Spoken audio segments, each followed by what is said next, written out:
Testing, testing.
Okay, good morning, everybody, and welcome to the second meeting of the 2025 Strategic Planning and Budget Committee. I will now call on Deputy Clerk Tim Brubaker to perform the roll call. Tim. Thank you. Regional Chair Redmond. Present. Councillor Craig. Present. Councillor Deutschman. Councillor Erb. Councillor Foxton. Present. Chair Harris. Councillor Hunick. Councillor James. Present. Councillor Liggett. Councillor McCabe. Councillor Nowak, Councillor Salonen, Present. Councillor Shantz, Present. Councillor Verbanovic. Present. Councillor Williams let us know she would be late, and Councillor Wolf. Thank you. I would like to acknowledge that the land on which we gathered today is the traditional territory of the Haudenosaunee, Anishinaabe, and Neutro people. We acknowledge the enduring presence of the Indigenous people with whom we share this land today, their achievements and their contributions to our community. Are there any declarations of pecuniary interest? Seeing none, I want to thank, of course, all of you again for a very productive meeting last time around. It was a chance for us to level set on the 2025 plan and budget and hear about the drivers impacting the numbers. We also made a series of decisions based on recommendations from the Plan and Budget Subcommittee work that will help us manage our budget next year and further down the line. Today is our first chance to review the draft budget book released last week. We will hear from staff about the operating and capital highlights and where risks and opportunities are for our services. We'll also hear the results of the Ipsos resident survey that was recently conducted to help us in our decision making. How residents feel about regional services and affordability is really important to the decisions we have to make. We know things have been tough for a lot of folks across the community. I hear about this all the time from each of you. So I'm pleased we'll get some time to talk about this today. And finally, we'll start making some early choices, but of course not final decisions, as those are saved, of course, for final budget day. Staff will present potential service expansions, and we will choose today which ones we wish to move forward to the next stage of deliberations for consideration as part of the final budget day. At our last meeting, you will recall that deferred voting on the subcommittee recommendation on deferral of all service expansions, and we'll consider that motion on final budget day before voting on any service expansions that are brought forward over the next few meetings. To keep us moving along, of course, we'll continue with one question and one follow-up with the opportunity to, of course, get back into the queue. With that, I'll hand over to Matthew Getsky, Acting Chief Administrative Officer, to get things started. Matthew, over to you. Thank you, Chair Harris. Good morning, everybody. So as Chair Harris just mentioned, this is our second meeting for the Region's 2025 Plan and Budget. During our first meeting, we covered a lot of ground already with a lot of economic background and setting the stage for the process as well. With a few principles, so you'll see some of the decisions that you've made in the first meeting will have informed kind of the shape of and how we structured the presentation of the budget today. And today we'll give you a further kind of a review of the draft budget as the 2025 preliminary budget book was made public. Next slide.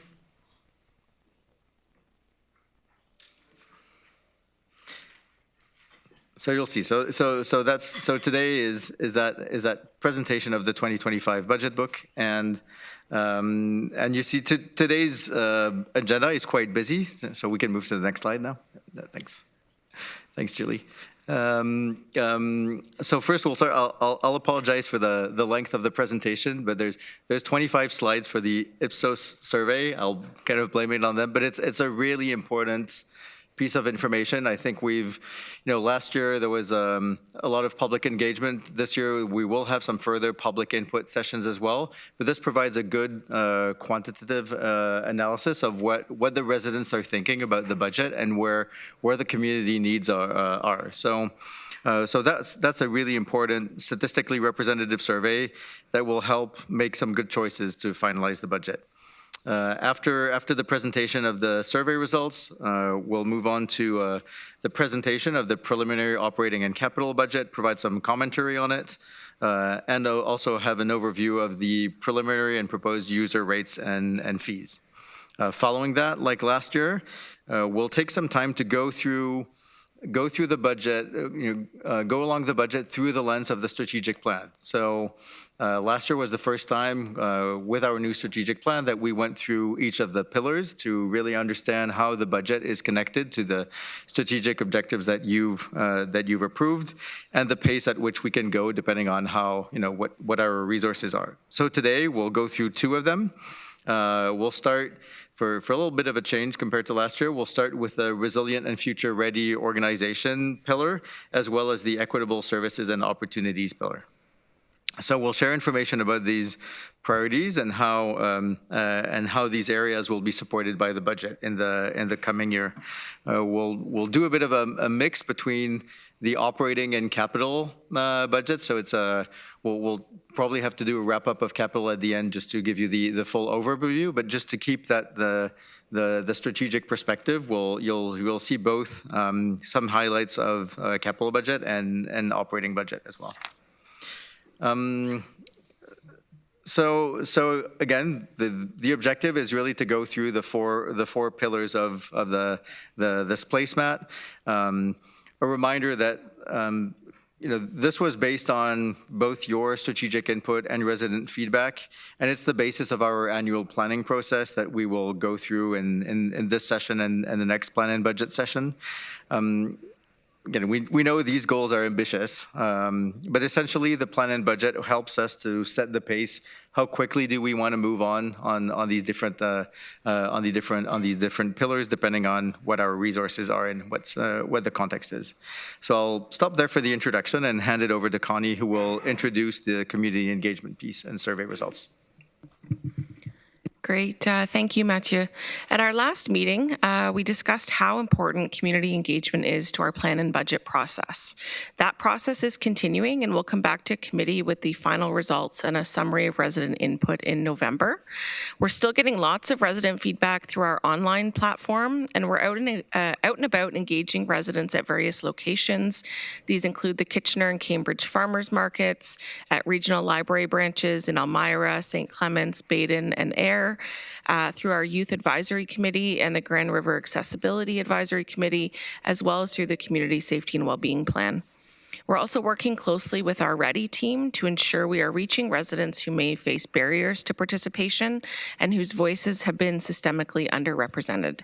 If there are any groups, council, who you'd like us to reach out to, just let us know, particularly those folks who may face the most barriers to engagement. For today, we're going to focus on our resident survey, which, as Mathieu mentioned, is a statistically relevant survey that the region undertakes every couple of years. The survey is one of many tools that helps us gain a good understanding of how residents experience the important services that the region provides. It's also an important opportunity for us to hear more about residents, taxes, and affordability. So I'm now going to hand things over to Martin Ropsky from Ipsos, a leader in market research and public opinion, to go over the results of the survey. Over to you, Martin. Thank you very much. I just want to make sure everybody can hear me okay. Is that a yes? That's a yes, Martin. Okay, perfect. Thank you very much. And I'm hoping our slide deck can be shown as well. I'm happy to share my screen if that's not possible, but I think we provided. Just move to the next slide. It's in here. Okay. Perfect. Thank you very much. It's a pleasure to join you this morning to present the results of our recent resident survey that we conducted. My name is Martin Horowski. I'm a Senior Vice President at Ipsos Public Affairs. I lead our municipal research practice here in Eastern Canada. So I conduct a lot of these types of surveys for various municipalities, cities, and towns of all sizes across Ontario and across Eastern Canada. I'm joined today by my colleague Galini Pantadelu, who is the Senior Account Manager who also worked on the project, and we're going to share the results of the survey with you today. If you can move to the next slide, please. So first off, in terms of the background and the methodology, next slide, please. As you may know, we were commissioned by the region to conduct a statistically significant survey of residents in Waterloo region on a variety of issues, including perceptions, opinions, and attitudes towards living in the region, quality of life. We also spoke to residents about their satisfaction with various programs and services offered by the region. We wanted to get an understanding of their knowledge of how tax dollars are spent, and also an indication in terms of preferences in terms of future taxation levels, and we'll get into some of the details of that. We also touched on a number of other topics in terms of interacting with the region and also communications and the website. There is a more detailed report available today. For the purpose of this presentation, we're going to touch on some of the key findings. Next slide, please. In terms of the methodology, the survey was conducted by phone and online, and a note on the phone interviews that the majority of these interviews were conducted by cell phone to ensure that the sample of residents that we spoke to is reflective of the census according to age, gender, and region. So it is a statistically valid survey. It is a probabilistic survey. We also conducted half the interviews online. This is an innovation from the previous survey that was conducted in 2022, which was only conducted by phone. So this time around, about half the interviews with residents were conducted by phone, primarily cell phone, and interviews conducted online. The survey was conducted in August and September. Next slide, please. So in terms of the key findings, we're just going to touch on a number of key findings, and we're going to go into some more details. Next slide, please. So first off, what we found was, in terms of, as you're going through this budgeting process and taxation, we found that knowledge about how regional tax dollars are spent is not widespread among residents. We found that only about half of residents say that they know something about how their tax dollars are spent by the region. We found that 2/3 of residents say that they receive very good or fairly good value for their tax dollars. And we found that residents support a modest tax increase to maintain current service levels. In terms of satisfaction with the various programs and services provided by the region, we found that satisfactions are quite strong. We're going to go through some of the specific programs and services and resident satisfaction for those. Just in brief, we found that satisfaction is highest for library programs and services, as well as the Healthy Babies program. On the other hand, that we found that satisfaction is lowest for calling the region's telephone helpline and also regional roads, where we should note that still 7 in 10 residents are satisfied with these particular services. It's just lower relative to some of the other programs and services offered by the region. In terms of barriers when accessing services, we found that 1 in 10 residents told us that they did in fact face a barrier to accessing services provided by the region over the course of the past 12 months, and we'll get into what some of those barriers are. In terms of contact and interaction with the region, we found that residents prefer the phone, followed by email and through the region's website. And we also found that 4 in 10 residents want more opportunities to provide input into decision-making for region programs and services programs, both now and in the future.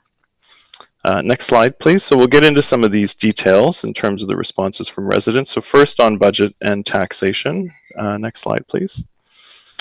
We did find, as I mentioned in the first key finding, that knowledge about how regional tax dollars are spent is not widespread. We found that 48% of residents say that they're knowledgeable. In fact, very few, only about 9 in 10, saying that they are very knowledgeable about how their tax dollars are spent in the region. Conversely, on the flip side, 52% saying that they are not very or not at all knowledgeable about how their tax dollars are spent. So perhaps an opportunity to educate residents more about how their tax dollars get put to work through regional programs and services. Next slide, please. In terms of value for money, we found that 64% of residents, so 2/3, saying that they receive very good or fairly good value for their tax dollars, with most of these residents in the fairly good category at 53%. We found that 28% of residents, or 3 in 10, say that they receive poor value. 8% of residents telling us they don't know. Only 9% of residents saying that they receive very poor value for their tax dollars. This is somewhat somewhat lower than what we see in other municipalities and regions, and this might have something to do with somewhat lower level of knowledge of how tax dollars are spent. In terms of demographics, we found that older residents, so those 55 years of age and older, are more likely to say that they get very good or fairly good value for their tax dollars compared to middle-aged residents. And we also found that those residents born outside of Canada are significantly more likely to say that they get higher value for their tax dollars than those residents born inside Canada. Next slide, please.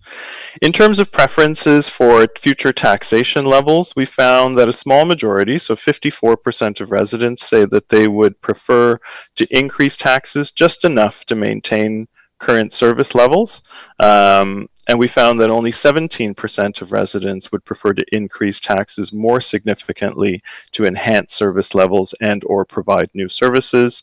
On the flip side, we found that 29%, so about 3 in 10 residents, saying that they prefer to decrease taxes by reducing service levels. Next slide, please. In terms of satisfaction with the various programs and services offered by the region, next slide, please. We find that overall satisfaction is quite high. 73% of residents telling us that they are satisfied. That's either very satisfied or somewhat satisfied with programs and services offered by the region. Only about 10% saying that they are dissatisfied with these services, 17% providing a neutral rating. In comparison to some of the other results that we see in terms of satisfaction for programs and services for other municipalities, these figures are quite strong. Next slide, please. We also asked residents to comment on their satisfaction with various types of programs and services that they offered. So this question is asked among those who access these specific services.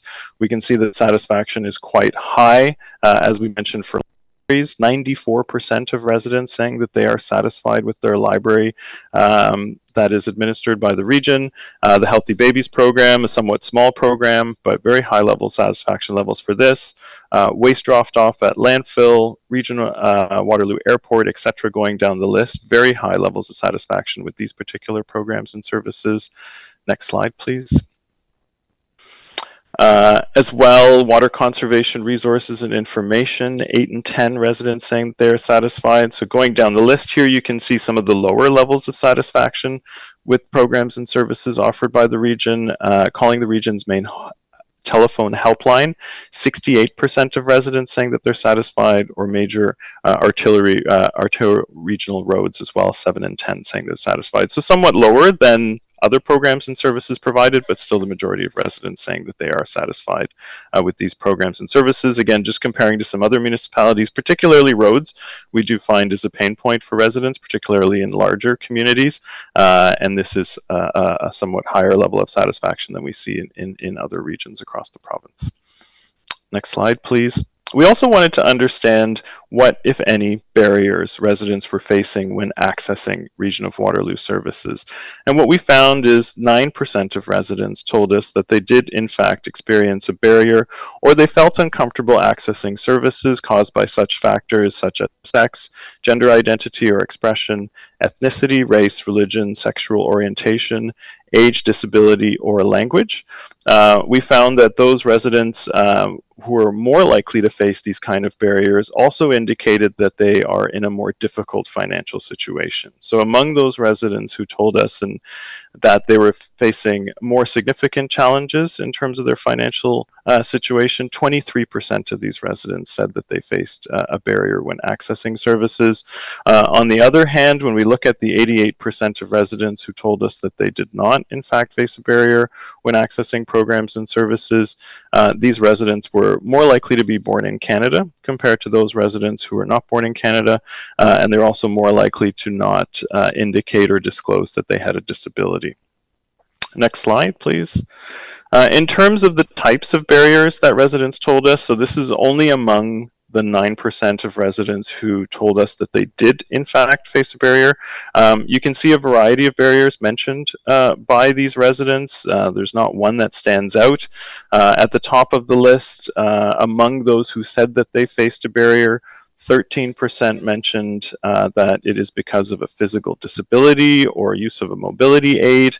13% also told us that they were treated poorly, they weren't listened to, and about 1 in 10 of these residents said that they felt they faced racism, there was a reduced access to transit, or there were language barriers that they faced.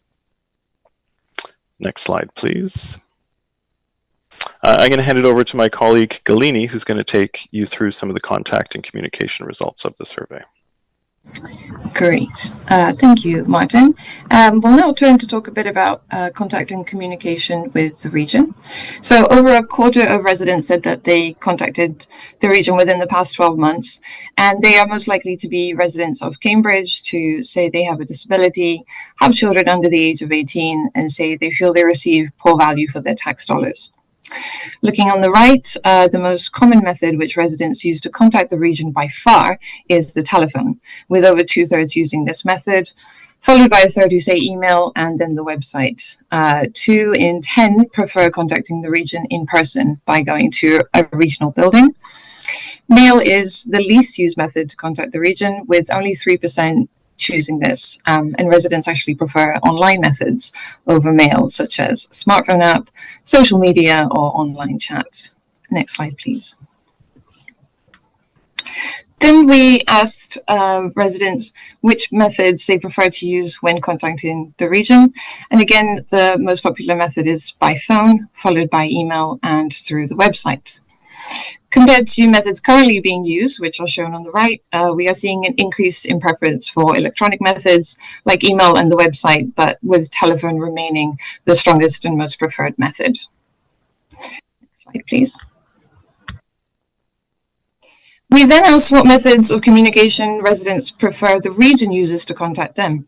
And the main way is via email, followed by the website, mail, and through text. So while residents prefer to contact the region primarily via telephone and say they do contact the region primarily via telephone, they prefer the region to contact them mostly via email. Interestingly, also a quarter say they prefer more traditional contact methods like letters and pamphlets and flyers or brochures, and prefer these over other traditional methods like TV, radio, newspapers, and public meetings. Next slide, please. We then asked some specific questions about the services offered by the region, and 8 in 10 say the region offers services, enough services online and enough services in the neighborhood. The same proportion also say that the region should provide information in different languages. However, residents may want a bigger role in decision-making within the region, as there is lower agreement that residents have enough opportunities to provide input into decision-making about projects and services, with just under 6 in 10 agreeing with this. Next slide, please. Next slide. Thank you. So finally, in terms of the different profile of respondents, we captured financial situation of residents, which varies, with just over 4 in 10 saying they live comfortably, while just under 4 in 10 say they are just about getting by, and 17% are finding the financial situation difficult to handle. These financial difficulties are higher among residents in Cambridge, those aged 18 to 53, and those with an annual household income of less than 120,000. Next slide, please. So the final slides just show some demographic figures for the study. As we mentioned, the data are weighted to be representative of the population, but we're already quite close, and we were actually doing that in some harder to reach groups of younger adults and Indigenous groups, although the base sizes are quite small, so we should interpret these with caution. Next slide, please. Here, just to show that we also captured whether they were born in Canada or not, and if not born in Canada, when they came, sexual orientation, children and household disability. Next slide, please. And other measures such as language, Indigenous identity, and ethnicity. Next slide, please. Finally, just to say thank you for inviting us to speak with you today and share some of these key findings with you. Thank you. Thank you so much for the presentation, and we're really excited to have some new data, particularly around barriers experienced when accessing services, and are looking forward to working with staff to unpack that and come back with some next steps. With that, I'll turn it back to the chair for questions of Ipsos related to the survey. Great, thank you. And we do have a few. Councillor Hunick.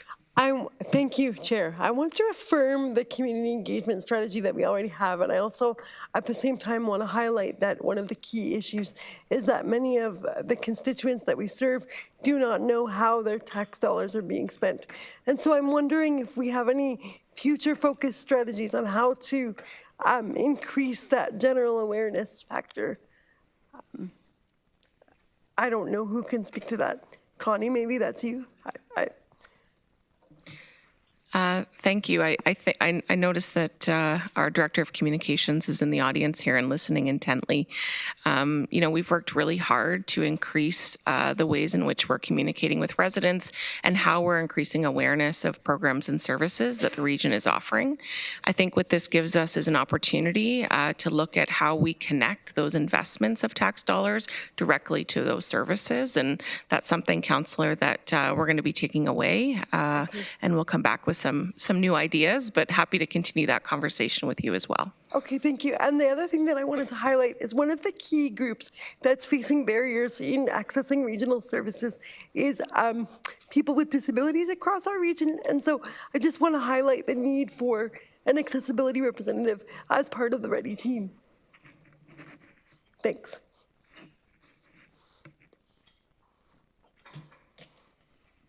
That's all. That was a comment. Councillor James. Thank you. Through you, Chair Harris. Thanks for the report. I have a couple of questions. If I need to, I'll cue in again. But the first one is for Ipsos confirming that you had 1,000 people approximately participate in the survey. Yes, that is correct. Okay, so that represents 0.1% of the population. Would you consider that an accurate representation based on research methodologies? Yes, it's a good question. Thank you, Councillor. A sample size of 1,000 is actually quite robust for a survey of this kind. The margin of error in a sample of that size is plus or minus 3.1%. Just to give you some context, if we conduct a survey in the province of Ontario, we're typically looking at a sample of 800 interviews. If we're conducting a survey of Canada nationally across the country, typically we're conducting a sample of 1,000 interviews. So a sample of 1,000 interviews just for the region alone, we would consider quite statistically robust. Okay, and then in regards to the this is aggregated data, was there questions provided to identify if callers or participants were from the township, specific municipalities? Is that broken down anywhere? Yes, we have that data available. So we collected detailed information like postal code, so we can look at residents from where they live at a township level or a larger regional level as well. So all that data is available. Okay, just one more, Chair, if I may, and then I'll stop for now. Was this provided in additional languages, this survey, or was English the primary responses available for residents? We did offer residents the option of completing the survey via a language line that offers the ability for a translator to conduct the survey with the resident in over 20 different languages. So that was offered, and a handful of residents did take the survey in a language other than English. Excellent, thank you. You're welcome. Councillor Foxton. Thank you, and through you, Chair. When was the survey done? I'm trying to figure out how recently it was done. The survey was conducted in August and September. Thank you. You're welcome. Councillor Shantz. Thank you. My question was similar to Councillor James. I'm wondering if we have access to that disaggregated data by municipality, area municipality at all. Can we get that?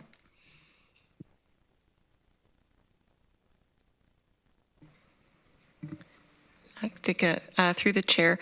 Councillor, are you looking for the data broken down or just the demographics? Because the demographics by geographic area are available on slide 28, where it shows you the percentages from different communities.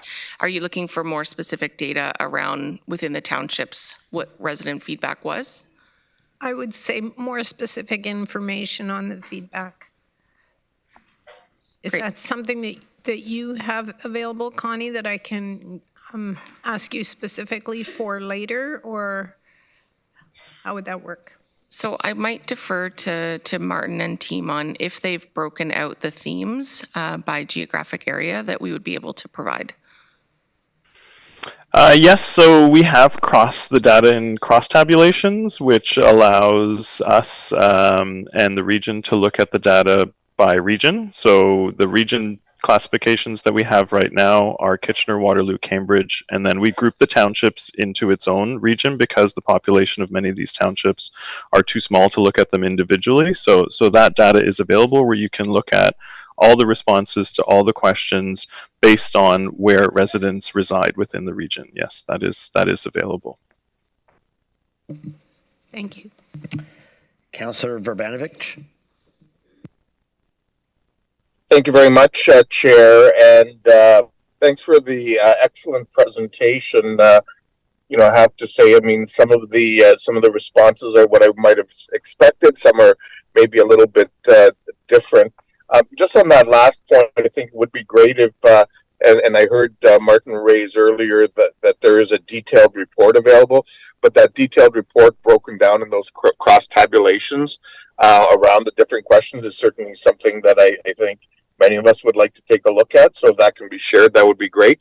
In terms of a couple of the questions, you referenced that people were okay with a modest tax increase. Did you test what modest tax increase means to them in any way, or just trying to gauge what's considered modest? Is it inflation? Is it 6%, 8%, 12%, trying to have a better understanding of that? That's a good question. Thank you, Councillor. We weren't specific in the exact percentage of what that can mean. We gave residents the option to choose one of three options. One was modest to maintain, one was increased to expand, and one was decreased to cut. But we weren't specific in what modest means. It was more at a higher level. Okay, thanks. Thanks for that. And I would just note, because I just recently saw a survey that was done nationally for FCM, and I mean there are some consistencies in terms of the kinds of responses that we're seeing there, but obviously it depended on the questions.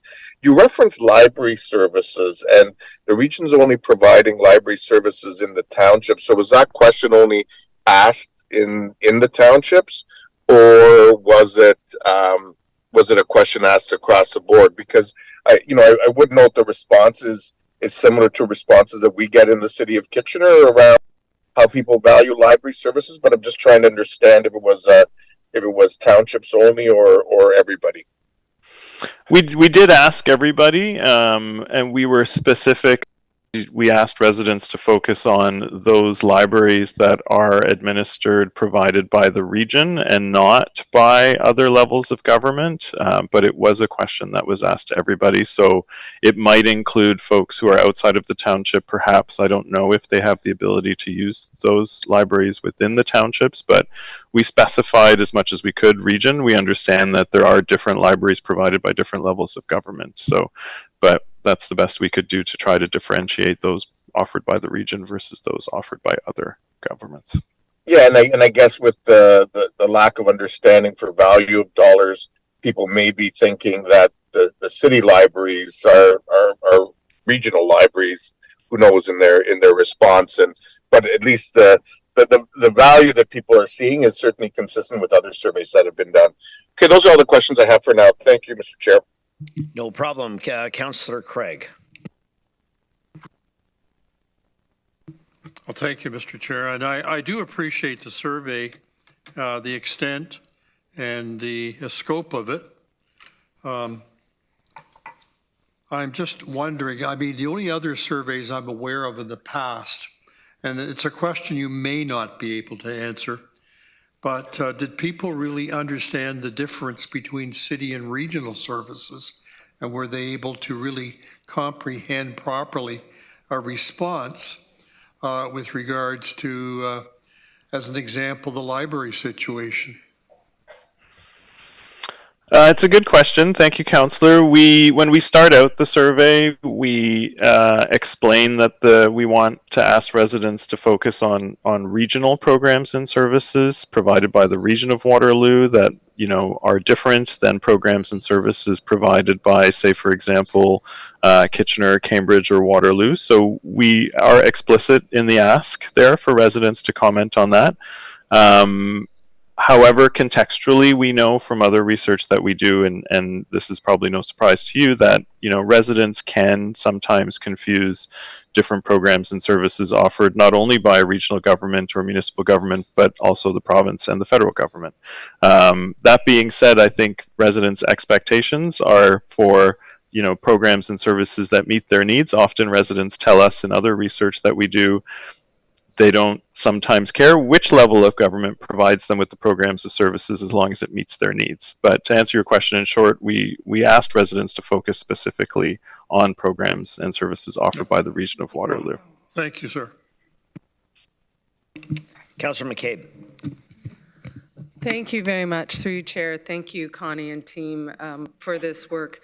Just a couple of questions. Was it, and I don't know if this is for Connie or for Martin, or I'm sorry, I missed the name of the other person presenting. Was it a surprise that the majority of contact with the region is by phones versus online? It's not a surprise, considering a lot of the municipal surveys that we do across the country. The phone remains a very strong method of contact that people prefer to use with their government. There are demographic nuances there for sure. Younger residents preferring more online sources and older residents preferring the phone. But by far, the phone is still preferred most often, and that is common. Okay, I'll be honest, that kind of surprised me. Just I would have expected it to be more online interaction, and no one around here would say that I'm young, but no, I was surprised by that, and I just think that's an interesting thing for us to be or certainly myself to be cognizant of, with the way that people are interacting with the region, or as you said, maybe other orders of government. And, I hear what Councillor Verbanovic and Councillor Craig were saying, that certainly there is, I'm curious, I was also curious about how confusing it may be for residents to know which order of government, which level of government they're actually thinking about when we ask them about things like services, programs, taxation, things of that nature, because, it is, I mean, I hear from residents all the time, it's this question of who does what is very, some of us around the table here, apparently Councillor Unick saying she's an elected official and is still asking that, but yeah, that does lend to I think I'm wondering how much we can kind of understand through this, that's this level, this is creating some confusion with our residents. Do you have any comments on that? I don't think your region is uncommon in that sense. To your point, I think that is a common thing that we in the various municipal surveys and provincial, even federal surveys that we do across the country. I think the key there is that knowledge piece, perhaps, trying to educate residents on, what are the types of things you're responsible for versus other levels of government, perhaps, to give them. We do find that people who are more knowledgeable about how their tax dollars are spent tend to have more positive impressions about the value that they get for their tax dollars. So that is a connection, but understandably there is confusion out there, yes, based on which level of government provides which service. Yeah. Okay, and just the other comment is that to Connie, you were indicating that if we had other groups and that would be valuable to connect with. In this spring or summer, there was a number of groups of people, not just from Waterloo, but from across Waterloo region that I had connected your colleague Doug Spooner and his team with around consultation for transit. There are a lot of equity-seeking groups. There are a lot of people from more vulnerable organizations and populations. So I don't know if you've shared that list, but that would, from my perspective, be a really good group to continue to engage with, because they certainly provided a lot of really interesting insight, particularly on the GRT front, that would be, I think, valuable for the work that you're doing on this front as well. Anyway, thank you very much. I think I should have started by saying I think overall the report here is pretty positive, that the vast majority of people are pleased with the service level, that the services and the service level they're receiving. Thank you. Okay, Councillor Salonen. Thank you very much for the report. I was just curious, how do you go about deciding who to contact, and what does that look like, that process, and how do you get accurately then the representation? Like, I see that you did get a rough representation based off of demographic of geographic location. I'm just curious the methodology in doing that. Good question. So we use two different methodologies or two different approaches to contact residents for this survey. So the primary method was the telephone, and most of these interviews are conducted via cell phone. So the way that we conduct telephone is it's a probabilistic sampling approach. So we randomly dial phone numbers within the region, and then we screen residents to ensure that they live within the region, so by asking them a postal code question. And then the first two questions on the survey also, we ask the age of the resident and we ask the gender identity of the resident. And then we develop quotas or minimum number of people that we need to talk to in region among age group and gender identity to ensure that the proportion of people that we're getting completing the survey matches what we have from the latest census. The online survey approach is the same in terms of those questions. You know, we need to know where you live in the region, we need to know your age, and we need to know your gender identity. The difference with the online research is that we have a pre-recruited pool of people across Canada. We have a couple 100,000 people across Canada who complete surveys, so we reach into that pool to find people that live within the region of Waterloo to conduct the survey. So we combine those two methodologies. In the past, the survey was only conducted by phone, which is still a fine methodology, but there was a discussion to innovate the approach a little bit, because we know that people who are more comfortable online, they probably interact with the region more online. So we wanted that nuance added to the research this year. So about half the people we conducted by phone and half the people online. Great, thank you. And just one other question. It kind of touches on what some of my other colleagues were asking in terms of people being able to discern what services are actually provided by the region. I'm just curious on the roads component, as that was one area that you identified. Generally, you see people, including in this survey, not as satisfied with them. I'm just curious if there is any discernment in that question about what are regional roads and what are local area municipality roads, because I know our roads are in two very different conditions in my municipality, the region actually being in the better condition usually. So just curious on that.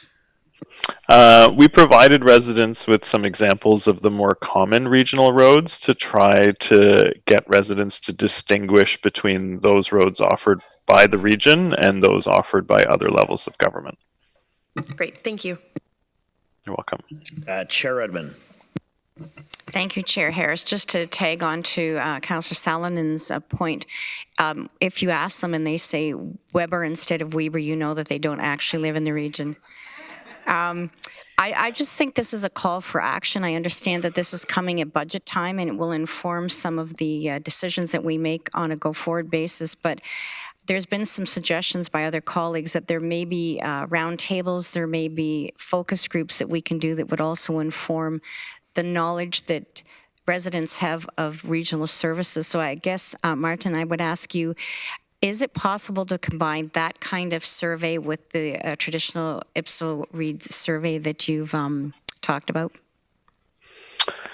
Yeah, it's a good question. I mean, it's not uncommon for governments to conduct qualitative research, which, in the form of focus groups or consultations or workshops, there's different ways of conducting qualitative research, either before a statistically valid survey or after a statistically valid survey. And after the survey, it's typically used to kind of unpack some of the results. Qualitative research provides more detail and granularity because you can have that detailed discussion with residents that is not possible through a 20-minute survey. However, qualitative research is not statistically representative, right? Because it's typically among a smaller group of residents, anywhere from 10, 20, 30, 40 to 100 residents. But that's typically okay because you have the quantitative survey that gives you some of those percentages and the power to know, whether majority or minority support these things. But the qualitative research can provide that level of detail that this type of quantitative survey cannot. So yeah, it is a common approach. Thank you very much for the good work. You're welcome. Okay, I think we've got do we have a second round of folks? I've got Councillor Huonick and then Councillor James. Then Thank you, Chair. Just to elaborate on what Chair Edmund has just suggested, I wonder if a way to address two key issues in this survey, that being the information about different levels of government and what we're responsible for, and also that being people wanting to speak more into the budget process. I wonder if, in addition to the statistically relevant survey, as Chair Edmund has noted, we could do focus groups inviting various segments of the population to A, receive information about what regional services are all about and why, and B, be able to contribute their comments and their obstacles, etc., etc. I don't know if this is a direction to staff or a note for future discussion, but I think it's worth looking into further, Chair. So do it that way you will. Thanks. Very well. Councillor James. Thank you. Through you, Chair. Just to question the overall residents, hold on here, their financial situation. So it says 17% say they're finding it difficult, and 43% say they're living comfortably. And then when I look at the household income, the majority of respondents were between $40,000 to $80,000. So would you consider that representative of that 43% that say they're living comfortably?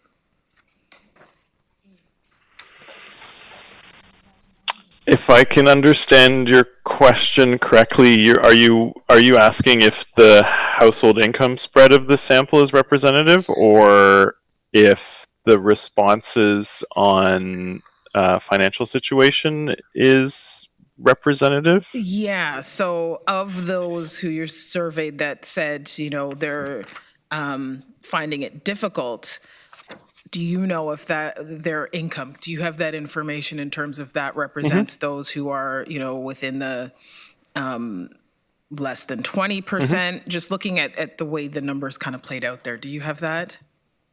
We do have that info, so we can cut household income by any of the questions that we have. So we have it on that financial situation question, and we can provide more detail on that.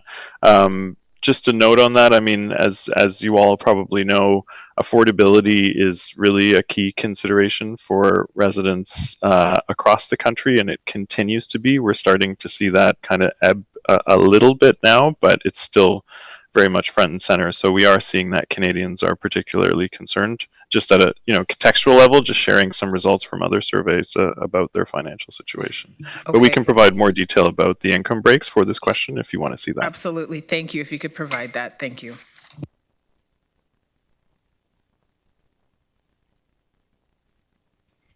Okay, thank you. I don't see any other questions, so I appreciate your time, folks, to go over that the Ipsos findings. Martin, thank you for that. I'll pass it over to Wayne Steffler, now our Chief Financial Officer, that will take us through our budget overview, operating and user rates, I believe. So, Wayne, over to you.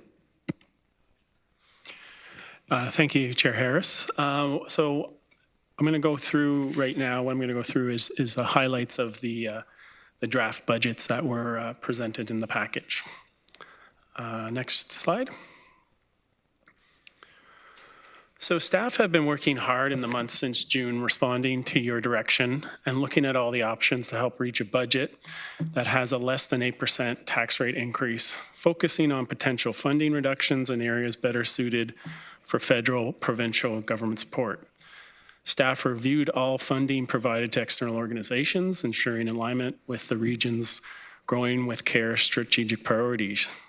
Additionally, we conducted a priority ranking of these funding commitments across all the pillars of Homes for All, climate-aligned growth, equitable services and opportunities, and resilient, future-ready organization. Staff identified which base services were legally mandated versus discretionary to inform budgetary decisions. They also examined overlaps between regional and municipal services to streamline and avoid redundancy. And finally, a comprehensive review of administrative expenses was conducted to explore operational efficiencies and optimize cost effectiveness. Next slide. So throughout the summer, staff worked with the Plan and Budget Subcommittee to explore a series of options which you were presented to you on October 16th. The various scenarios were based on a rigorous assessment on need, resident expectations, pressures, and risks. The three scenarios we shared are on this slide. The first is base budget plus investment opportunities. This is a scenario that's based in the budget book and what we will be presenting today, which provides you with the most options. This gives you a menu of options and the ability to dial back to a scenario where you feel most comfortable from a tax rate and service perspective. So as we go through the process and as we get closer to final budget day, that number can change depending on your priorities. This means as you go into the final budget meeting on December 11th, you will have a clear picture of what that number might be and what will be contained in that number.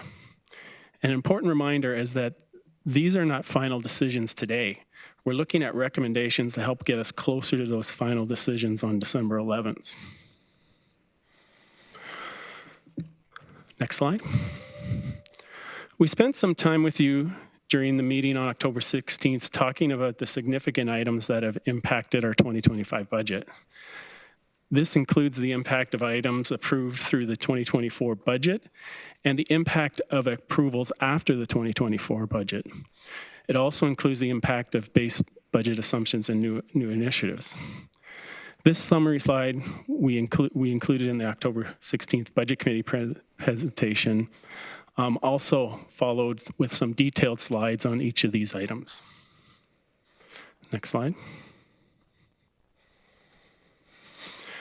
So on October 16th, you provided some clear direction, the results of which you will see in the budget we are reviewing today. You directed a review and revision of cost assumptions to take on more risk and to manage the budget more flexibly. Staff were asked to explore increased use of the tax rate stabilization reserve to reduce the property tax burden from one-time expenses while maintaining fiscal responsibility. To boost 2025 revenue, immediate action on the POA expansion was prioritized as an in-year 2024 request. On November 27th, staff will present a ranked list of service reduction options categorized by low, medium, and high risk to inform council decisions. And going forward, any budget increase requests included Any budget increase requests will include projected tax impacts for the next 2 years. New budget increase requests during the year will be deferred to the strategic planning and budget process. And finally, staff will identify service expansions with cost-sharing components, including revenues or funding from upper levels of government to support sustainable growth. Next slide. So with all that said, here is a snapshot of where we're currently at. So you can see here, this has changed slightly from what we've seen before. We were showing that overall tax levy impact at approximately 73 million, so that preliminary tax levy change and 12%. And with the adjustments we made, that has been adjusted to 72.1 and rounded to that 12% number.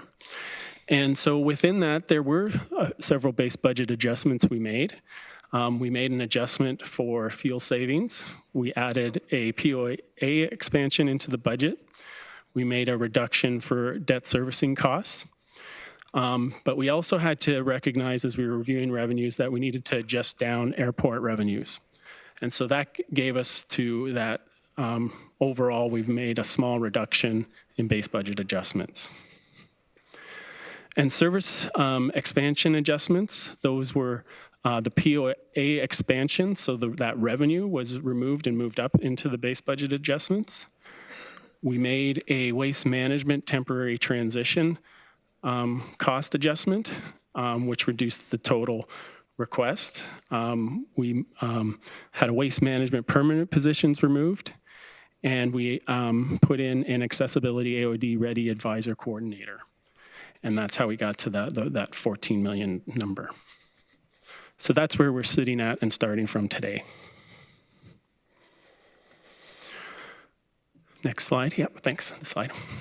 So as you know, the strategic plan and budget essentially sets the pace of how we achieve our strategic goals. These goals are not just aspirational, are nice to haves. They address the immediate real world risks and challenges we face every day in meeting community needs. On the screen is a snapshot of what is required to meet those challenges. So as you move through this process, it shouldn't be about hitting a number.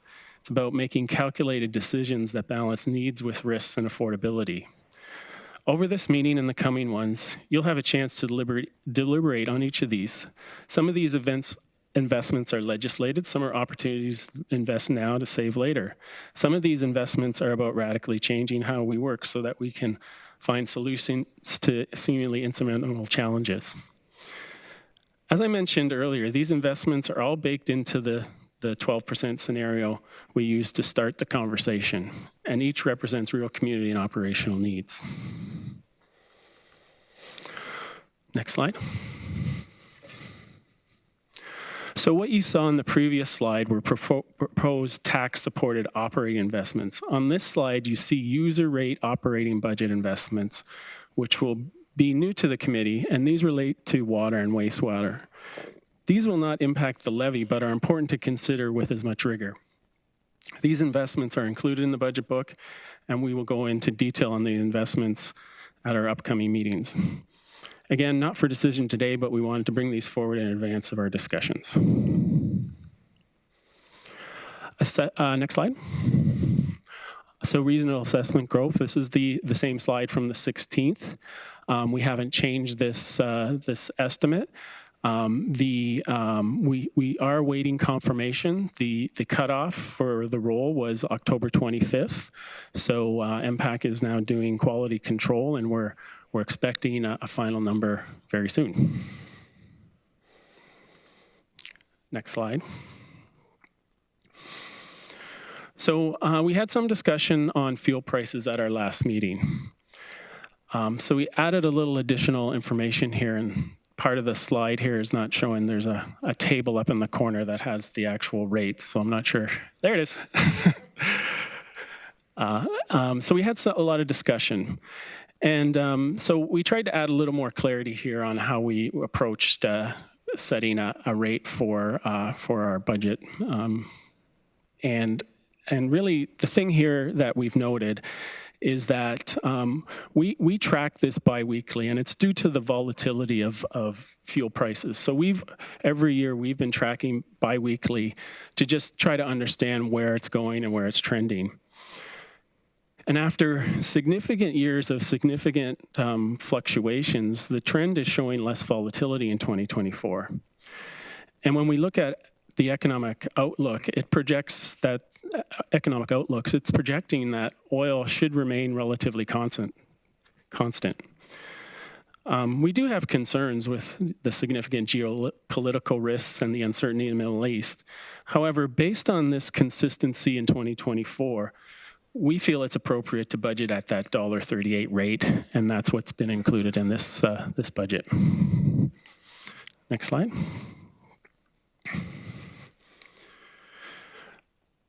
So here's a pie chart with a breakdown of the key priority areas. So it's a 1.4 billion in expenditures across a variety of programs. The pie shows that key budget expenditures areas are the provincially cost-shared programs, which is the largest at 456 million, followed by public transit at 233 million, waste and water at 169, and housing and homeless at 161 million. Police is not included in this budget report and will be presented to Regional Council on November 20th. Next slide. Funding, so the breakdown of funding of the budget. So the operating budget is predominantly comprised of property taxes, federal and provincial funding, and user fees and user rates. As you can see, their smaller amounts are provided from reserves, interest earnings, tax, supplementary taxes, and payment in lieu. Next slide. Okay, on this slide, there is a typo. So if you look at the columns, it should be the second column, it should be 2024 budget, and the next column is 2025 budget. So, but the numbers are correct for 2024 in the 2023 column and 2025 in the 2024 column. So this slide outlines the amount of federal and provincial funding included in the preliminary budget by area. Here you can see the overall increase is predominantly driven by increased funding from children's services, which is largely due to the rollout of the $10 per day childcare.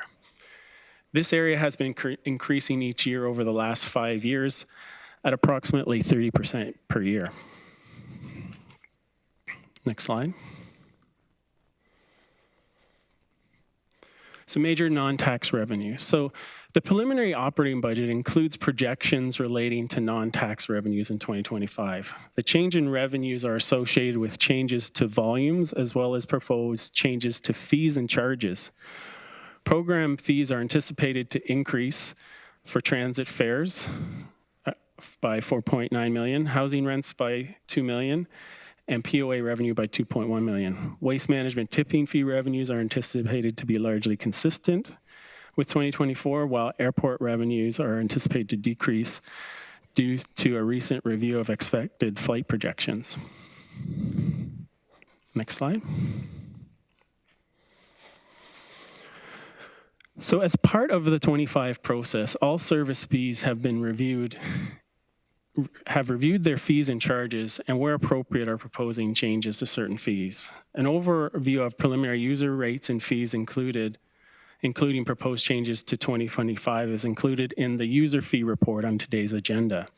As outlined on this slide, changes are being proposed for fees related to transit services and waste management.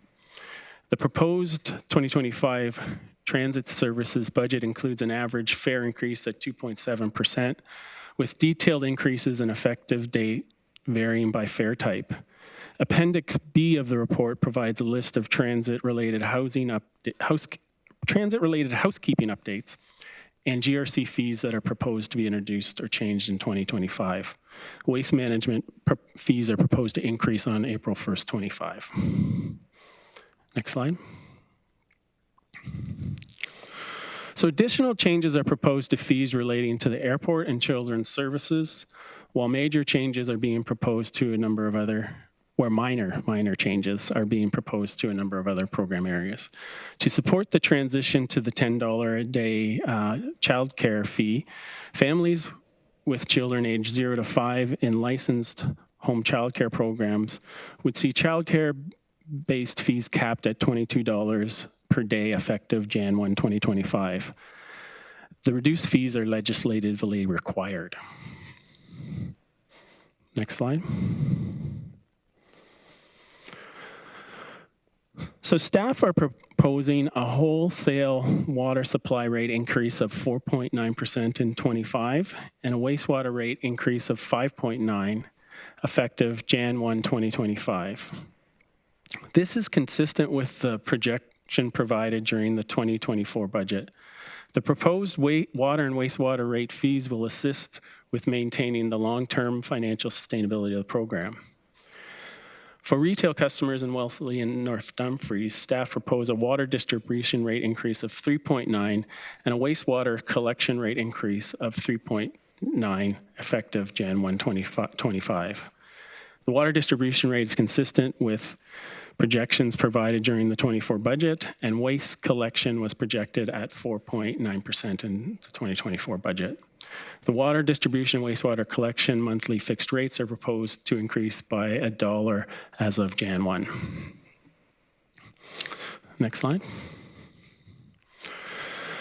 The tax rate stabilization reserve can be utilized to smooth tax rate increases, to phase in the impact of a new and large program. The reserve may also be used to finance one-time or non-recurring expenditures and to support the phasing in of operating impacts or service or funding expansions. Recently approved direction is to use for one-time expenses for this budget process. Next slide. So through the 2024 budget and subsequent council decisions, approximately $10 million has been committed from the TSR to fund various initiatives, leaving 3.9 remaining. It's important to remember these actual costs may change once we finalize at year end, but they're good estimates. Next slide. In the 2025 preliminary budget, we have proposed to utilize the TSR for the following initiatives. In the preliminary base budget, staff proposed to utilize TSR funding for costs related to employment services and to support the phasing in of provincially funded funding associated with the 2024 pandemic service expansions. Both of these items were approved in the 2024 budget and are a continuation of temporary funding. TSR funding is also proposed to be utilized for expansion requests related to employment services and paramedic services, including service expansion and the staffing relief rate.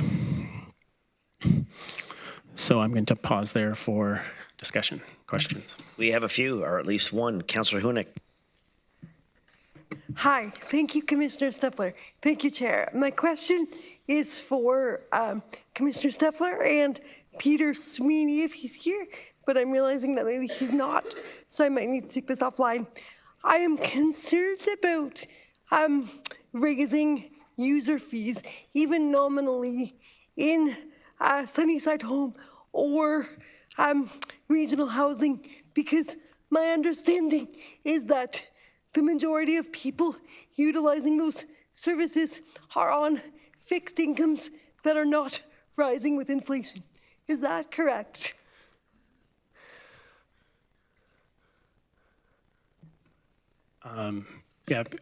Peter, through the chair, Peter would be better at answering that. I believe that that's the case, but we can clarify that unless one of my colleagues can add on to that. Okay, awesome. Thank you, Commissioner Steffler. A second question, if I may. Yep. I realize that $4 per ride is not outrageous for a transit system as comprehensive as ours, but I am concerned about raising the single ride before we can guarantee that all people under 18 who likely are not earning incomes for themselves can get on the bus for lower cost. Commissioner Spooner, can you speak to that for us? Yeah, through you, Chair, and Councillor Hunick, thank you for the question. I think when we think through the proposal to increase cash fare from $3.75 to $4, we should think about a few other things that are going on at the same time. The proposal is also to reduce the cost of that initial EasyGo fare card from $5 to $4. We also last year made the minimum load requirement on that card 5 cents. So effectively, you can load any amount at any time. We've expanded the number of fare vending machines. We've now got them at the Boardwalk and at Sports World as well. We'll launch mobile payment in January. So we're getting more options for payment. But back to your question. Really what this change is trying to do is to get more people moving from cash fare over to the EasyGo card. That's the intent. It's $1 cheaper. And so what we've got are folks that are leaving money on the table, effectively paying too much. And so really what we'll look to do is if this change goes through, electronic fare will be $3, cash fare will be $4, and we'll be able to really share that message of the dollar difference, how to get on EasyGo, and again, now with more locations to do so. And we could look at some marketing and other campaigns to really start to move people over. So I understand that those who are unbanked and those that don't have the money, it is a challenge, but we've removed a lot of the barriers to getting that card initially and to loading it. So I'm hopeful that we could drive that change to EasyGo. Thank you, Commissioner Spinner. And I appreciate that a $2 increase to the ATP is not much for most folks, but I realize that most folks who are accessing ATP are on fixed income. And so I'm just really cautious of that, because even $24 per year for those folks is money that they might not have. And so just wary to do those particular things. Thanks, Chair. Okay, Councillor Shantz. Thank you. Thanks for the presentation, Commissioner Steffler. My question is regarding an operating reserve and balances in there. So if I've done my math correctly, the maximum reserve value is about 1% of our operating, give or take. Is there a value? Is there any kind of guideline or best practice in terms of what the balances in an operating reserve should be? Through the chair. So are you referencing the tax rate stabilization?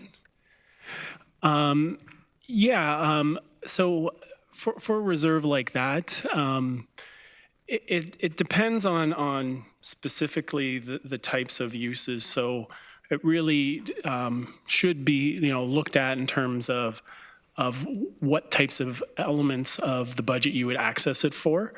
1% is a good guideline. Sometimes when I think of contingencies for budgets, if you think of it that way, you can go from 1% to 5%, depending on the volatility of the budget.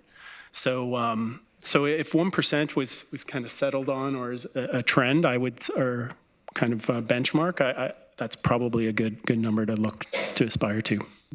So, sorry, if I can just have a follow-up on that, Mr. Chair. So the net result of the budget that it's shown here is somewhat less than?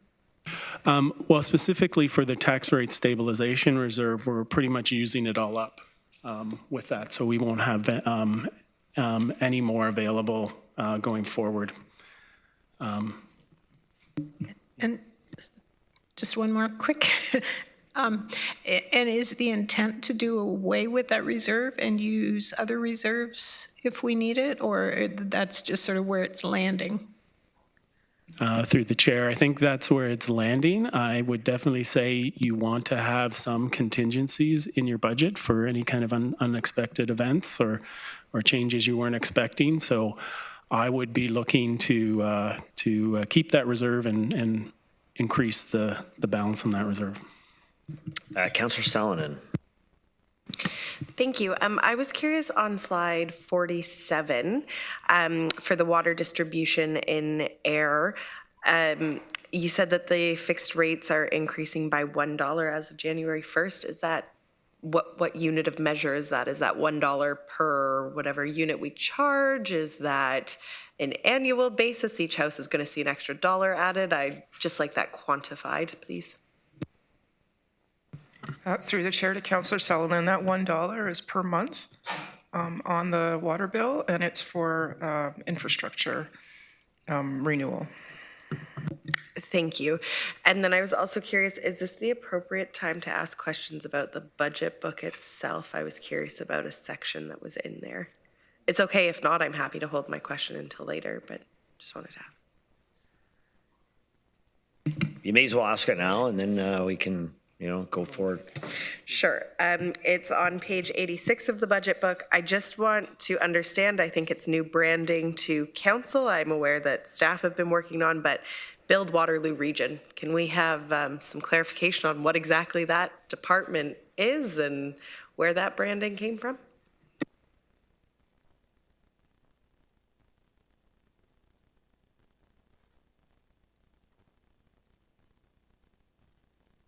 I don't know if we're going to go through those subsections at a later point when we do presentations or not. If you want to answer that now, or we can defer till later.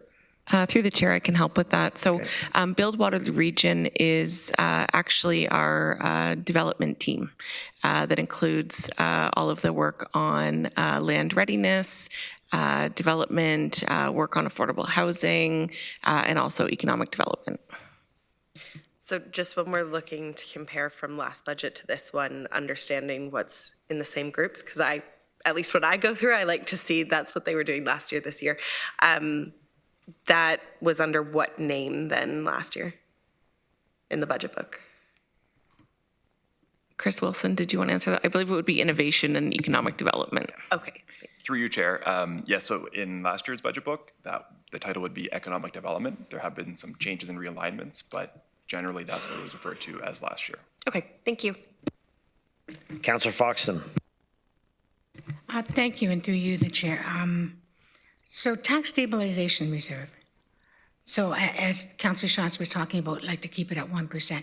Do we not also put funds in there to fund projects where we haven't collected the tax dollars yet?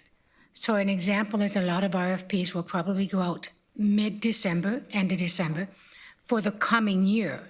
And also a lot of commitments come due in January, February, March, but the taxes don't all get established and set until March. So do not funds we have in this tax stabilization reserve offset the cost in those first 3 months when taxes have not been collected for 2025?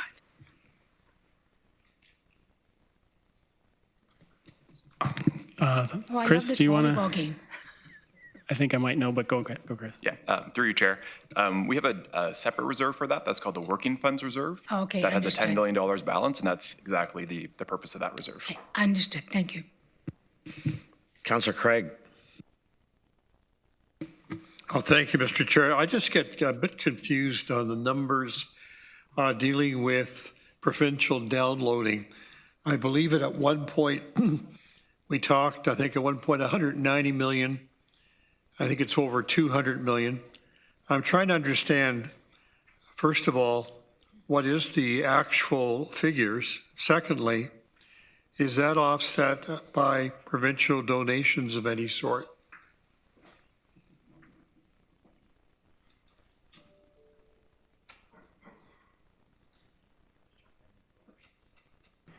I'd have to take that away and look at that and get an answer for that. I don't mind that. Yeah. Because if I look at the pie chart of the operating budget, the preliminary 2025 base operating budget, it's one of the costs is 456 million, and it's the provincial cost shared programs excluding these other items. So I need to get some definition, understanding the whole thing and what's happening. And I can do that later, okay? Councillor Rabinovic. I don't get that.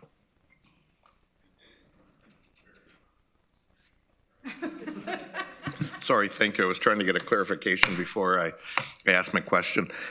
So just going back to the tax stabilization reserve, so 1% is roughly 9 million, correct? In general, in terms of the levy? 6? Yeah, if you're taking it off of that number, yeah. So if whatever that number is, yeah. Sorry.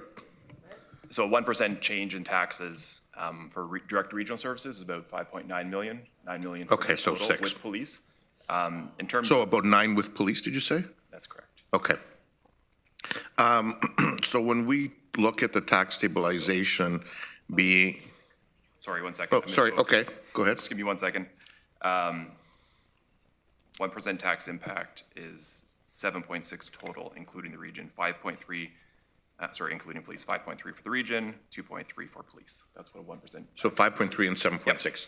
Okay, so when we look at the 3.46 million that's being talked about in terms of using tax stabilization in 25 and 26, that's simply moving a little more than 0.5% down the road, where we're going to have to, like it's basically a pre-spend on 2027, or we're going to need to start, or we're going to have to either cut at that point in time or hope that the tax stabilization is replenished. Yeah, thank you. Through you, Chair. So I don't know if you want to pull up slide 50, and I can explain a little bit about the uses, proposed uses. None of them will have a future impact on our operating budgets. The one item it covers is for temporary expenses relating to employment services, which I'll let Commissioner Sweeney speak to if you would like more details. The other one is just to phase in the provincial funding associated with paramedic services expansions and the staffing relief rate. So this is just phasing in the land ambulance service grant funding because there's a lag in timing between expenditures, and when that funding is received to cover 50% of our costs, we simply replace TSR funding to phase it in. So next year the TSR funding will go away and we'll start receiving that provincial funding. So there won't be any future operating impacts associated with the items we have identified as potential uses through the 2025 budget. Sorry, so just so I'm clear on this, you're saying that because we're staffing, essentially we're staffing up ahead of time of getting the provincial funding, initially we're going to have to cover that gap, but we will have it 100% funded at some point in the future, and then we won't need to cover that gap anymore? Through you, Chair. So the paramedic services costs outlined here would be funded 50% from the provincial funding, but there is a lag from when we start those expansions and when we start receiving that funding. So similar to what we've done in the past, we use tax stabilization reserve to phase in the funding for paramedic services. Sorry, just explain that lag to me so that I understand it. Maybe I'll pass over to Shuli here. Yes, Councillor Vermanovic, so there is always a 1-year lag from when municipal paramedic services, start spending to expand, and then when the province gives back 50%. So we always do this every year. So is this purely a cash flow issue? Yes. Or, well, okay, but a cash flow issue, we don't need to build into the budget. It's simply a cash flow issue. It's very different. Through you, Chair. So I wouldn't say it's a cash flow issue. It's just a way of funding 50% of those expenses this year without having to levy for them, knowing we're going to get provincial funding next year to cover those expenses.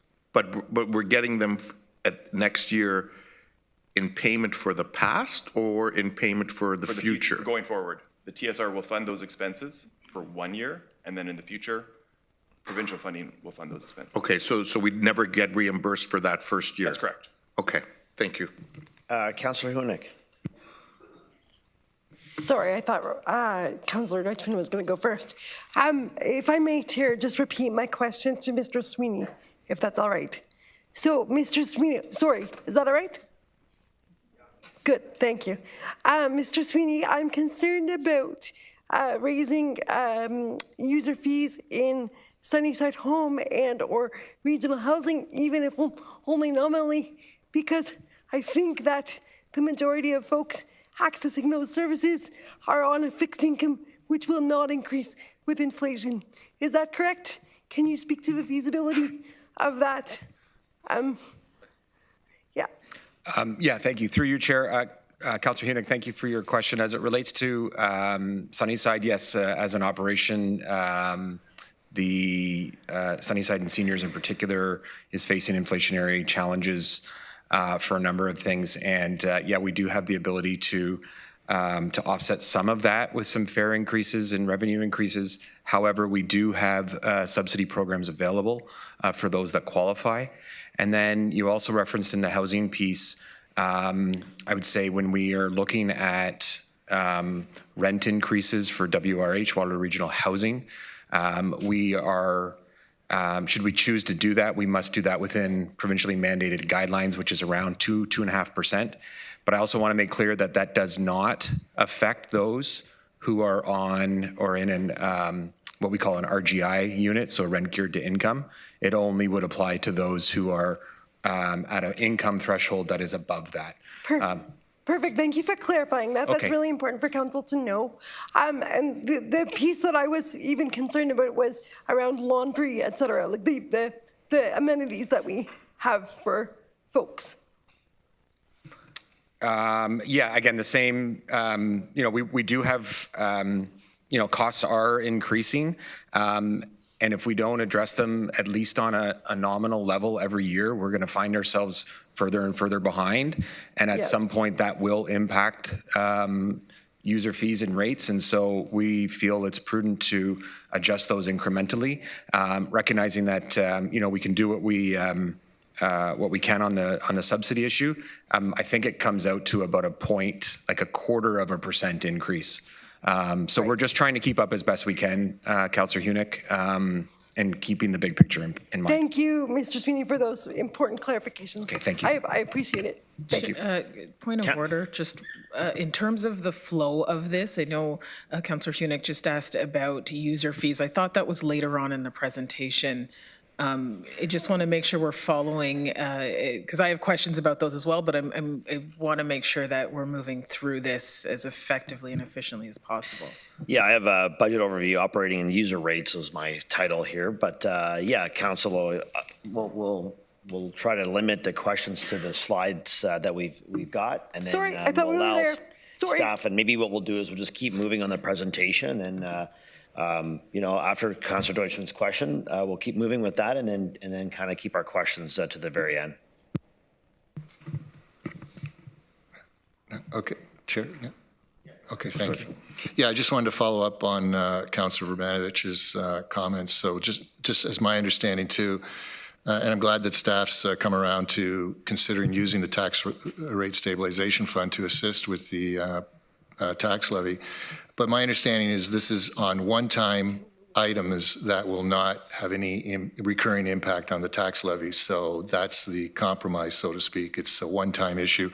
And as Councillor Urbanovic said, to carry us over as we get funding in the future.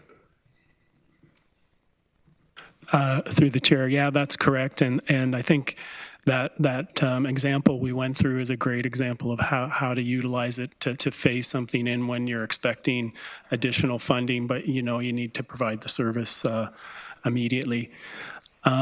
Just on the TSR2, on the comment about the 1% and what it's calculated on, I think I could also make the argument our overall budget's 1.4 billion, so you could argue that it could be 14 million should be that number, and that's kind of what I was pondering. Thanks. Okay, we'll continue, Wayne, with the rest of our presentation, as I don't see any other questions. Capital. Okay, thank you, Chair Harris. I'm going to go through some of the capital highlights. So the context, capital investments are directed towards delivering key services and achieving community desired outcomes, such as improved infrastructure, enhanced and sustainable services and facilities. The capital program is built on many foundational planning documents like our strategic plan, various master plans, and asset management plans. The capital budget undergoes continual updates, allowing us to revisit and reprioritize projects in response to changing needs, funding availability, and emerging priorities. This flexibility is key to making informed, timely adjustments for both current demands and future objectives. Next slide. And again, it's important to keep in mind that a capital program is a dynamic plan, reviewed and updated annually. This ensures our investments align with the latest needs, costs, project timelines, and available funding or financing. Each update reflects the evolving priorities and the realities of project execution.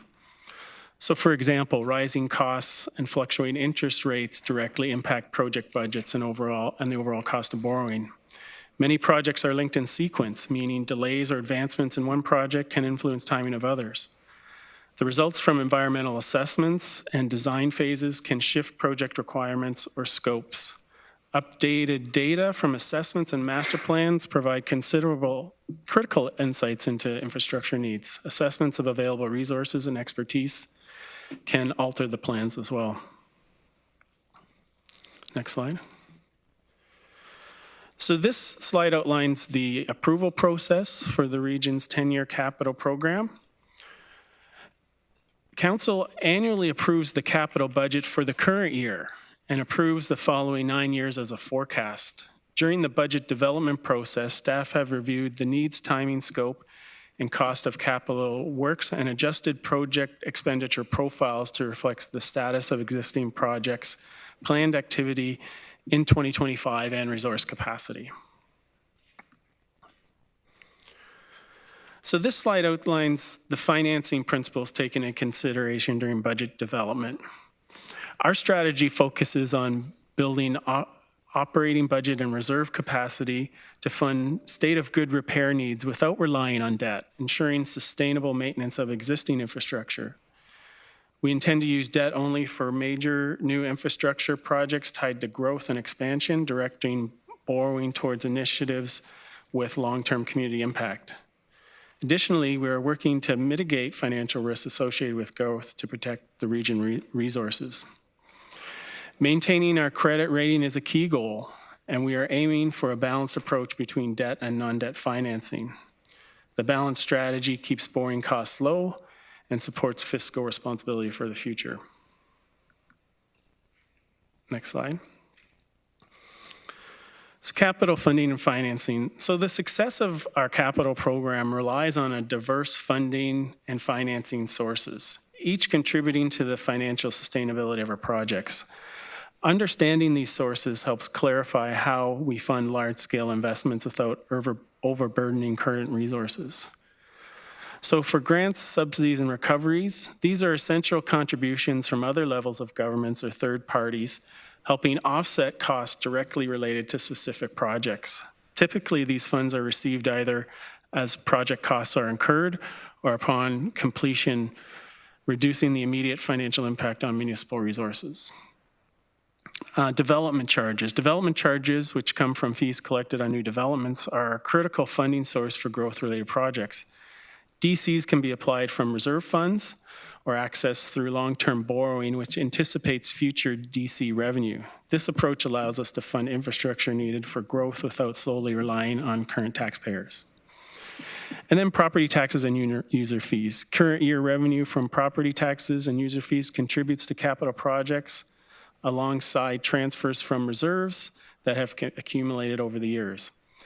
Long-term borrowing backed by future tax or fee revenue is another option, enabling us to fund projects today while spreading out the cost over the project's useful life. This can balance the benefit of infrastructure across both current and future users. Next slide. So here's the preliminary 2025 capital budget. Identifies investments totaling $657 million across a range of programs. The 25 capital budget includes projects that are in progress but will not be completed at the end of 24, as well as projects intended to commence in 25. Roads, water, and wastewater services, transit services, and housing services account for 81% of the total capital expenditures. Next slide. And as just discussed the funding and financing. Here you can see that the property and tax user rate funds about 56% of those projects. Next slide. So this is the full 10-year expenditure. So expenditures estimated at $6.8 billion. Public transit is 30% of that total budget over the 10 years versus 19% in 2025. Next slide. And here you can see the funding for the 10 years. So grants, subsidies, recoveries expected to be 29% of the capital budget over the 10-year forecast versus 19% in 2025. Next slide. Okay, so the following graph shows the updates to funding and financing for the first 5 years of the 2025 to 2034 capital budget versus what was presented in the 2024 to 2023 capital budget from last year. So what this shows is that for 2025, the 2025 budget is now proposing less debt at the same total capital cost from last year's projection. So that's a bit of a good thing. But what is concerning is in the updated forecast for 26 to 29 is the forecasted increase in debt. Therefore, it'll be critical to continue to implement the capital asset renewal funding strategy as well as strategies in the October 8th long-term financial sustainability report. For example, if we wish to maintain a 1-to-1 ratio of debt to reserves, then we will also need to increase reserve contributions over that 26 to 29 period. And this is the end of this section, and happy to take questions. Councillor James. Thank you, through you, Chair Harris. Just a question regarding the asset management component of this. Will there be information coming back to us on kind of the status of our asset management and infrastructure and kind of what that looks like? I know it's part of capital, but priorities along the infrastructure. Yeah, so through the chair to Councillor James, we're in the middle of updating our asset management plan right now. We have to submit it or have it completed, by July 1st. So it will be coming to council in June is what we're anticipating of 2025. Part of that asset management plan will be a funding strategy for our infrastructure, and it will indicate to us how much money we should have in reserves so that we can continue renewing our infrastructure and have funds to do so when that time comes. Okay, and just to follow up with that, you mentioned the reserve. So do we currently have any sort of infrastructure levy or reserve now, or that's what you're looking into with the plan? Through the chair to Councillor James, we do have reserves available for all of our infrastructure. However, just based on the preliminary information that I have right now, I know it is not enough for future infrastructure needs, and this is not unique to the region. I know a lot of municipalities are in the same type of situation. It's only with water and wastewater that we need to have a full cost recovery and sufficient reserves through legislation with respect to that infrastructure because of the Safe Drinking Water Act. So the reserves we have now, I know, are not sufficient for future infrastructure renewal needs. And usually this presents itself with a bit of a, if you think about it as a blip or a curve, when there's large amount of growth in a municipality, such as there was after World War II and in the 80s as well. That's when all the infrastructure was put in, and that's based on time, that's when it's all due. So you'll oftentimes see a large amount needed at a certain, like after 50 years or 100 years after infrastructure has gone in, as we move forward. And I imagine because there's so much growth right now that future councils and administration will be having the same conversation in 50 to 100 years with the infrastructure that's going in right now. Thank you. I mention it because I'm conscious of recent situations with some infrastructure, the growth, as you've mentioned. I brought it up, I think, last budget cycle as well, just the asset management piece. So thank you. Councillor Benvic. Thank you very much, Chair Harris. And, you know, as we look towards getting to final budget day and getting the final budget down to something that is certainly, from my perspective, more affordable for our residents than what we've been talking about thus far.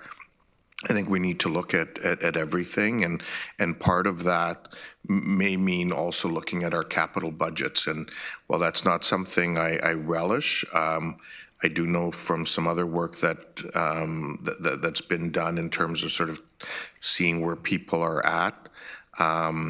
Right now, people are really struggling and are looking for affordability, and that may mean a temporary slowing down on some of our capital work. And so as we work towards final budget day, I guess some of the additional information that I'm hoping we can get is a list of each of those reserve accounts with the year-end balance at the end of 22, 23, and the forecast for 24. So that we see if that's an area we may want to look at. I'd also like to have a list of all of our outstanding capital project accounts and where capital closeouts are being proposed by staff and where they're not. So that's an area that we can take a look at. And then the last question I had is, you know, this goes back to the percentage question, and there was sort of different numbers being thrown around. Ultimately, if we were looking to reduce the levy by 0.5% or 1%, partially through capital, how much would we need to reduce the overall capital budget today? And I recognize that is an impact over 10 years then, in order to sort of achieve, let's use 1% as the amount, and then we can, you know, any of us can calculate if we want to use 0.2 or 0.4 or whatever that number is. Staff clear on that question? Through the chair, I think so. I think what you're asking is if we would look at the capital program and see if we could make adjustments to that will then impact the contributions to the operating budget. And so, and what I think you're saying then is that would impact potentially we could reduce contributions to reserves in the operating budget, or because we defer certain capital programs or we defer debt, we wouldn't incur those operating costs relative to those capital. So, so then you would look at that based on what we've, I think, set the current levy 1% at, which is 5.3 million. So you'd need to make like an adjustment like that, but I see my colleague wants to jump in too. Right, and just to before you respond, like when I look at the orange and the gold in the one slide, so property tax and user rate reserves represent 38% of the 657 million, and 18.1% of the property tax and user rate debentures. So obviously on the one, you got to carve out user rate piece because that'll be what it'll be. But on debentures, obviously there's a payback component there. And so really trying to understand if we want to see a 1% reduction in the tax rate, how much do we need to adjust capital on an annual basis in order to do that? And I'm not saying at the end of the day that's where I want to go, but I think we need to have that information to consider it in the full breadth of options before us.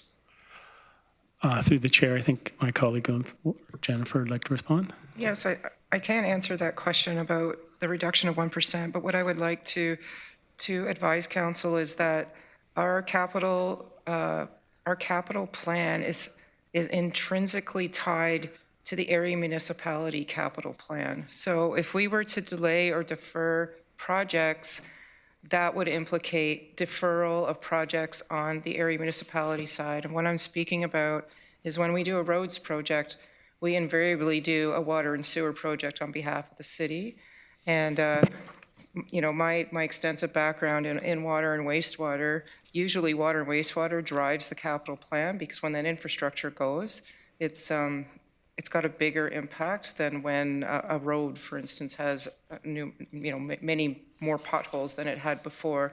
So I just wanted to caution and advise council that if they require us to do that, then we will have to work very closely with our area municipal colleagues, which is not a problem. We do that all the time, but that could mean that some of your infrastructure would either need to be decoupled with the regional capital plan, so you can do your own water and sewer works yourself, but that would mean we'd be going back in to do the road at a later date, which I know residents don't usually want us to do. So either we'd be pushing back work on the area municipal side as well, or you would be doing that work on your own. So I just wanted to advise council that's part and parcel of that decision of moving our capital budget. I'm not saying we can't do that, just I wanted to give you that piece of information.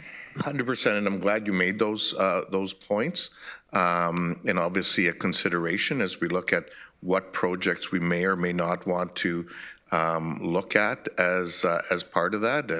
And certainly, you know, I wouldn't be at least I wouldn't be putting forward recommendations that would have us digging up a road a second time. Like, that's not good use of taxpayers' dollars.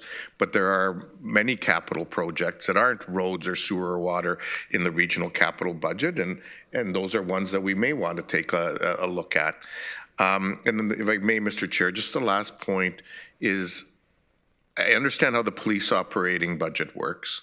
And that's no doubt going to be a vibrant conversation around this horseshoe, as it has been in the past. But does the capital budget work in the same way? And I just want to flag that I'm, in this day and age, with the costs that, with the challenges that, you know, ratepayers are feeling, I was quite surprised to read in the paper the 176 million or something for a comm center. And certainly those are questions I'm going to be asking when it comes here. But you know, perhaps that's something that maybe is going to have to wait an extra couple of years or something, and wanting to understand the implications of that. But that's a whole lot of money, at a time that's challenging. I realize there's all sorts of implications, but I'll tell you, if you know, my priority is making sure there's actually callers that are picking up the 911 calls in a timely manner, before I spend huge amounts on a new center. And I know there's some correlations there, but I just want to flag that and understand how the police capital budget works. Is it the same way that basically we have no say in it other than the amount, or do we actually have a say on police capital projects?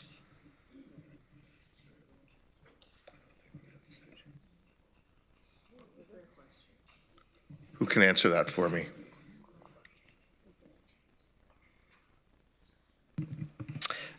Councillor Urbanovic, we may need to get back to you on that one. I believe. Okay, that's fine. Don't need the answer today. Fiona is not with us at the moment, so perhaps we'll put that on we'll put an asterisk on that, as I think council will want to have an answer to that question. Yep. So thank you so much. Unless, yeah. Just Mr. Getsky. through you, Chair. Yeah, my understanding is there's it's the same for operating and capital budget. This council just approves the overall budget, but not any of its details, whether they're operating or capital. Okay, we can just get that confirmed, though, to understand that. And does it have to be that way, or is that that way legislatively, or is it just the way we've done things in the past? So just want it clarified. Okay. Councillor Deutschman. Thank you, Chair Harris. I'm following up on the theme from Councillor Verbanovich, and that's the reason I was jumping in even before he spoke. City of Guelph just recently reduced a 10% property tax down to below 4%, and part of that involved delaying more than $1 billion in planned capital projects. And that was under Mayor Guthrie using his strong mayor powers. So they're delaying capital projects, and they've looked at a bunch of capital projects to delay to get down. The only way we're going to get down to 8% is if we involve capital projects. We're not getting it through a cut in any social service programs or anything like that. The only way it's going to happen is that. And I would support a direction to staff that they come back to us with a review of our capital projects and what can be done to delay in order to get this down. Because you see there, that was $1 billion delayed to get it from, as part of the process, to get it from 10 to 4. And they're not talking about closing libraries or reducing social service programs or anything like that. They're not getting down to 4 on the backs of that. And we don't want to get it down to 8 on the backs of that either. I don't see how we can get around not considering capital project delays, or we're just fine with the 12% and reduce it a little bit with the assessment and a few tweaks here and there, and the tax stabilization reserve for a small amount, and we go with like 10%. But if we're going to get down to a number that is substantial, it's not going to happen without consideration of capital projects, and we need staff to start that process now. Thank you.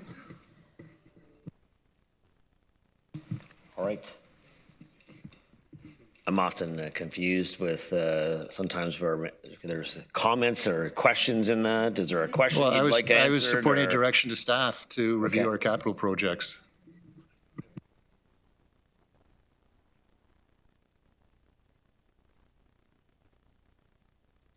Yeah. Yeah, I mean, I think like last year, colleagues, we did, there are lots of asks of staff on, or as it relates to the budget. Some require more effort than others. And so, maybe we'll have a quick conversation and then come back to this one as to the extent of work it may require and whether that's something that the council as a whole would endorse and we'd likely require some sort of signal from everyone. So if you don't mind, we'll also come back to that one. We'll put this on our list, Councillor Verbenevik, Councillor Deutschman's request. If you don't mind, I'll continue down the list with Councillor Shantz. Yep.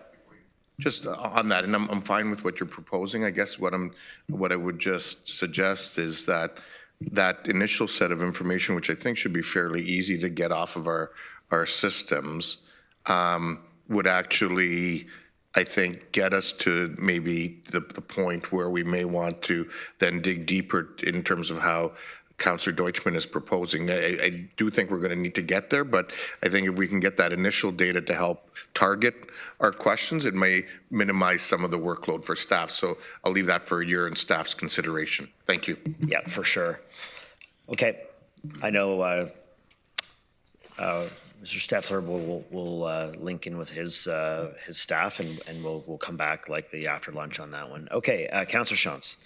Thank you. I think this is going to be another star and set aside and come back, but I'll ask my question. It's for Commissioner Rose. You talked about the asset management plan and it coming back in June, and I appreciate there's a ton of work to go into asset management plans. But as we're considering the whole capital plans and all of that, if there's anything that you can bring back to us in this process that you would feel comfortable sharing, I think that should be part of the discussion for this budget as well. Yes, through the chair, I'm glad you brought that up. We are going to be bringing back a report to discuss the levels of service that council is comfortable with as part of our asset management plan creation, because we need to understand from council from a corporate perspective, if they're, like, asset management, remember, is just existing infrastructure. So, and it's renewal. So, you know, would council prefer us to have I'm just going to pick a road because most people understand that, like a always with no potholes ever, or would they mind a few potholes, or would they even mind like even less, like even more potholes? That's a really extreme example, but we need to understand from a levels of service perspective what council is most interested in investing in, because that will help us prioritize the capital work, because we have tax dollars that council is trying to help us invest properly in the right sources or right services. So right now we have tax dollars that could either go to a road or could go to fixing a flooding problem at affordable housing, for instance, through proper stormwater drainage. So it's like those kinds of things we're going to have a conversation with council about, and that will help drive our asset management plan and where we need to invest properly going forward. So when we have this question in future budget years about a renewal of projects and deferring capital, that council has a really clear understanding of what that means. Thanks. Can I just clarify one thing on that? So are you saying this would be part of this budget process discussion, or that will come in the first half? So, yeah, sorry. The clarification is that we will be bringing the levels of service conversation after this budget, so it should inform the 2026 capital budget. Okay. Councillor Salonen. Thank you, through you, Chair. One thing for clarification, so is Councillor Burvanovic's request being actioned and staff will bring back that information on capital? They're coming back. I did just want to clarify that they were coming back with all those details. Okay. Yep, that's fine. And then this may be covered in that, my question, but with our capital forecasting, do we have details on what the subsequent operating cost impacts will be long-term on future budgets, including debt servicing costs of these projects? Do we have access to that type of information? Just when I'm looking at your forecast for capital over multiple years, obviously that does have impact on once things are into the operational budget and have impacts on our base budget in the future. So do we have that information accessible? Through the chair, I'm going to ask Mr. Wilson to comment on that. Through you, Chair. We don't do a 10-year operating forecast, so we do not identify all the impacts of operating out in the whole capital program. However, there are some significant capital program areas that we'll be getting into next week, specifically housing services, where we want to identify the immediate operating impacts that council is going to see over the next 5 years associated with the capital program, as they are significant. So through next week's presentation, we will try and highlight the most significant operating impacts that you'll see over the next couple of years as a result of those capital investments. Thank you. Chair Redmond. Thank you, Chair Harris. I think we all share the goal of getting value for taxpayers' money and are very conscious of the affordability of any tax increase. So I think that's a shared goal that we should just all agree upon. I'm just looking at our meeting from October 2nd and some of the recommendations from the subcommittee budget, and we passed them. So I think it's really appropriate to look at capital expenditures as well and have them ranked by staff. It is a lot of work, I appreciate that, but I think we have to appreciate the impact. And I would really caution colleagues to not necessarily compare us with other municipal entities that don't provide the services that we do.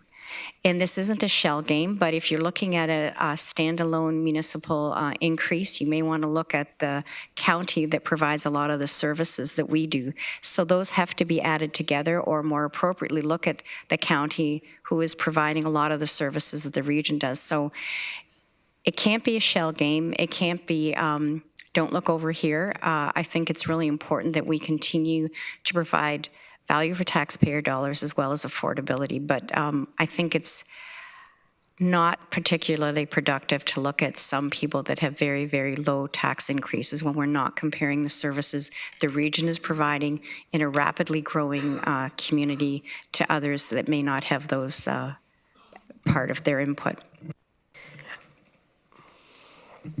Okay.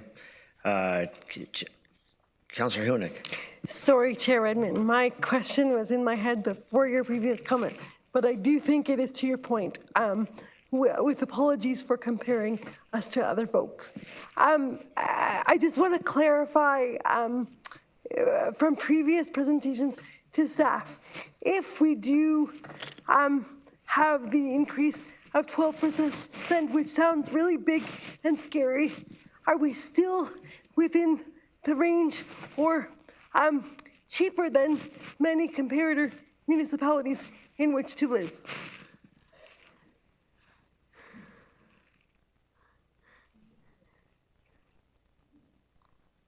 Chris, go ahead. Through you, Chair. We can do a environmental scan and bring that back to Budget Committee based on publicly available budget estimates, and we can provide kind of a range of what other similarly sized municipalities are forecasting at this point. I don't think anyone has actually approved their budget at this point in time. Some budgets have been tabled, so we can definitely do a scan and put together a summary of what's out there now. I think the community would be really interested in seeing that. And while I think everyone around this table, as Chair Edmund has said, is of one mind to bring the budget down to what we can do, I'm really apprehensive to delay certain capital projects, particularly those around water and wastewater. We don't want a situation like Calgary or Quebec had recently in Waterloo region. Thank you. Councillor Foxton. Thank you, and through you, Chair. Chair Redmond's absolutely correct.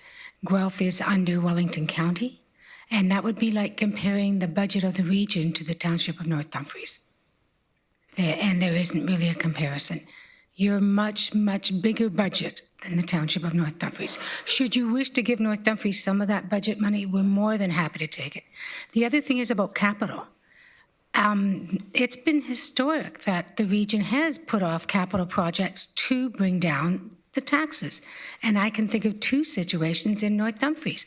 We had a building freeze for 10 years, and you couldn't bring in the wastewater and sewage and that for growth because it was going to the budget at those times at the regional level.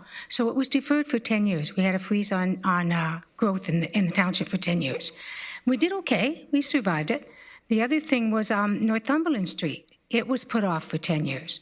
It was in the budget in early 2000s. It didn't get done till I think it was around 2012 or 14. So it's not uncommon to happen. That doesn't mean North Dumfries, you can hit us again. It just means that it's workable and it's not a disaster should it happen. Thank you. Councillor James. Thank you, through you, Chair. I just need to confirm, and my kind of naivety maybe, so we can use capital to offset the levy. A few years ago, I brought forward something, and they were like, we can't not do this update because it's not, or reduce it from the levy because it's not impacting the levy. So I just need clarification. So there's capital projects that if we pause them, they can reduce the levy. Okay, and I was told otherwise a couple years ago, my first year.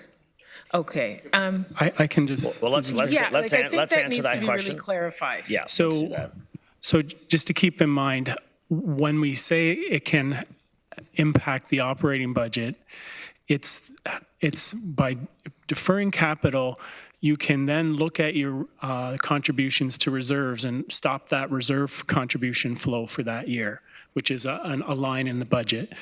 Some of these capital expenses, if they're debt, you can defer the payment of the debt, which is debt payments are operating thing. And also, if some of these new projects have operating costs, like you're bringing on a new building, then you would defer those operating costs. So it's through that then it would impact your immediate year of operations. Okay, so it would be good to have that list come back, as other councillors have indicated.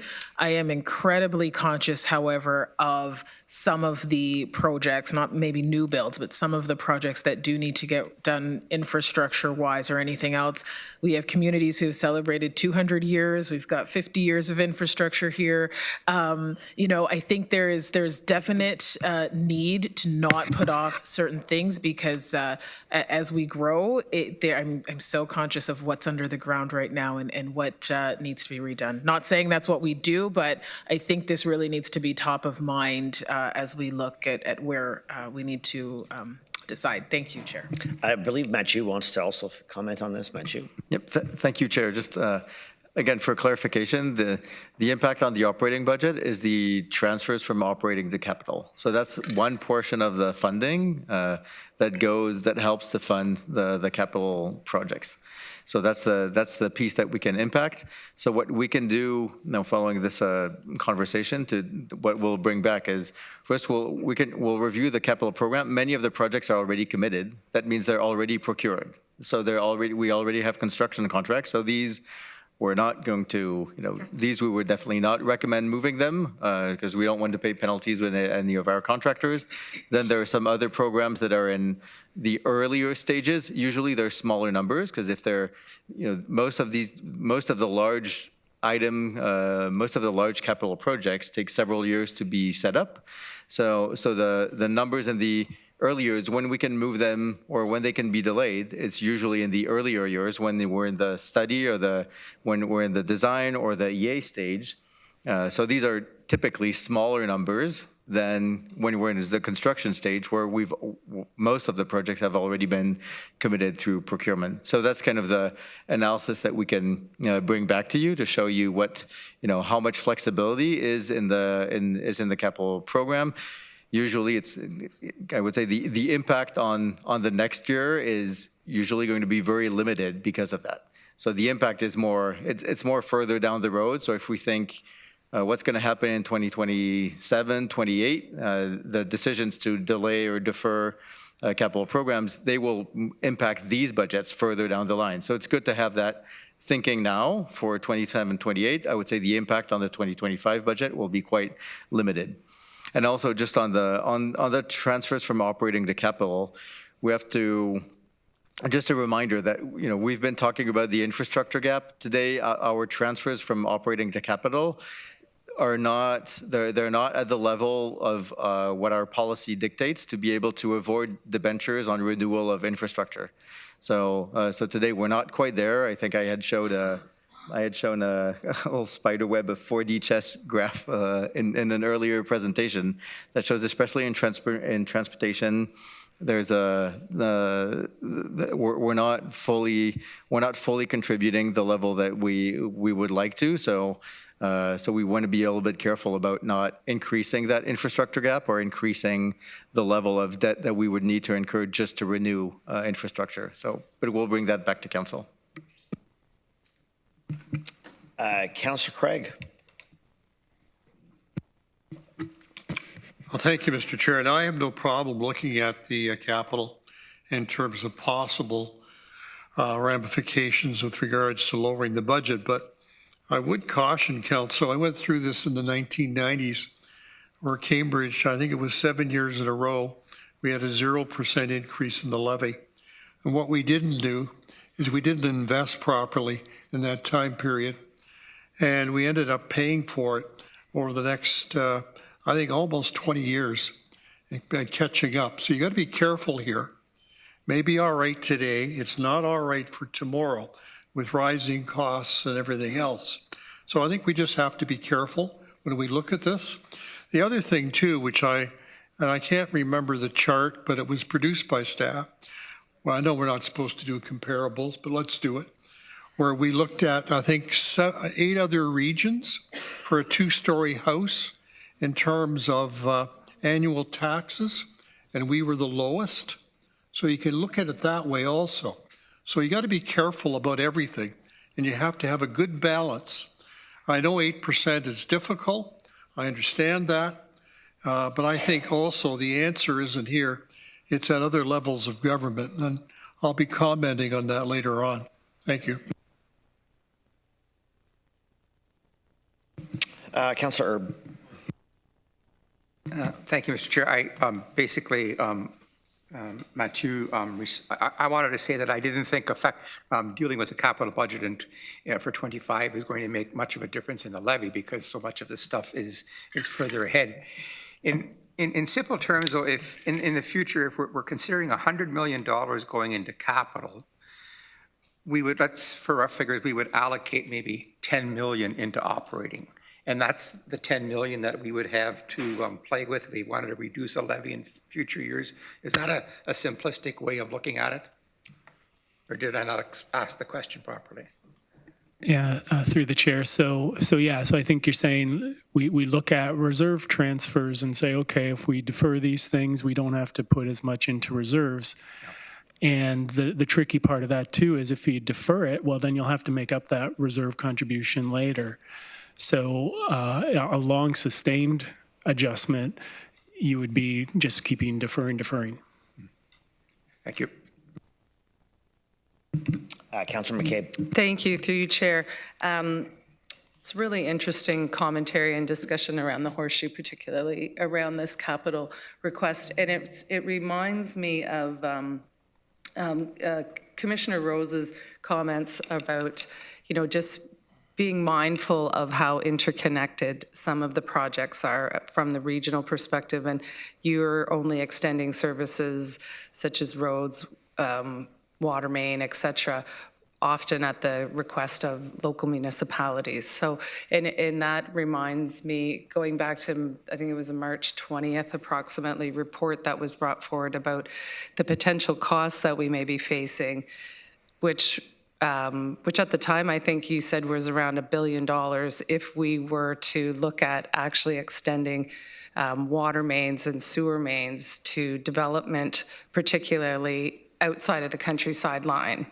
And I think, while we're all really mindful that, of course, we want to make the tax rate and increase as reasonable as possible because we're all very mindful of the affordability challenges that far too many in our community face. I think, as Councillor Erb just said, we're not actually, it's difficult to change something in the capital program that's going to have an impact immediately, but I think it's fair to say that we really this is an opportunity for us to be really mindful about decisions that we're going to make and how it will really impact in quite a dramatic way future budgets. And that, I think, is partly what you were saying or trying to get us to think about. Is that a correct way to Commissioner Rose with the report from March, and then again, was it September or October with the follow-up reports you did, or I guess it was October, the follow-up reports you did around like the water supply and allocation and things like that? Is it, and I remember Commissioner Regier at the time saying, in his mind, extending water mains out to the, beyond the countryside lines is more in the neighborhood of like $1.5 to $2 billion. Am I getting those numbers correct and sort of following that thread that you're laying down for us correctly, Commissioner Rose? Through the chair to Councillor McCabe, what you're referring to are growth-related projects. So those would be for new, like for developable areas. And what I was referring to is through the water supply strategy, we'll be looking at a number of different infrastructure investments we need to make. And with that particular pipeline that you're referring to, that was brought up in the previous water supply strategy as a possible solution for water supply for the region. And at that time it would cost $1 billion, but we did have updated costs for it at $2 billion. So I think that there's two different things we're talking about here. One is renewable projects, like for existing infrastructure, and one are growth projects. So when you defer growth projects, you defer growth. And when you defer existing infrastructure projects, you're just pushing the costs of doing that work down the line, essentially. So But it's fair to, tell me if it's fair to say, though, that, like, because part of the conversation and the questions that I had asked Commissioner Regier at the time, specifically around growth-related projects, is that currently within, and he's not here, so I appreciate that he can't answer, but that currently the amount of housing in particular, because that's really what's driving this, the amount of housing that's already approved and has been approved for a number of years in many cases, we already have enough housing units approved across the region to meet the housing targets that the province has set out, correct? So then I'll let you answer that. From that meeting, I do recall that is what he said. Yeah, that we do have that. And that's growth and housing that's been approved within the countryside line. So in terms of like your comment about growth, some of these capital projects being driven by growth-related projects, those would particularly be growth that would occur outside of the countryside line.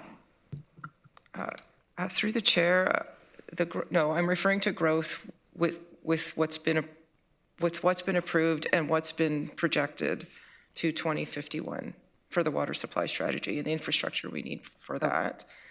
I can't speak to what's inside and outside of the countryside line. I'm not in planning. I just know what we need to do from a regional perspective is look at our water supply and our wastewater treatment. It's up to the area municipalities to build the pipes to where they want the development to go, because we don't do linear infrastructure at the region. But it's fair to just remind ourselves that we currently have enough housing units approved within our countryside line to meet our growth targets, and then the subsequent infrastructure that your team would build. I mean, we're putting that into the capital plan already accounts for most of that, correct? Yes, so Commissioner Regier said that we had housing to meet targets within the countryside where it's supposed to be, I suppose, right now, or where it is. Forgive me, I'm not a planner. That's okay, it's the countryside line. But from the infrastructure side of things, all municipalities, the region and the area municipalities, have water and wastewater or roads master plans which define where the infrastructure needs to go for growth. And on the region side, we look at the wells and the rivers for wastewater treatment to see how much more supply or treatment or capacity are needed in those areas. For the linear infrastructure that the area municipalities look at, they look at all the pipes that are needed to go to those areas. So if you have a greenfield area that's not developed yet or slated for development, that would have been identified from an infrastructure perspective in the area municipality water and wastewater and roads master plans. But if you're looking at growth in an intensification area, then that's also included in the master plans. But what you're looking at there is making the pipe size bigger to accommodate the extra flows. Okay, thank you very much. I think it's, just to return to my original point, I think it's, if we really want to be cognizant of future tax increases, we really need to think very carefully now about approvals that are being made either at the local level or at the regional level with respect to planning and infrastructure, because that's where that's extending infrastructure is where significant costs will be incurred if those projects are approved. Yeah, Councillor Deutschmann. Thank you, Chair Harris. I would hope that the region of Waterloo would not become so insular in their approach and outlook that they would not consider good ideas that show up in other communities.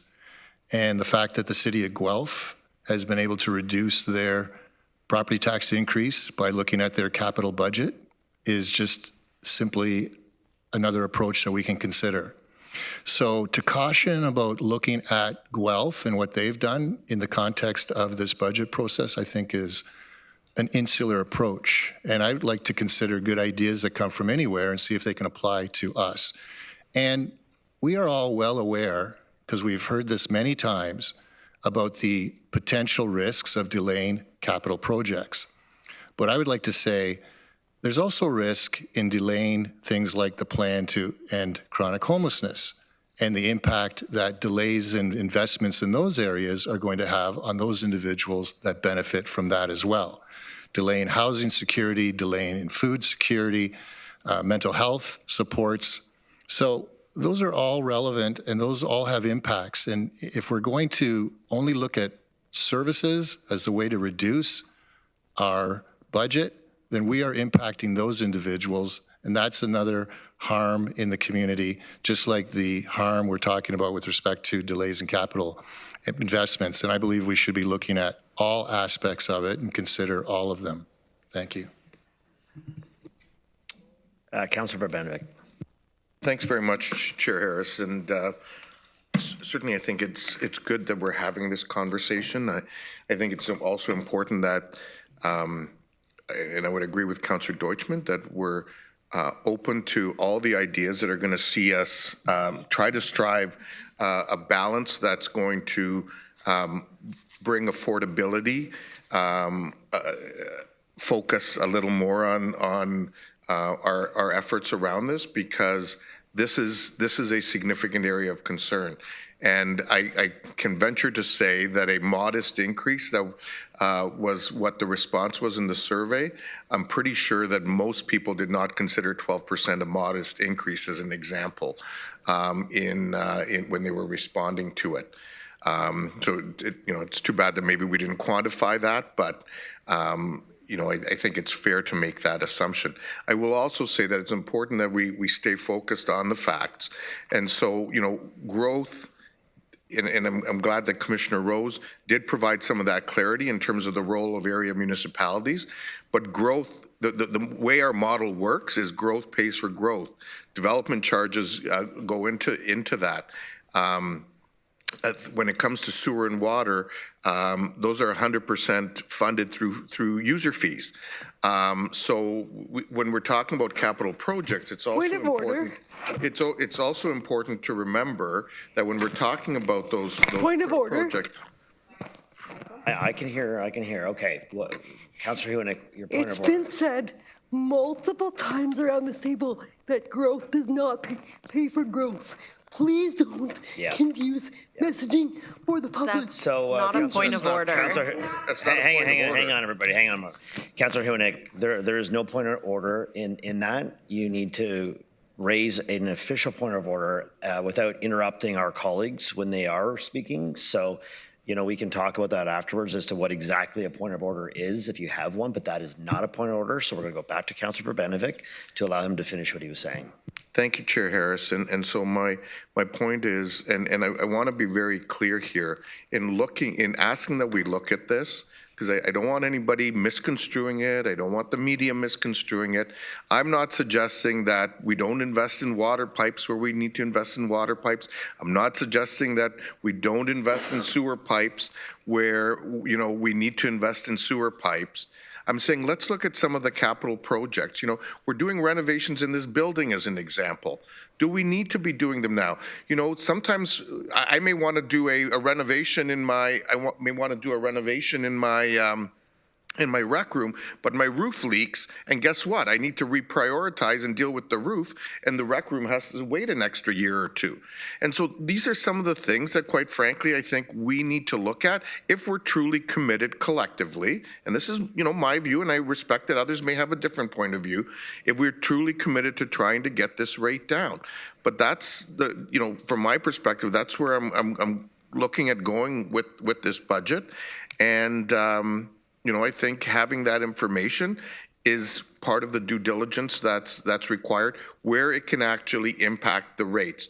And again, if it's something that, comes out of the development charge reserve, development charge debentures, funded through anything but capital from current, then obviously those things aren't going to impact the capital budget unless we, look at operating costs. And so, you open a new facility of some kind, if there's $1 million operating cost, that, it may not have any capital impact, but it'll certainly have an operating impact. And those are the meaningful conversations I expect that this council is going to want to have. Thank you, Mr. Chair. Yeah, I know that Mathieu is committed to bringing some of this information back. So, I know we've got 3 speakers left, and, I know it's an important day. It's our second opportunity to discuss budget, and there's some big numbers ahead of, our big decisions ahead of us.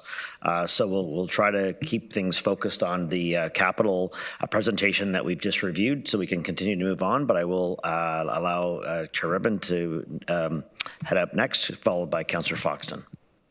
Thank you, Chair Harris. And I just want to clarify my remarks about comparators. I've just spent the last 2 days lobbying federal ministers with my 5 regional counterparts.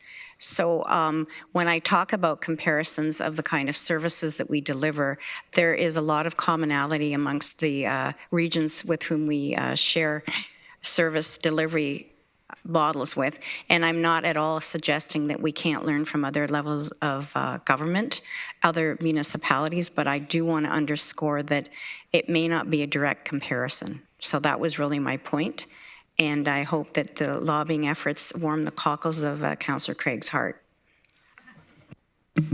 Councillor Foxton. Thank you, and through you, Chair. I want to give an example of where capital already has been cut. And that was in Mr. Spuno's presentation and the electric buses, the purchase of the electric buses, and deciding to go to hybrids because it saves us not only money, but they were more functional. And that's an example because that's a capital expenditure of buying the electric buses. So we've already done that. We don't have to look at the infrastructure, the roads, the necessary things to be done. A lot of people on this horseshoe have a lot of common sense. And so we don't have to take these tirades into the twilight zone. The other thing I wanted to say, Councillor Deutschmann is correct that we should look at this thing. And the municipality did cut funds, but we also have to remember that the lower tiers can cut things such as a twin pad or upgrading the ACC, which would save us millions of dollars. And but we're not looking at that, Rob. I don't want to get you disappointed. We're still going ahead, trying as best we can. But those are the options a lower tier has that the upper tier does not have. So Guelph may have cut off putting in a new sports field or building a new museum or whatever. I don't know how they made that cut, and that's what is important. So yes, we can cut capital, and our staff found a more efficient way of purchasing buses and already have done that, and I applaud them. And so let's keep our eyes wide open and not just draw on the negative. Thank you. Okay, Councillor Craig, and then we're going to get moving on with our agenda, please. So, Councillor Craig. Well, thank you, Mr. Chair. And I'm going to come back to a couple of points. The regional chair has indicated of special discussions behind the scenes, which I appreciate, dealing with federal ministers. And I'm going to warm the cockles of everybody's hearts because I got a motion coming forward next week dealing with our provincial representatives and how they need to get more involved in the issues that we're dealing with. The reason we're in the problems we're in, and everybody knows it, and it's been going on for 20 years, is the fact that municipalities don't have a proper source of funding to, in fact, deal with the issues that we deal with. And that's been going on for decades. So I think it's necessary to make it very clear in these arguments that we can do the very best within a very constrained fiscal limitations that we have. But the real issue deals with the provincial inadequacies of funding municipalities. And that needs to be reiterated, it needs to be talked about, and we need to make that very clear to our local MPPs about the issues that we're facing. If you look at the downloading and the capital downloading for bridges and highways going back to the 1980s, you get an understanding of just what a poor position municipalities have been put in. So my hope is that we can expand on these arguments, not only just dealing with capital and current budgets, but also dealing with the fact that the real responsibility for increasing taxes at a municipal level really lies a lot with the provincial authorities and the lack of support. I mean, people, you talk about $200 to a person that's being handed out after Christmas. this recent sort of witch's brew that was brought up by the Premier last week. And it really, that money can be better suited in terms of helping municipalities throughout Ontario, hospitals and everything else.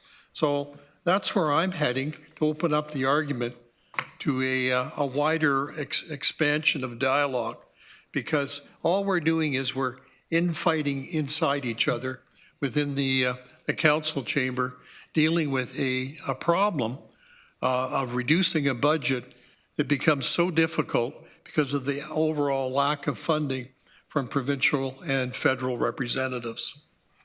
Thank you, Mr. Chair. Mr. Deutschman. Just want to clarify two things. First off, on Guelph, it's not a cut but a delay in those capital projects. But on point of order, I just reading, okay, quick. A member who desires to call attention to a violation of the rules of procedure will ask leave of the chair to raise a point of order. So it's on a violation of the rules of procedure. Just for clarification, not an offense to what somebody might be saying.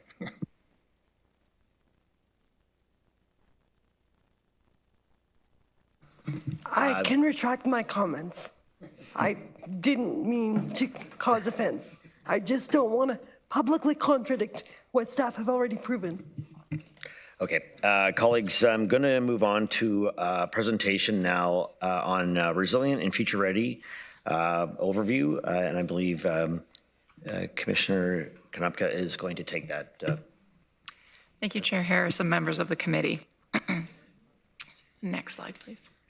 Much like last year, myself along with my colleagues will walk you through our strategic priority areas and share some highlights of the work ahead and what it will take for us to be successful from a resourcing perspective. Today, we're going to cover 2 focus areas, and at our next meeting, we'll cover the remaining 2. I'm going to start us off with resilient and future-ready organization. We are intentionally starting with this area because if we get this one right, it will set us up for success to achieve our other goals and objectives. Being resilient and future-ready means investing in our organization so we can deliver excellent services and achieve positive outcomes for the community now and well into the future, whatever it may bring. Through our strategic plan, we are striving to be a great place to work, a place where everyone is valued and has the tools they need to do a great job. We are also preparing for the future by providing a safe space for ideas and experimentation that transforms services based on data and other ways of knowing. Next slide, please. This is an exciting and some might say daunting time for municipal government as we are faced with many challenges. But this is an era of change, and with that comes a significant opportunity for a better future, and we have the ability, if we make the right choices, to make long-lasting change for residents and generations to come. To be clear, we are a resilient organization, and we have been weathering many of the challenges you see on this slide as well. To keep going and to ensure that resiliency, there are some areas that we need to focus on. In 2023, AMO reported that compared to other provinces and territories, the Government of Ontario's program spending per capita was the lowest in Canada, resulting in a $3.8 billion gap. This puts a lot of pressure on residents and on the available resources at the region. This gap is compounded by the rising costs of doing business. According to Statistics Canada, 41.8% of Canadian businesses surveyed said rising costs will be a key obstacle in the third quarter of 2024. Preventative investments are also critical as we work to prevent cybercrime. According to Statistics Canada, total spending on recovery from cybersecurity incidents increased for Canadian businesses in 2023, doubling from approximately $600 million in 2021 to $1.2 billion in 2023. This is a risk we also face. This is uncharted territory and we must keep ahead. According to Canada's National Cyber Centre, over 100 cases of cyber threat activity targeted Canadian municipalities from 2020 to 2022. You can see some other challenges on this slide, including the issue of workplace mental health. Investing in the mental health and well-being of employees remains a vital priority, especially with the rising rates of mental health struggles in the province. Employees who are supported are better able to provide the services people need. Hopefully this gives you a sense of the pressures that add a layer of complexity on our ability to continue to be a resilient and future-ready organization. Next slide. So how are we responding to some of these challenges? In light of all those pressures, we have identified key focus areas for 2025 to position our organization well and deliver positive outcomes in the community. Initiatives we would like to implement for 2025 address the following areas. Equitable community growth. We're looking to improve the project management and prioritization of capital projects to support equitable community growth. Data-informed decision-making to enhance employees' access to data, tools, and technology that they need to deliver human-centered services and make data-informed decisions. Safe and inclusive communities. To embed reconciliation, equity, diversity, and inclusion into the organization and the services we provide. Cybersecurity and preparedness, to ensure the security and continuity of regional services. Employee well-being, to support employees' growth, development, health, and well-being.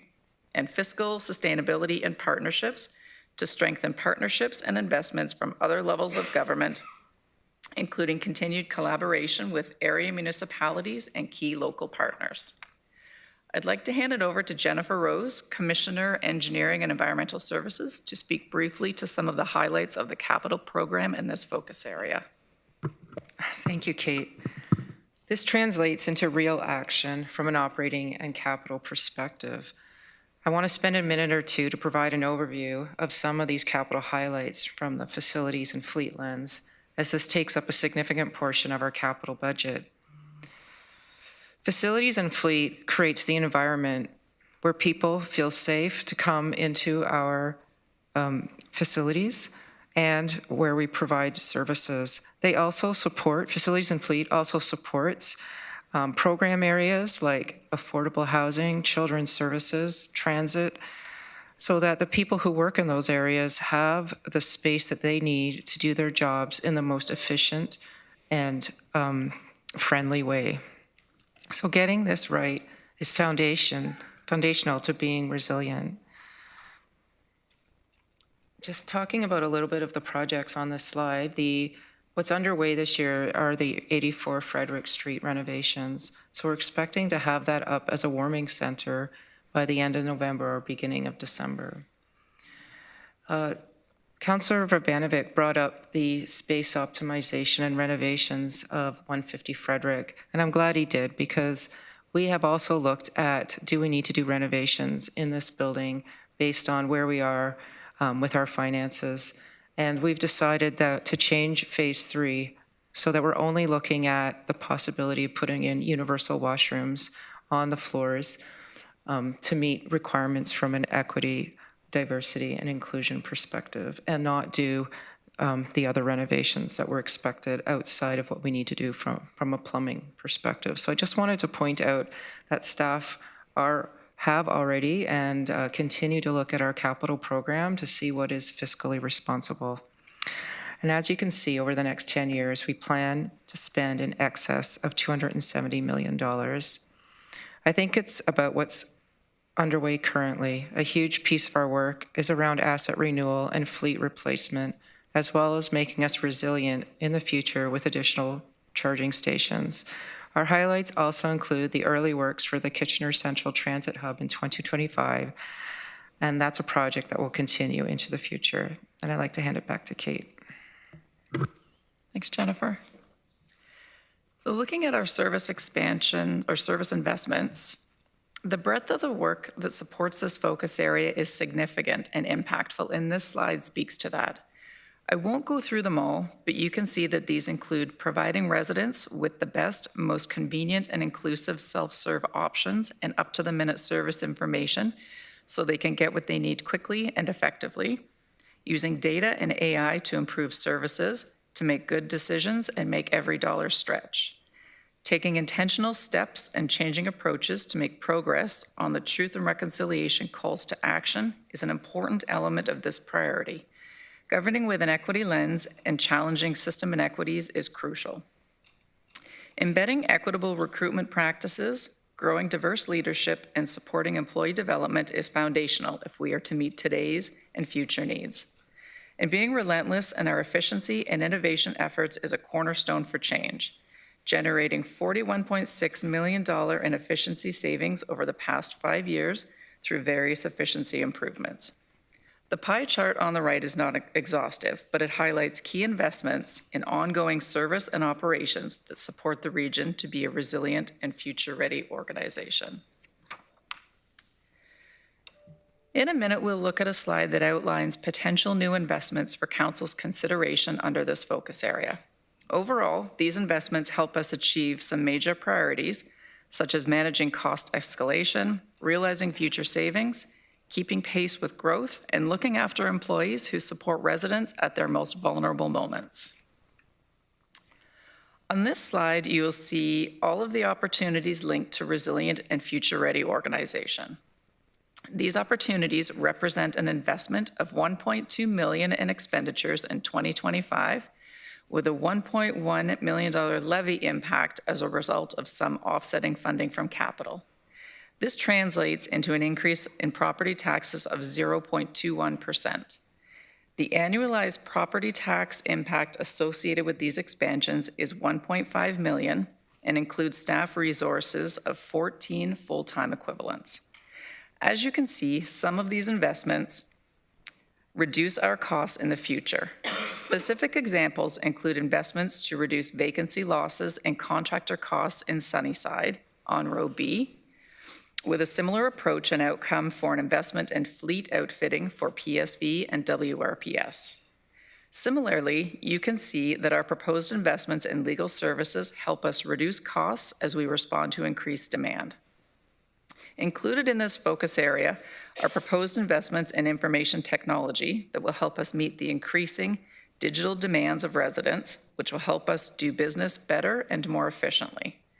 Another example of future-proofing is shown on Row K, with an opportunity to invest in emergency management to strengthen our capacity to continue providing services in the event of a natural disaster or cybercrime. On the previous slide, we highlighted the need to look after employees who support residents in their most vulnerable moments. You will see this objective reflected in the very first row on this slide with a proposed investment in an employee wellness and peer support program. And with that, I hand things back to Chair Harris. Thank you. Councillor Urbanovic. Thanks very much, and thanks for the presentation on this section. When we look at the service investment page and the graph that you showed, or the pie graph that you showed there, those amounts add up to $53.4 million. Is that the total expenditure in that area, or is that new expenditure that's being proposed?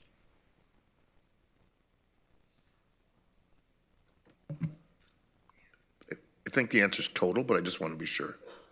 Through you, Chair, that is the new proposed expenditure. So we have $53.4 million in new expenditures?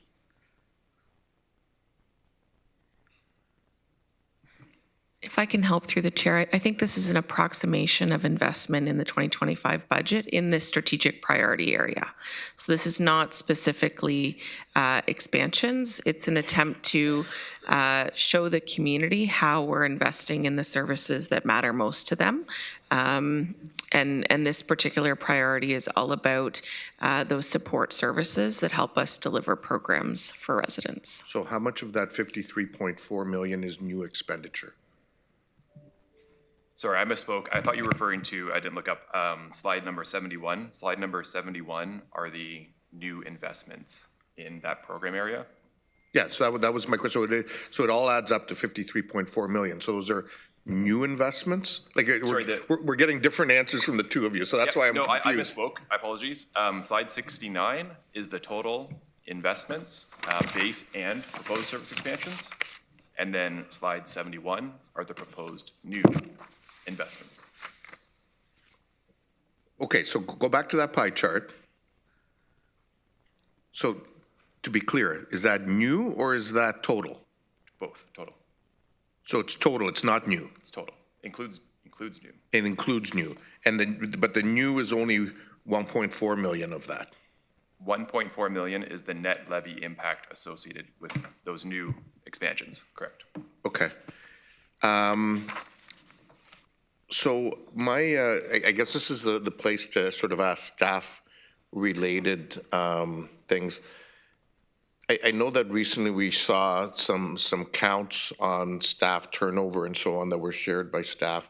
I'd be interested for budget day, and this I would think is fairly easily produced, to actually see by department and division what our staff count currently is in all areas of the organization, so that we can see those numbers. And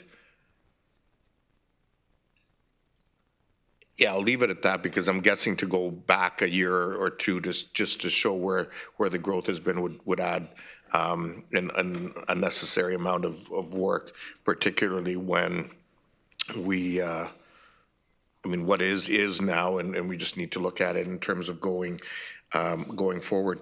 My other question on staffing is, how much do we put in the budget right now for gapping on an annual basis?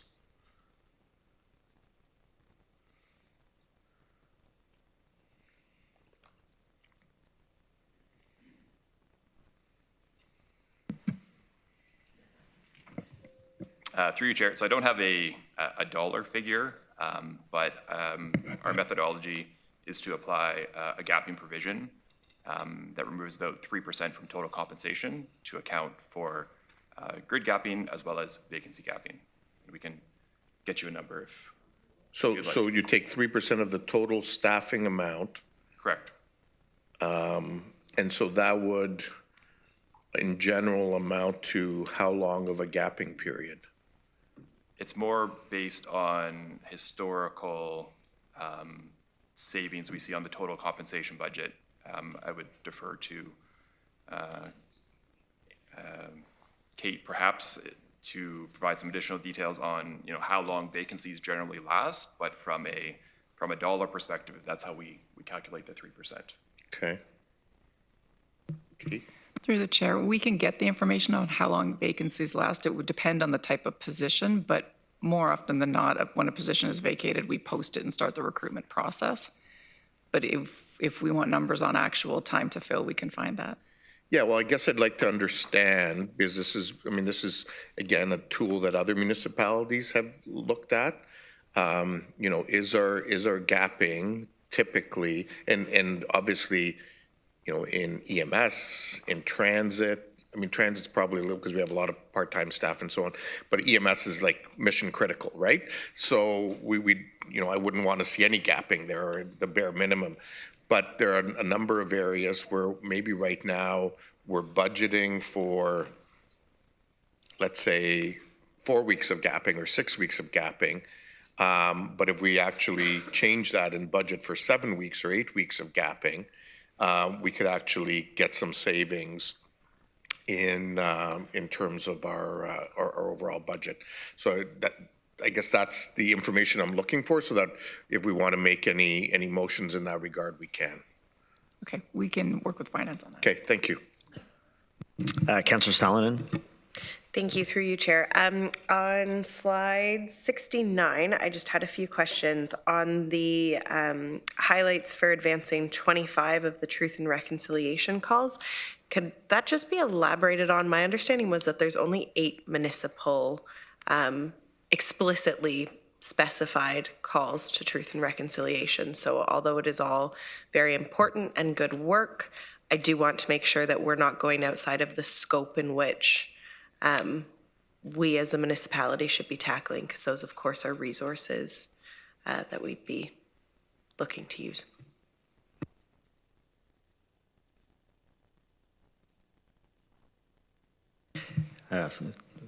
You're expecting an answer here on this one? Yes, Yeah, that was a question. I'm looking around the table, and I'll just, if there's, Fazio. Thank you, and through you to the chair. I think the Director of Truth and Reconciliation, Paula, and Kate have been working closely on this, and absolutely the calls to actions that are directly related to municipal government are the ones that are prioritized. But I suspect that there are connections between the other calls to actions to some of the work that we do through Resilient and Future Ready and equitable services and opportunities, and even climate aligned growth and probably homes for all as well. Okay, thank you. And then I was also wondering on, I guess this is more so about slide 68 is what prompted my question. With the universal washrooms going ahead, I completely understand what you're talking about, Commissioner Rose, and appreciate that staff have reassessed what we can feasibly do and what needs to be done.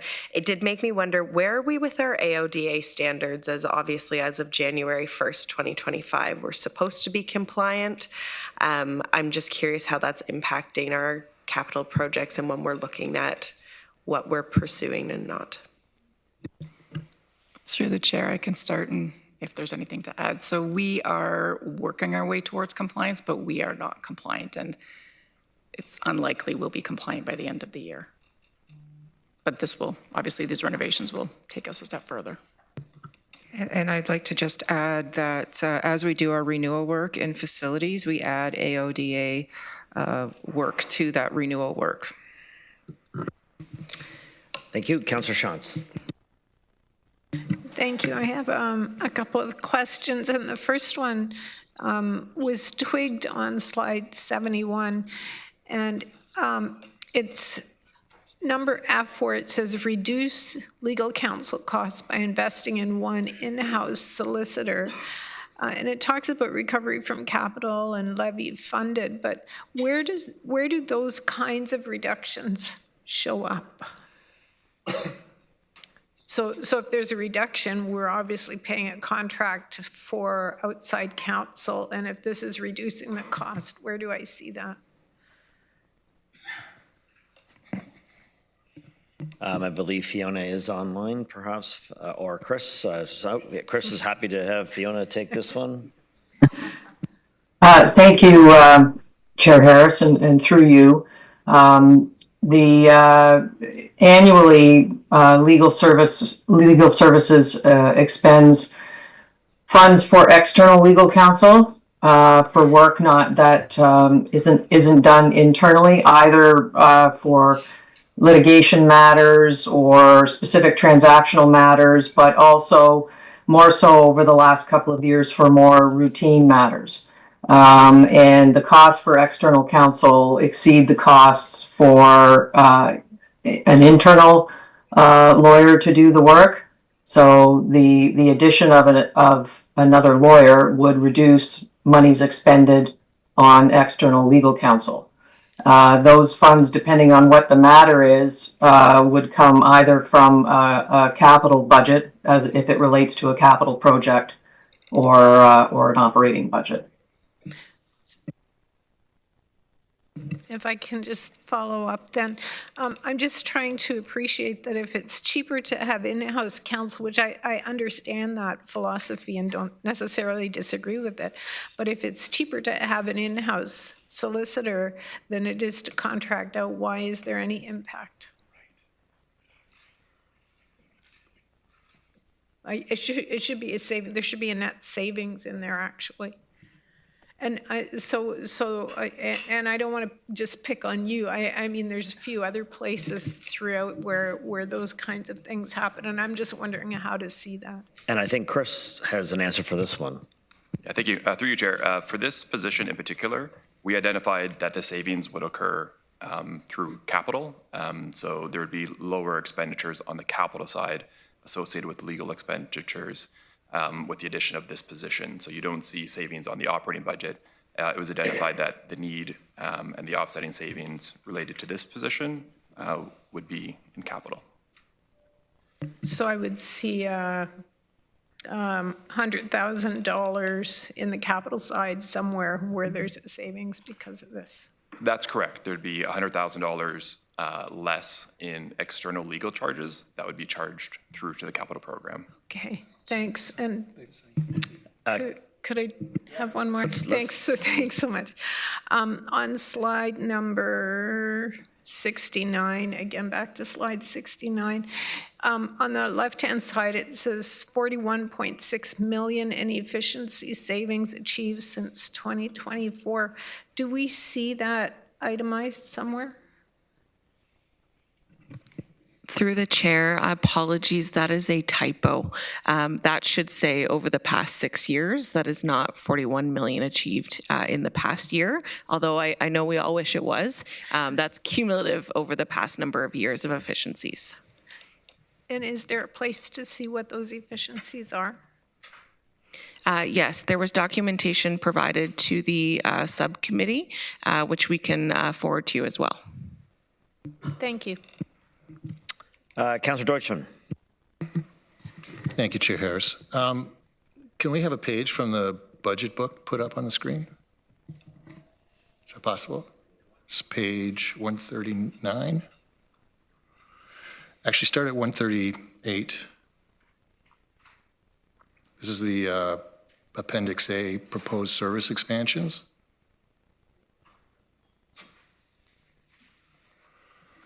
It's actually not 138 of 210, but down the bottom right-hand corner of the page on the original. Yeah, see, here we go. Okay, so this is the listing of all the proposed FTEs all in one spot on those 2 pages.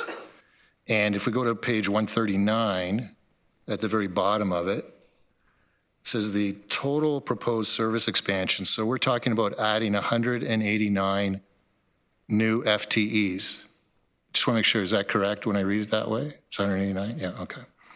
And the hit on the budget for 2025, the impact on the budget for 2025 will be $14 million essentially.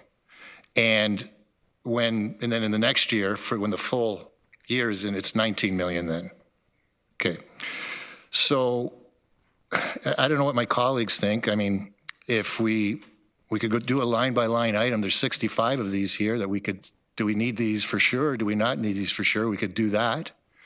For example, Councillor Shantz just raised a good one. We're saying let's add a solicitor because we're going to save that cost in what we pay in external, but for budget purposes, we're only using a 50% recovery. So, it's not 100% recovery in that situation. Now, the alternative is what we could do last year, where we said, because each of these, when you go below this page, each individual page then has information about each line in this chart.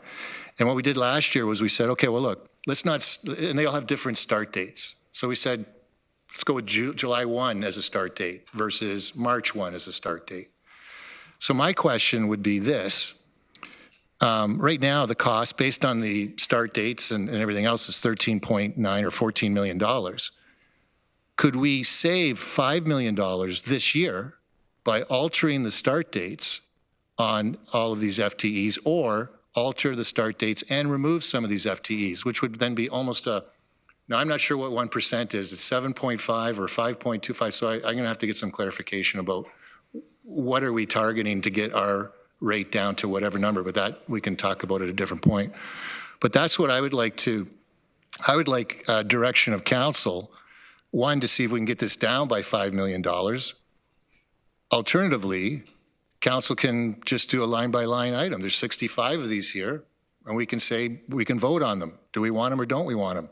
Then we're really getting into the weeds on the budget, and we're doing it. We're not just leaving it to staff, as an example. So, I'm not sure I'll bring something back later, but I'd like to hear from other people to see what they're thinking. Do we ask staff to come up with $5 million in cuts? Or do we do a line-by-line review and decide whether we want to have that person or not? For example, do we need a solicitor this year, or we can wait a year to get a solicitor? That sort of thing. Because this is a tough year, and we're just going to have to decide whether we want to add some service or not to the situation. These are, what need to haves, must haves, or whatever the old Joe Martin phrase would have been.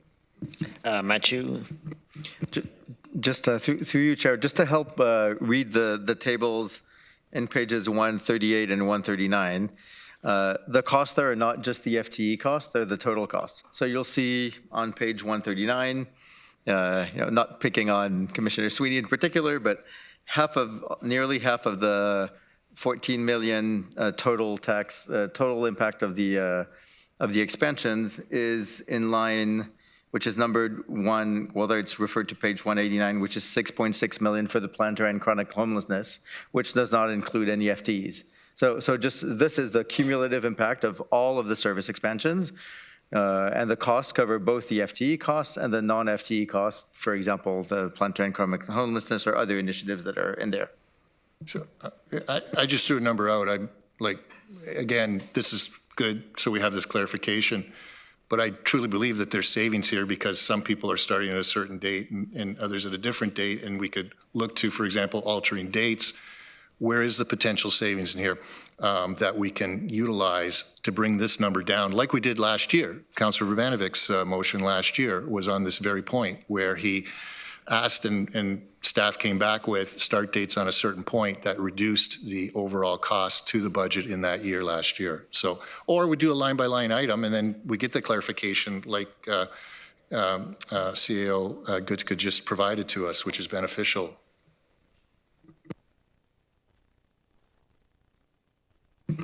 Just with you, Chair, I mean, yeah, we can definitely work on the start dates. I think, I don't have the number in mind, but for example, I mean, the annualization will stay the same. So bearing in mind, for example, in today's base budget, there's, so I forget if it's 4 or 5 million that's associated with positions that were, because of their start dates that were delayed during the year. So there's, I would say there's, so it's pushing things out for sure, but just a reminder that will catch up to us in 2026, just the way that today we have 4 or 5 million that are into the base budget today because of some of these staggered recruitment dates last year. I appreciate that, but we're trying to find cuts where we can. So any percentage point that we can achieve this year, we'll work on next year. I mean, we're trying to do what we can without cutting deep into services. And I appreciate you point out the plan to end chronic homelessness at the 6.6 million. But like, is that going to be one of the areas? Because we cut back last year several $1 million in this area previously. So I'm trying to avoid cuts in those areas and finding other ways like capital so that we can make those sorts of important expenditures. So yeah, I think we need this conversation and we need to consider, do we go line by line then? Thank you. Okay, something to keep in mind. Councillor Wolf. Through you, Mr. Chair. My questions are on the resilient and future-ready potential expansions tax supported. I'm not sure my page isn't numbered, but 71? Okay, thank you. I'm concerned about risks and savings. So if I look at A, it says invest in employee wellness and peer support program, mitigating long-term mental health issues and associated high organizational costs. So are we putting ourselves at risk of those high costs if we don't hire someone? And also similar to looking at J, respond to increased number of accounts payable and prevent fraud by investing in one finance clerk. Are we at risk of more fraud? You know, and how much savings would you think that would be? And then K, strengthen operational capacity in event of natural disasters by cybercrime by investing in a full-time emergency management and business continuity specialist and cloud-based software. So again, when you hear other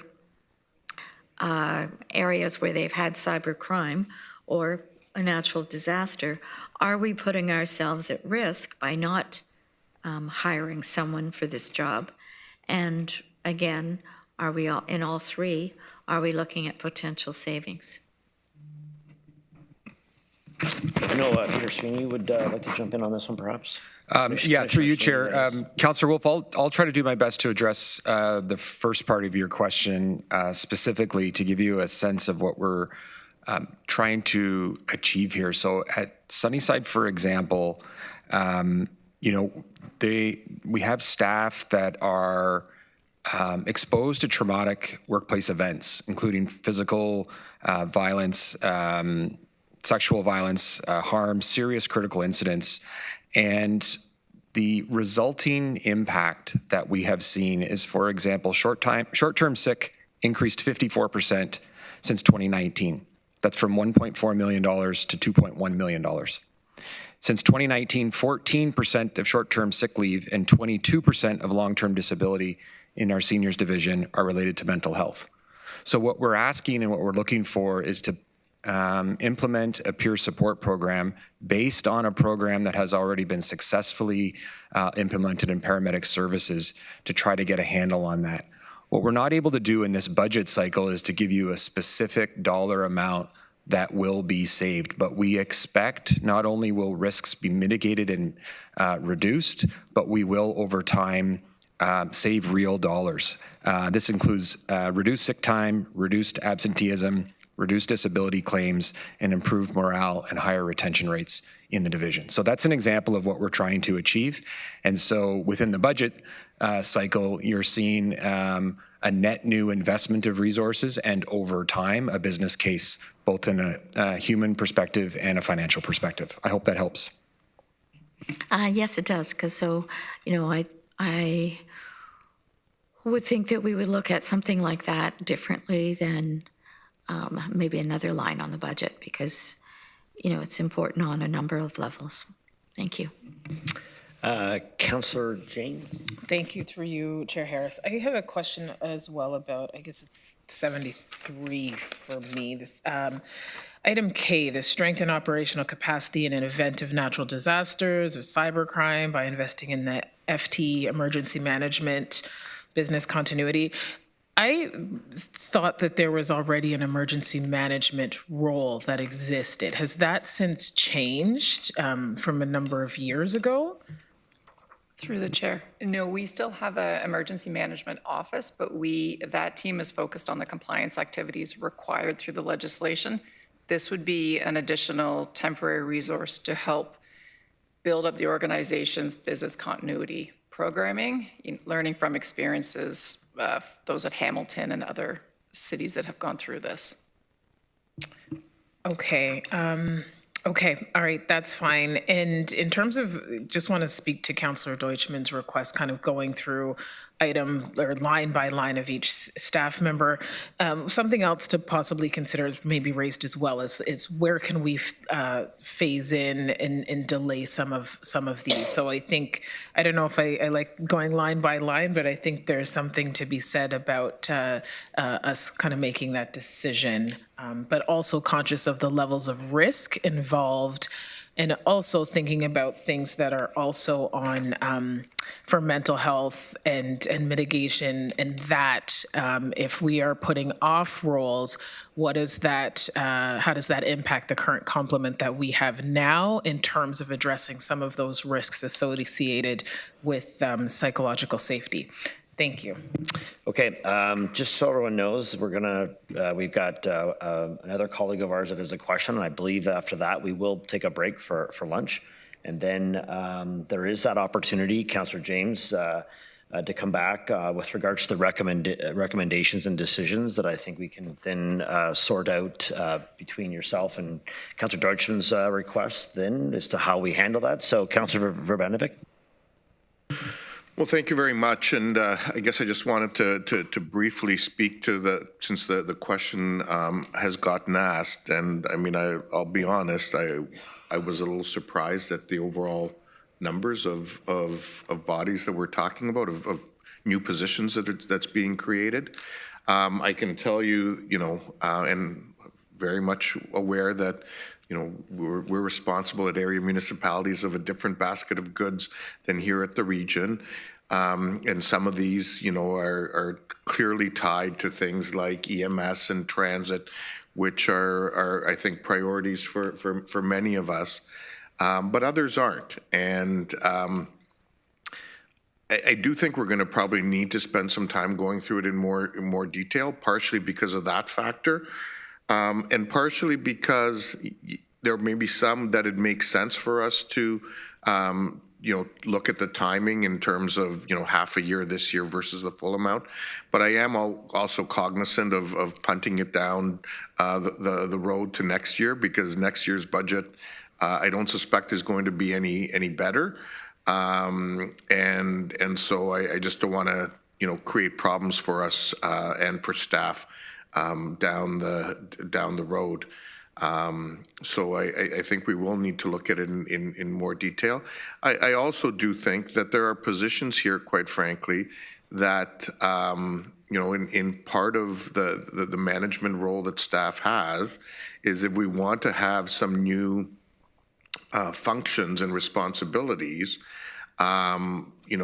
we need to look at how do we transition maybe some people from some things that they're currently doing into some of these new roles, looking at gapping opportunities that exist. And I'm sure some of that, no doubt takes place, but I think there's probably a sharpening of the pencil that might be helpful in the circumstance in light of the financial situation we're finding ourselves in. I'll leave it at that.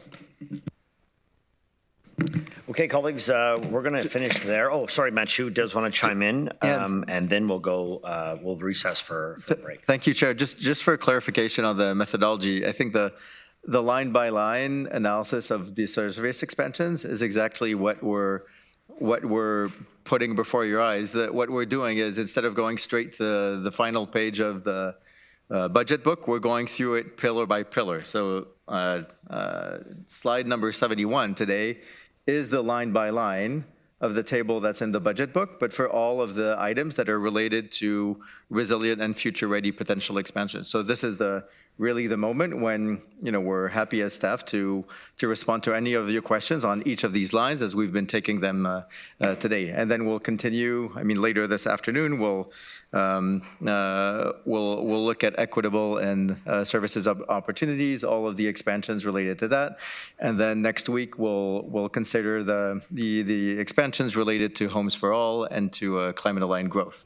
So that's exactly what we're doing, is that line-by-line exercise. It's just sequenced by pillar to make it a little bit more tractable and to enable you to ask some more qualitative questions to staff.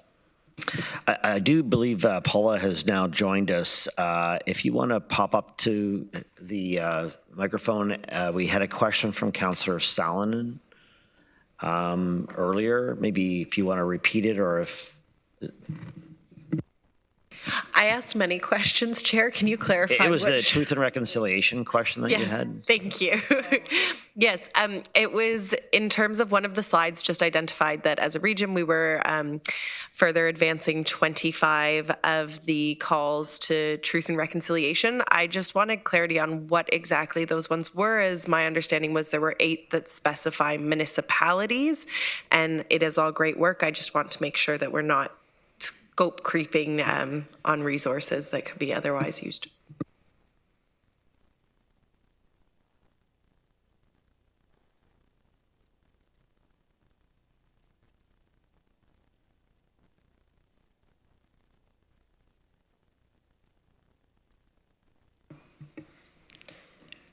Chair, I'm also happy if somebody just wants to send an email if they have more to add to what let's do Fawzia that. provided. We'll ask for an email response on that sufficient. one. And colleagues, we're going to break for a bit here. So half hour. Yeah, 30 minutes. So about 12:45.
To get back to work here.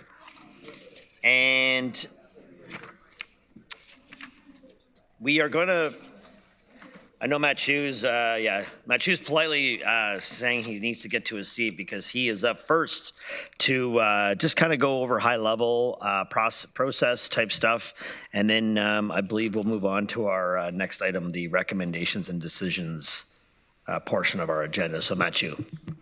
Yes, thank you, Chair. Just to clarify the intent of the approach today. So we took the first pillar, resilient and future ready organization.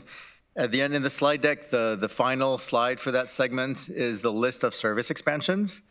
So the intent was first to go through what we did this morning, which is respond to all of your questions relative to the service expansion. And then now the next stage is for council to vote on a recommendation to bring all of these expansions or part of these expansions forward to the final budget day.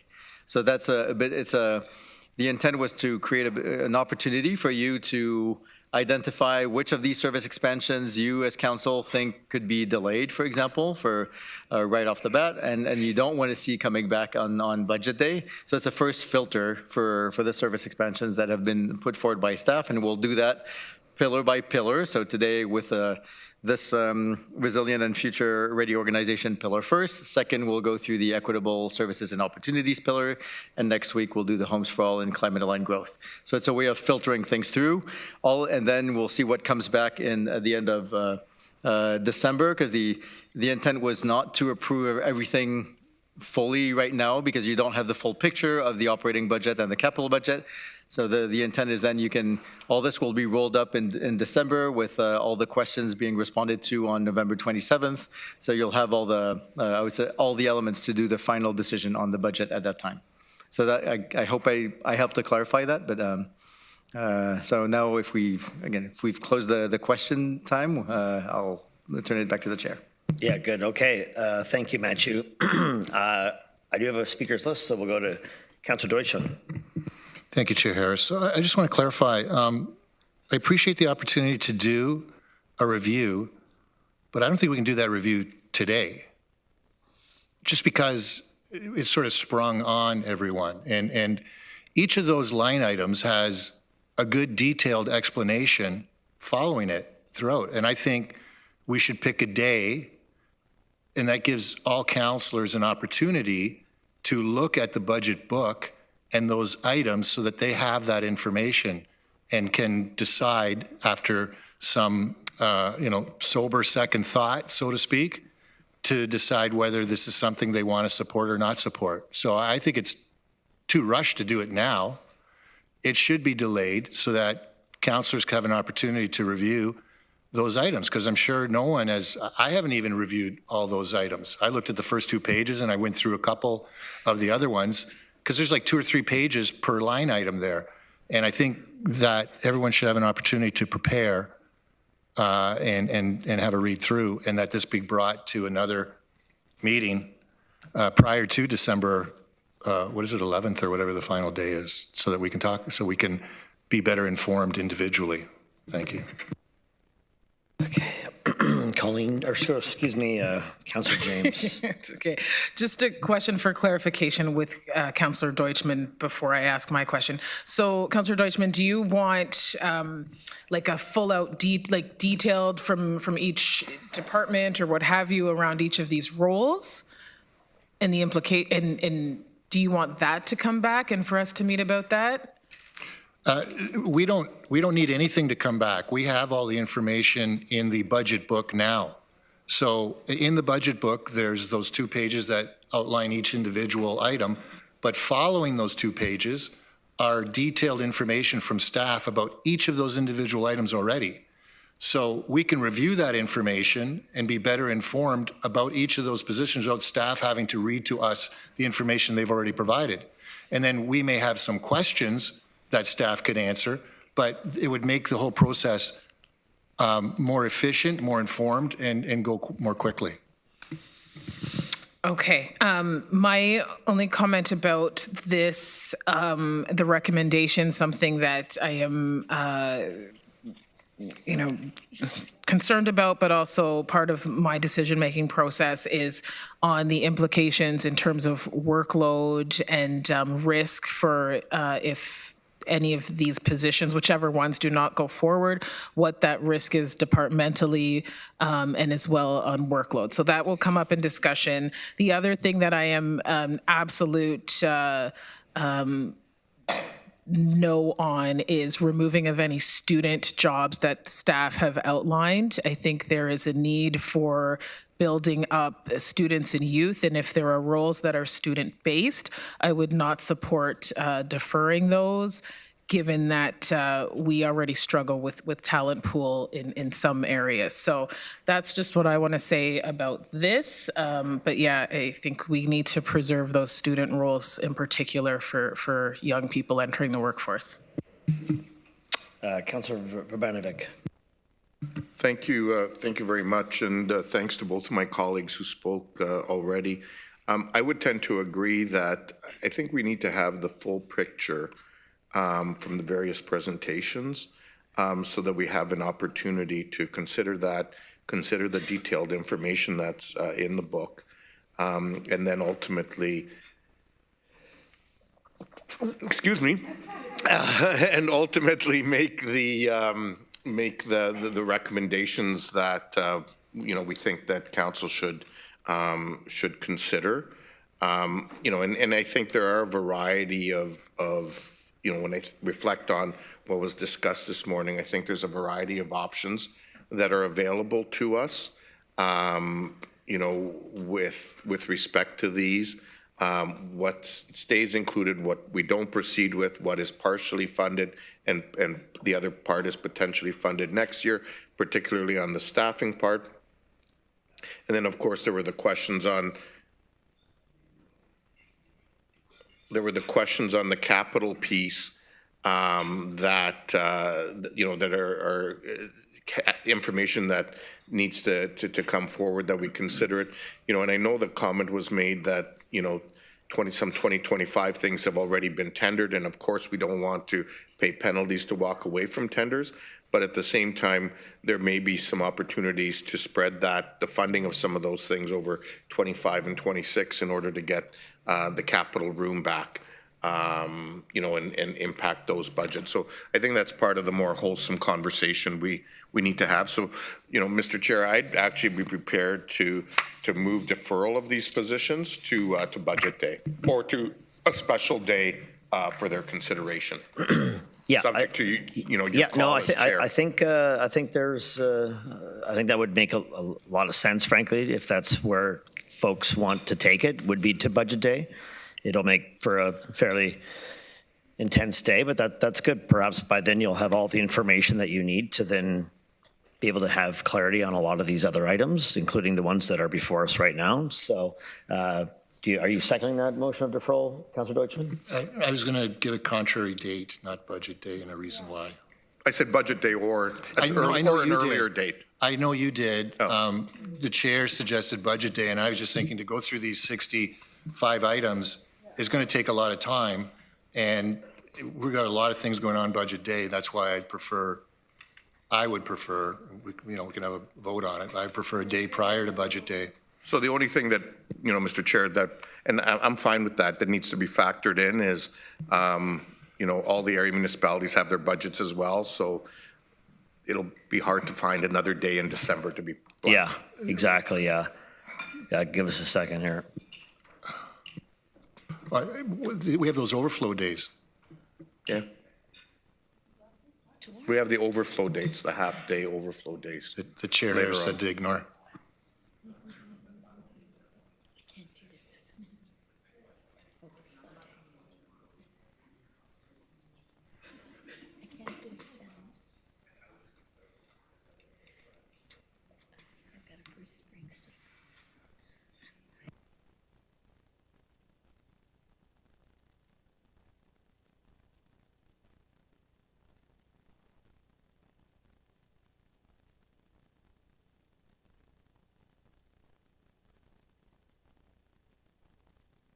Yeah, so, colleagues, I was reminded that the exercise that we're dealing with today and then in subsequent days is to deal with the 20 recommendations today, and there'll be another 20 the next budget meeting, and then followed by another 20 for about 60 in total. So, I guess, I don't know if we go through them all, like we're gonna go into another round of 20. Is it to defer just these 20, or is it to probably defer all of them?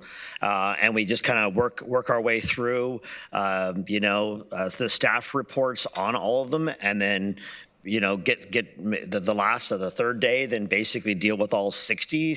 Maybe we get to them earlier because we're not debating one-on-one, and we just get all the presentations out of the way, and we carve out the days that we have left, like the next two. By then we'll be halfway through all of the staff reports on them, the questions, and then we can get right into it on the third day. Councillor Deutschmann? Thank you, Chair Harris. The intent is to go through all of them. So if the suggestion is that we're still going to get presentations on either items, then yeah, let's wait till we have all those presentations, and then we will meet and go through the 65, and that way then we can decide. Because you might be deciding on some and wondering about others. We should do it all at the same time. So let's have all that information and then decide on the 65 on a line-by-line basis. Yeah, I think we often will do this, and then we actually have another entire debate over the same things on budget day. So, I'm not suggesting that we get consensus on hearing the staff report and then, having a really good debate and discussion on all the 60 at once. Versus, because we seem to go over and over ourselves, and maybe that's just we blow through all the staff reports on all of these with limited back and forth, and we save it for the final day where we would have heard the last 20 anyways. So I'll go back to Councillor Deutschmann, and then I will follow the rest of the speakers that have asked to speak. Yeah, so I appreciate what you're saying, Chair Harris, about repeating, but I think if we have the present, and I'm presuming that the clerk pointed out that we're having presentations on all of them. And so that's great. Let's have presentations on all of them. Let's have a day where we're making decisions on those line items, and that will be firm for budget day. And then on budget day, we're dealing with everything else. That is what I'm suggesting as the process. Okay, let's hear from a few others. So Councillor Hunick. Okay, Chair Redmond. Thank you, Chair Harris. I understand that this is a lot of information. I understand that everybody around here is keen to do their due diligence, so this is in no way meant to be a bit of an off-ramp. But when I look at, hang on, page, the purple one, whatever, sorry, 71. When I go down the right-hand side, there are several that are levy funded. There are offset cost savings, ones that are offset by cost savings, 50% recovered from capital, 50% from levy funded. And I just wonder if we could suggest, and this is a conversation that those of us who are on the subcommittee for the budget had a further conversation, so I recognize that not everybody has had the benefit of that. But if we look at ones that impact the levy, I'm wondering if we could just sort of separate those aside. I think all of these have merit. I've been in staff presentations around IT and the growing threats that we have as a municipality, and there's some things in here that I think have huge, huge risks. So I would be happy without using a fine-tooth comb to suggest that we separate the ones that are levy funded. I'm assuming nothing would be on this list if it wasn't important, and that importance may vary with the priorities that individual councillors have. But I would suggest that if it's offset by cost savings, the subcommittee of budget had a thorough discussion, and it would seem to me that those ones should automatically go forward in the absence of other criteria or different context. Yeah, good point. So you could basically whittle down a lot of them through that one motion. Just clarification, Chair Harris? Okay. So it would be cost savings by hiring the person? Is that the or cost savings found to allow the hiring of the person? So I just wanted to clarify that. if you interpret the motion that the subcommittee brought forward on, including the. Just put the chart back up. There's an example right there. Okay. On that page 71. Because there were two that said cost savings, so I just wanted to clarify. The number 2 and B and C, offset by cost savings. Through the chair, Peter, do you want to take B and C and explain the cost savings associated with these two measures? I can do B, I can't do C. Actually, and given they're the same bucket of work, do you want to take them both, Jennifer? Thank you. So through the chair, those, the one for B, we're hiring a contractor to come in and do the work that this person would do.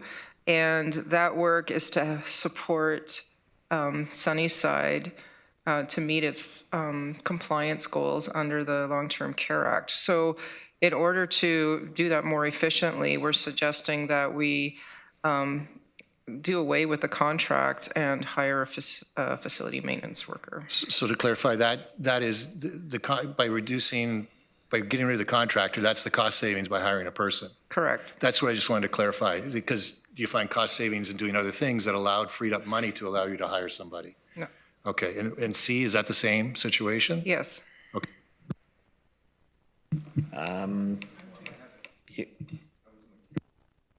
Okay, Councillor Benedict.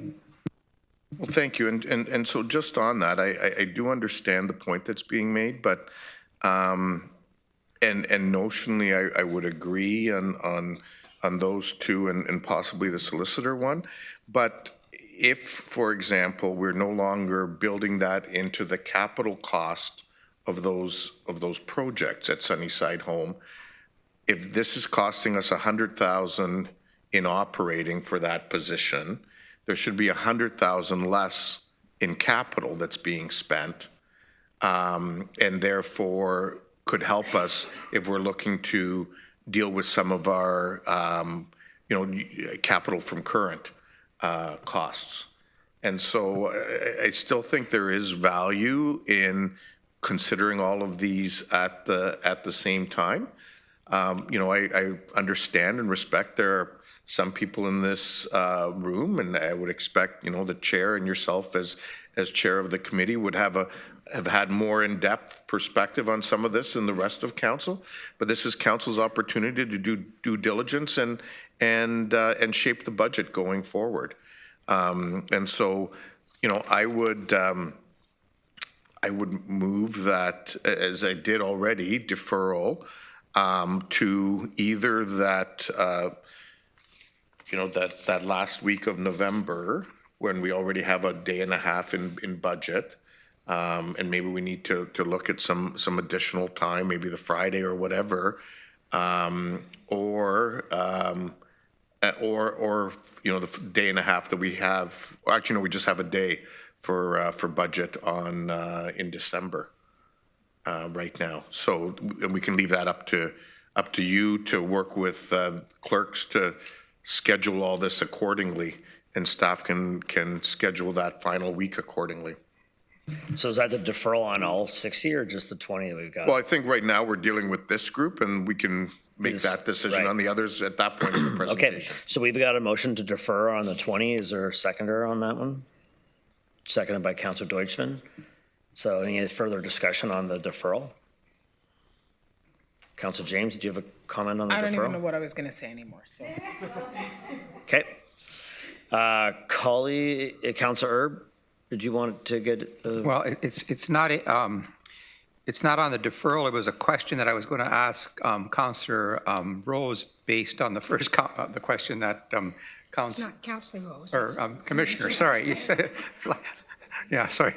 Demoted. You're already demoted. Councillor Verbanovic was asking if if that also meant a deferral in capital costs, and I was sort of curious to hear that answer. So through the chair to Councillor Erb, the costs for this contract are in operating, because this is an operating maintenance contract. So it's not a capital project. So the savings you'll see in the operating budget immediately after we cancel the contract and hire this person. And nothing in capital? No. Okay. Sorry, point of, So then, Okay. Yeah, we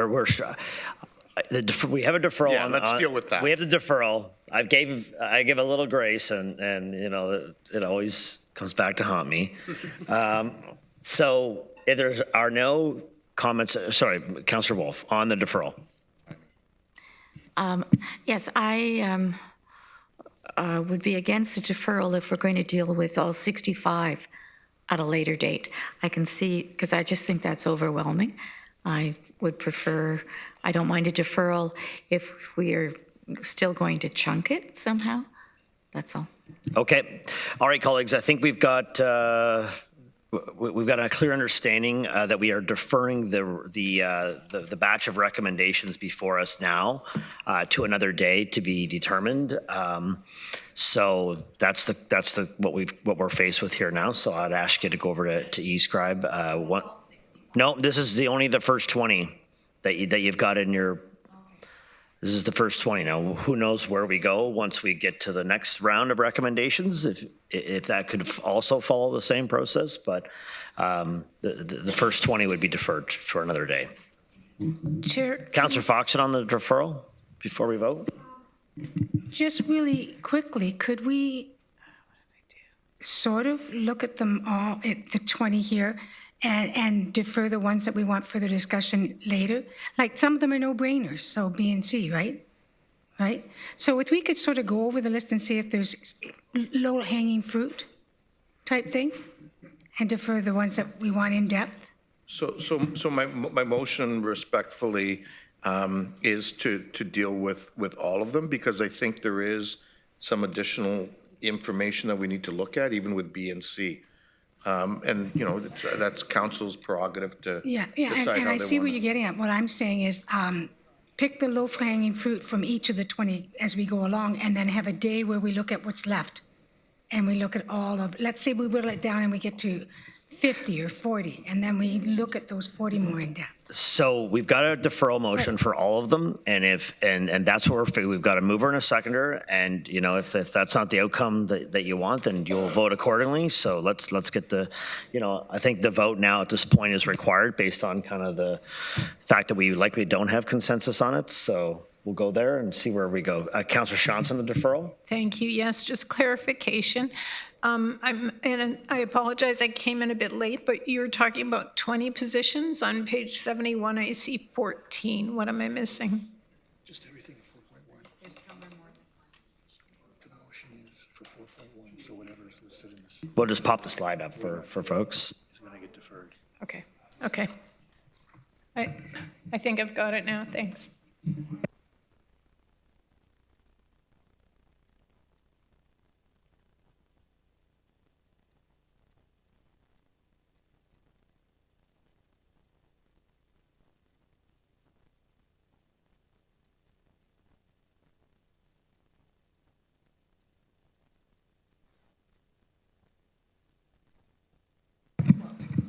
So there are, in the slide deck today, there are two spots for council, or for the committee to consider a vote. The first one is here, and my understanding is the motion to defer is on just that batch at this point. There will be another one in, let's say, 20 slides-ish. So the next batch, starts with accessibility and ready advisor. And the first batch is the one that, the Sunnyside employee wellness is the first batch, and the ready is the second batch. Yes, Councillor. Yeah, and just to be clear, you know, because the question has been on, you know, the future list. Like, as we go down, continue going down today, there's 16 positions, for example, that are additional EMS staff. You know, I'm not looking to delay that. That one is pretty clear to me. You know, so I just want to, I think this is an area where we can have some influence, and hence why the motion is the way it is. Okay, let's go to the vote, colleagues.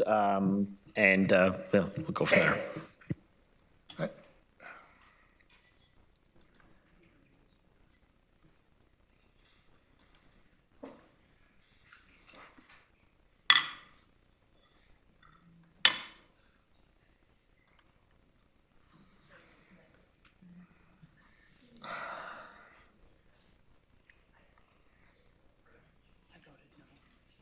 Just joking. Doesn't matter.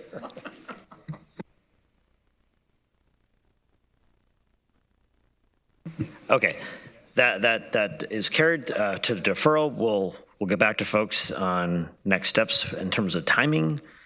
So with that, pull my schedule here. All right, we've got Equitable Services and Opportunities introduction. Paula or Fazia. Good afternoon. Over to you. Thank you, Chair Harris and members of committee. I'm happy to talk to you about the next focus area, equitable services and opportunities. I love that we're starting with this picture because I love this picture. And not only because it's from one of my most favorite days at work, but because when I look at it, I see the essence or the spirit of what we're trying to accomplish through this focus area. We are working hard across, I love that picture.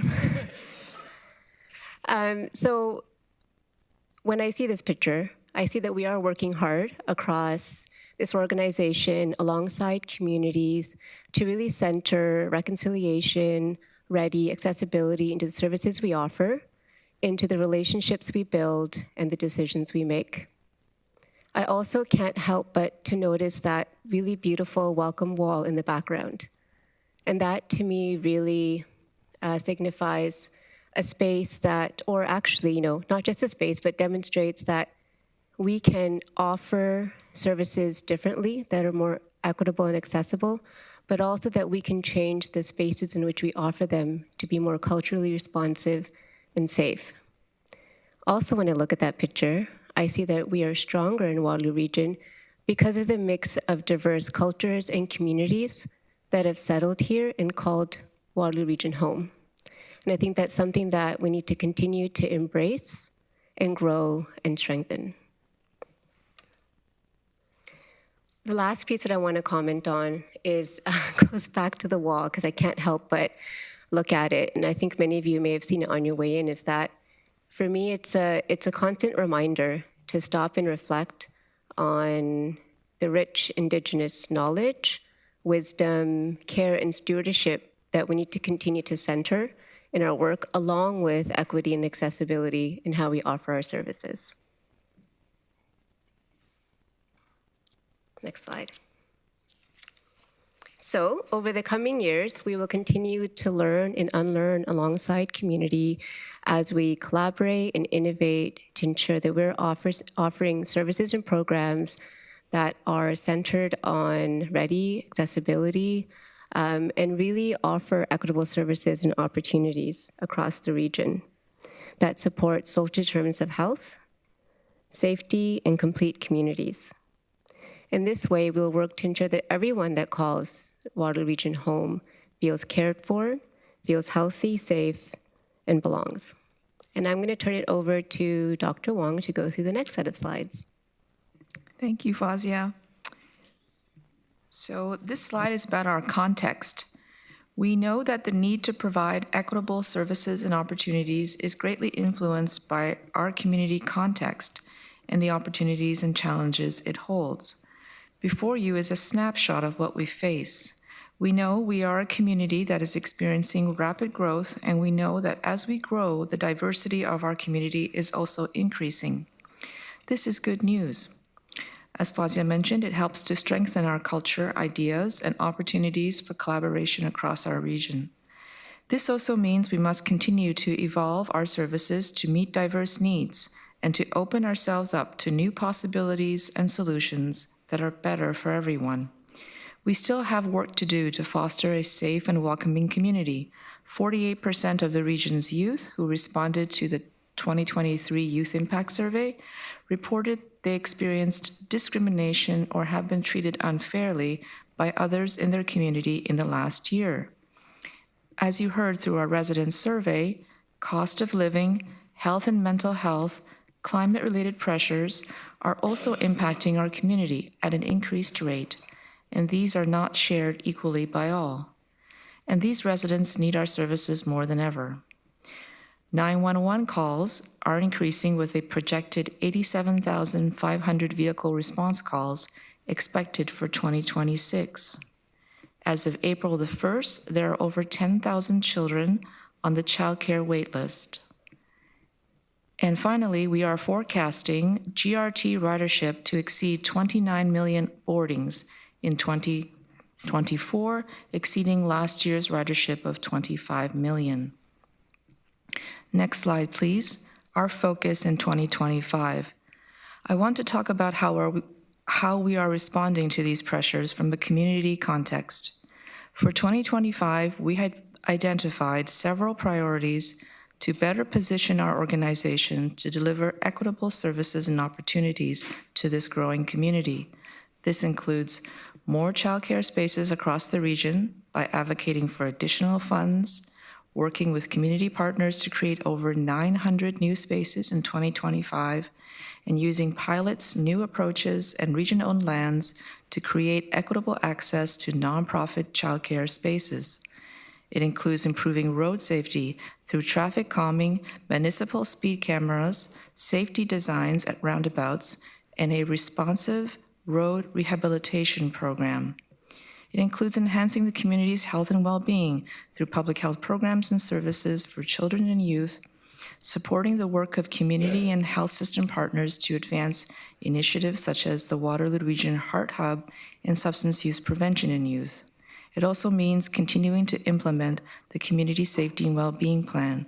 And finally, it includes collaborating with Indigenous partners on providing culturally safe services and spaces, including Indigenous-led childcare, designing shared community space at the Region of Waterloo Airport, and embedding Indigenous programming at the museum. And now I'll pass it over to Jennifer for the capital highlights.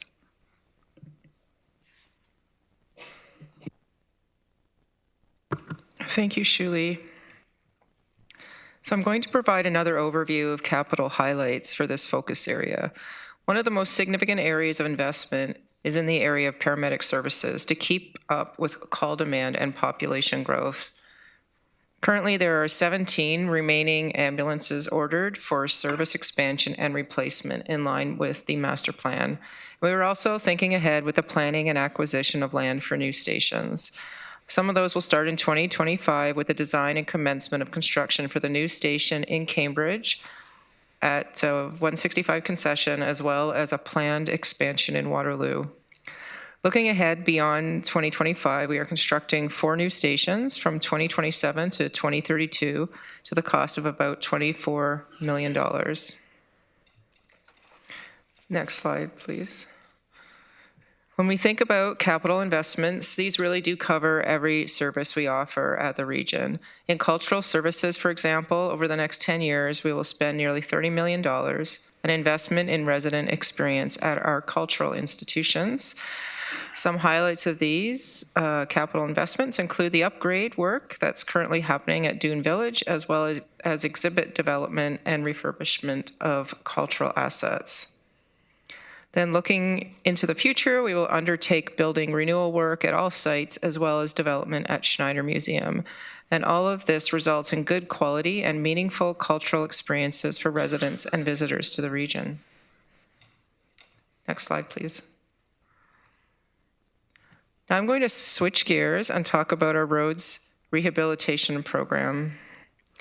Maintaining our existing roadways is important work in its own right to continue providing connectivity and safety for everybody that uses this network to travel within our community daily. But it isn't just about fixing streets to remove the cracks and potholes. We coordinate our roads rehab program with internal and external partners in other regional divisions, area municipalities, and utility companies to make sure necessary repairs or replacement of underground services takes place at the same time. and this helps drive efficiencies in our renewal programs for roads. We also look for opportunities to improve transit, walking, cycling, and rolling infrastructure while we are in the process of repairing the road. It's a significant expense as over the next 10 years as we plan to spend in excess of $700 million.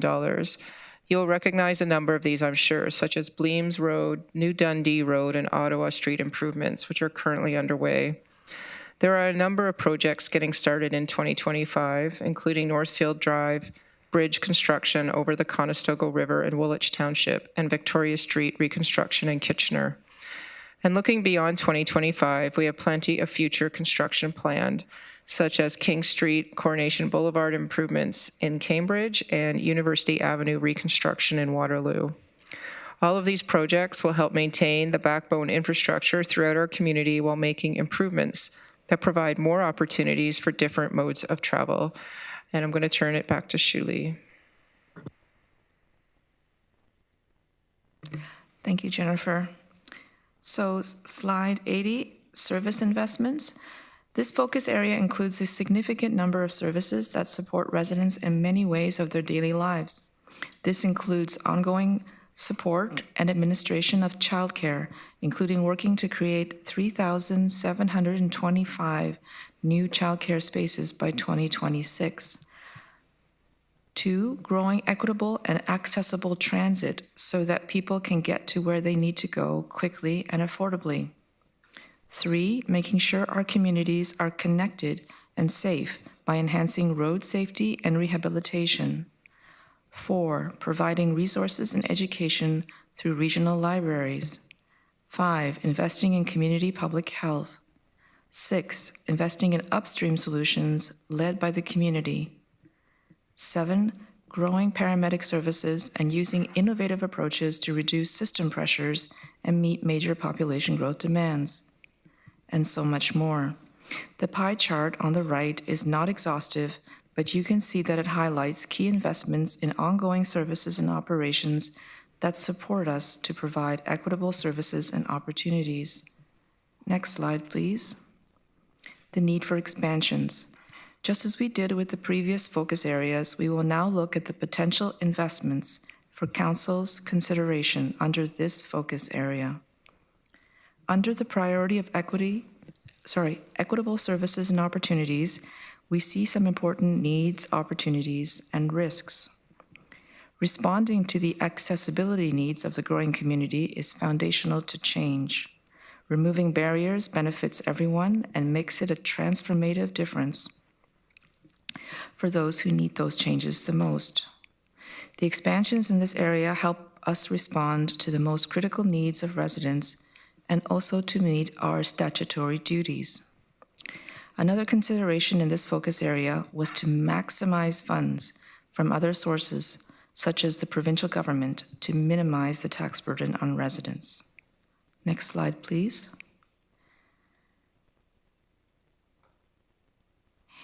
Thanks. And here is an overview of the proposed investments under this focus area. The investment opportunities presented under equitable services and opportunities represent an investment of $7.1 million in expenditures in 2025 with a $1.1 million levy impact as a result of funding from various sources, including provincial funding for senior services, children's services, immigration partnership, paramedic services, and public health, as well as program revenues relating to automated speed enforcement. This translates to an increase in property taxes of 0.22%. The annualized property tax impact associated with these expansions is $2.2 million and includes staff resources of 58.8 full-time equivalents.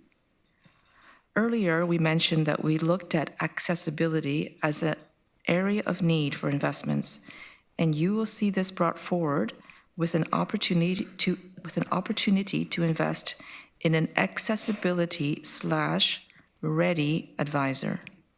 The opportunity to add library hours, support immigrants through immigration partnership, and to provide critical high needs for Sunnyside residents. You will also see the opportunity for cost savings through paramedic investments, through the staff relief rate, as well as investing in community protection through health inspector investments. I'm now going to pass things back to Chair Harris. Thank you. Thank you for the presentation. Councillor James. Thank you through you, Chair Harris. Just going through these additional staffing requests, and I really wish we would have just taken the first 11 because some of these, a significant number of these are actually funded by various ministries, et cetera. So I think that's one thing. We probably should have looked at this one a little closer to understand that if something's funded by the Ministry of Education 100%, why would we not just approve it now? Councillor James, just to interrupt, Okay. though, we've not actually addressed this batch of recommendations. It was just the previous. Okay, all right. So then my question is around this batch. I was just going off, but my question is about this batch once we get to these positions. So are we there now? Okay. So the Build a Thriving Connection, the immigration, there's an IRCC grant, 100%, that's for 3.6 FTEs. Is that grant dependent on a certain amount of like, if we needed to approve this, would it impact right now? I'm just conscious with grants and stuff and things have to be approved by a certain time and reporting back. What is that grant about? And is it specific for 2025 or is there, is that part of what we're using now potentially within a budget?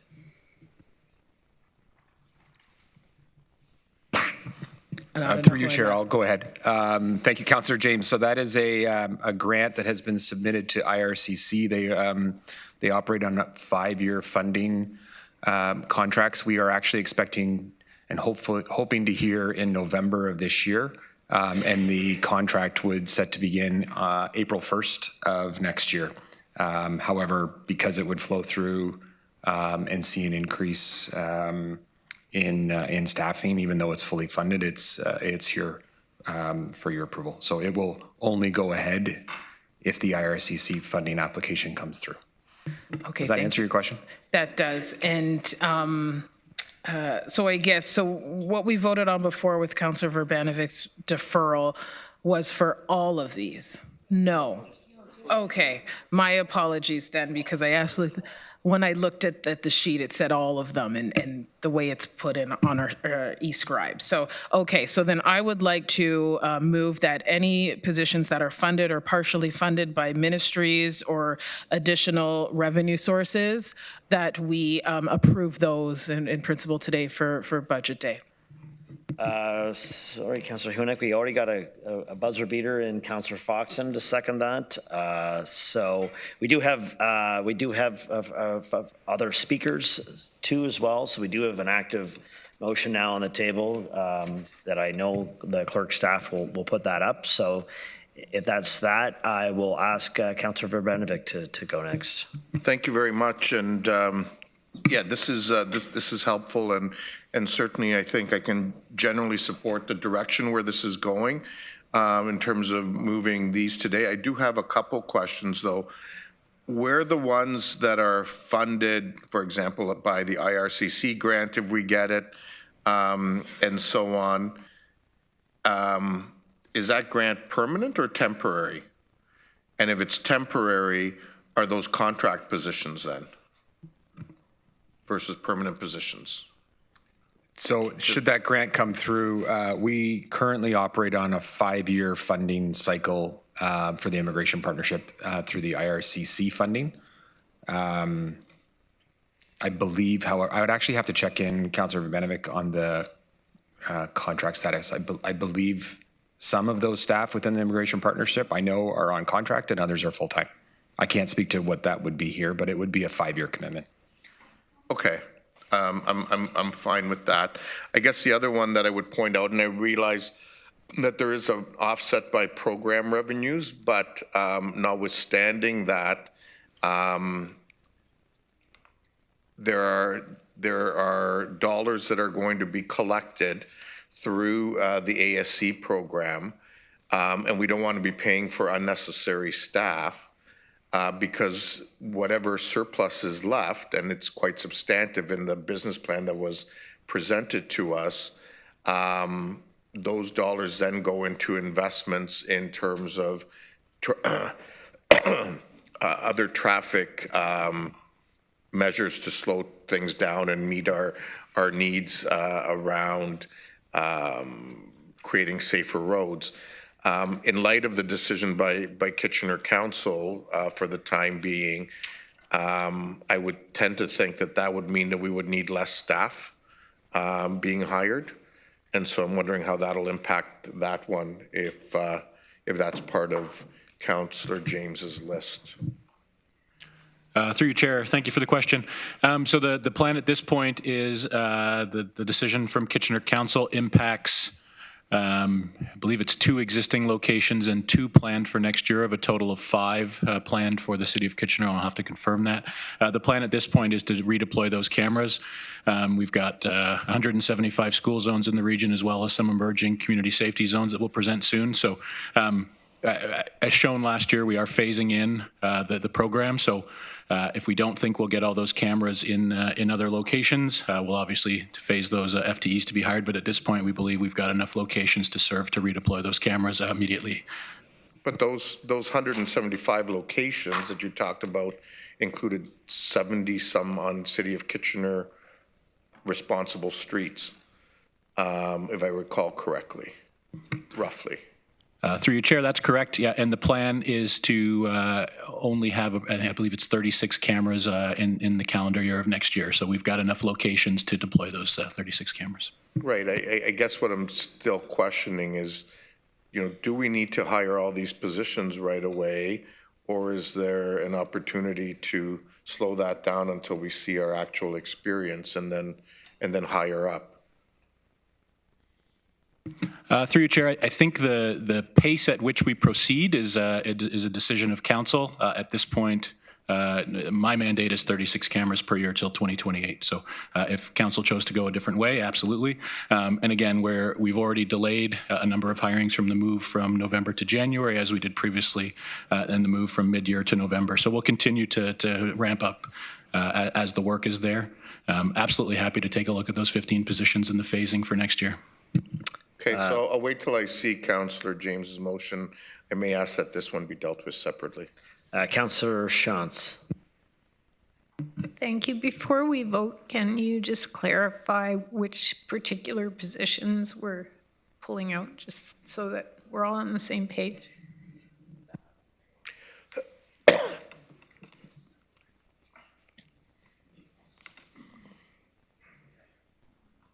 Okay, the proposed motion moved by Councillor James, seconded by Councillor Foxton, would be that the Strategic Planning and Budget Committee approve the following tax-supported operating expansions as indicated in the 25 budget book to move forward to the final 25 plan and budget deliberations on December 11th. B, automated speed enforcement, keeping residents safe on the roads.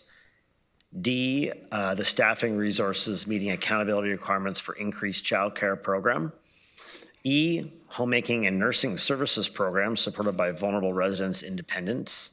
G, high intensity needs personal support workers supporting high needs seniors and reducing overtime costs. And H, health inspectors and information assistance meeting regulatory requirements. Those are the 1, 2, 3, 4, 5 items that would fall into funded by others. Sorry, there's 2 missing. Oh, there's 2 missing. Okay, we'll toss the other 2 up, or this is the motion by Councillor James. So Councillor James, you want to? Yeah, so I'll just speak to that. So conscious of the narratives around tax stabilization reform, I'm happy to put these in there. I just know when it comes to the tax stabilization reserve fund, we get a little sideways sometimes. So I'm happy with the direction of council as well to add this in, those 2 in. But again, tax stabilization reserve fund, I'm conscious of. But if it makes sense, Dr. Wang, we can add them in. Yes. Which two are missing? Sorry. I'll just explain that the use of the tax stabilization fund for all paramedic enhancements is what we do every year. Okay. Because we don't have another option. It's that's the case for every paramedic service in Ontario. It's that there's a 1-year delay to when they match 50% of, sorry, when they match the investment that we've, well, how should I put it? When they pay 50% of the enhancements that we have approved as a council. So it's, maybe I'll defer to Chris to provide any additional explanation, but this is my understanding, this is a routine thing we do with all paramedic service enhancements. This is what we talked about earlier, right? Then that's okay, yes, then add them. Yes, okay, then yes, please add those as well. And just to speak to this, the only ones that are not on here then are the ones that are levy funded, because that's what we're concerned about at the end of the day. So when I'm thinking about automated speed enforcement program, it's not impacting the levy, so there is absolutely no reason why it should not be on this list. No objection. So do we have unanimous? I would ask that we deal with ASC separately, so I can vote consistent with earlier. That's not included. That would be included in.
So just for clarity,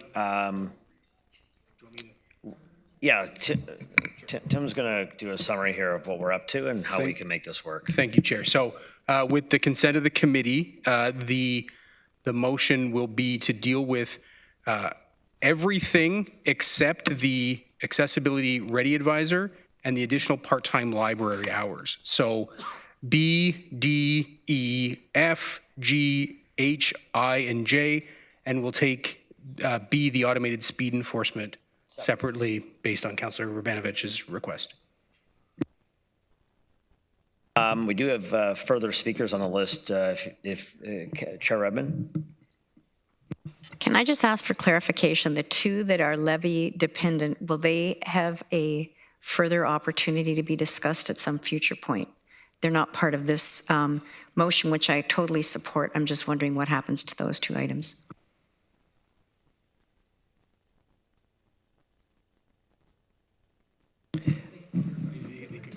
Yeah, those two then can be dealt with after this first round, and they can either go to a deferral like the first few did, or we can reconvene and discuss those at this time. I don't see anything else. Councillor Shantz, are you still on there for our legacy? Okay. So how about we go to that? We'll go back to the plan. Would it be B then first as a standalone and then the rest? B is the automated speed enforcement. Councillor Benovich's request to just separate that out. Okay.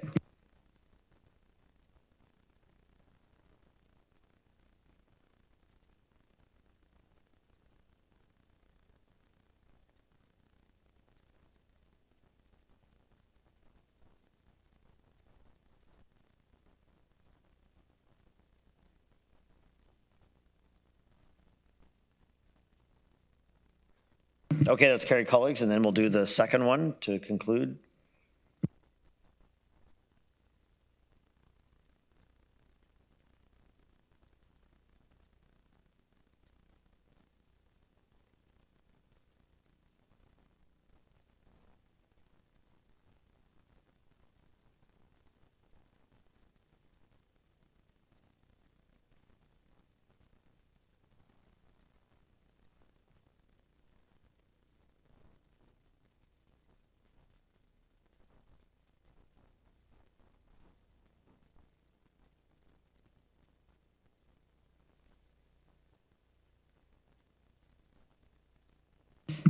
Colleagues, that's carried.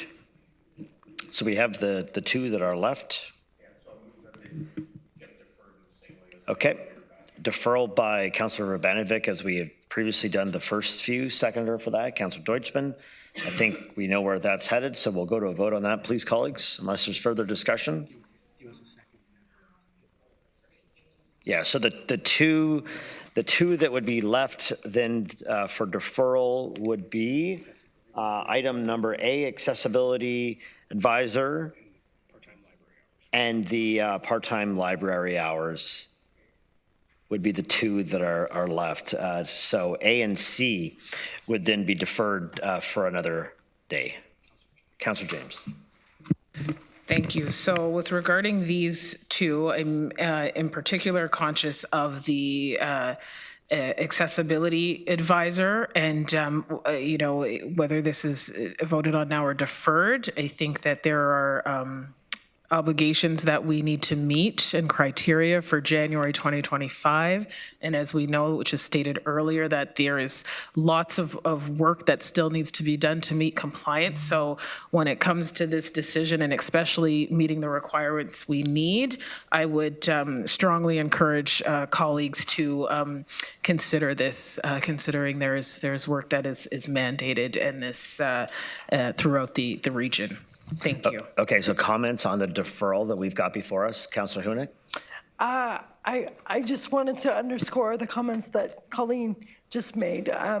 We noted earlier that the population facing majority barriers to regional services is people with disabilities, and compliance with the AODA is really important, and this is something that municipalities are already doing, and the region needs to catch up similarly.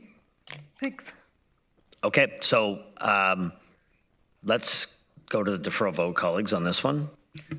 Just point of order. Is it possible to separate these out and vote individually on them? Can we do Sure, that? we did it the last time. We can take it separate votes. Sure. So give us a minute. So the first vote that will come up will be to vote on the deferral of the accessibility advisor or not. The second one that comes up will be a deferral on the additional PT library hours. Councillor Foxton has a question.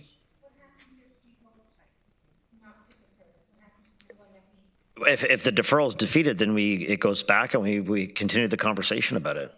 Correct.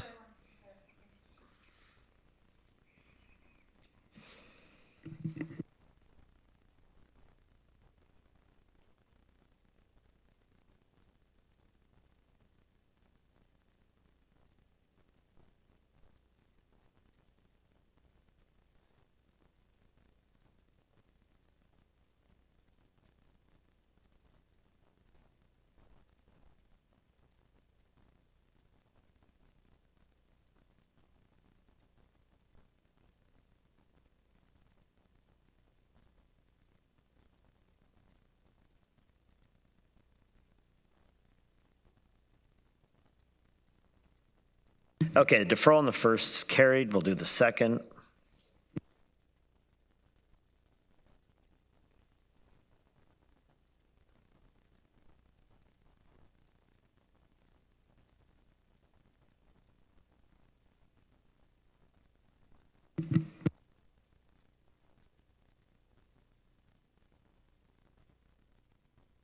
Carried, colleagues. Okay.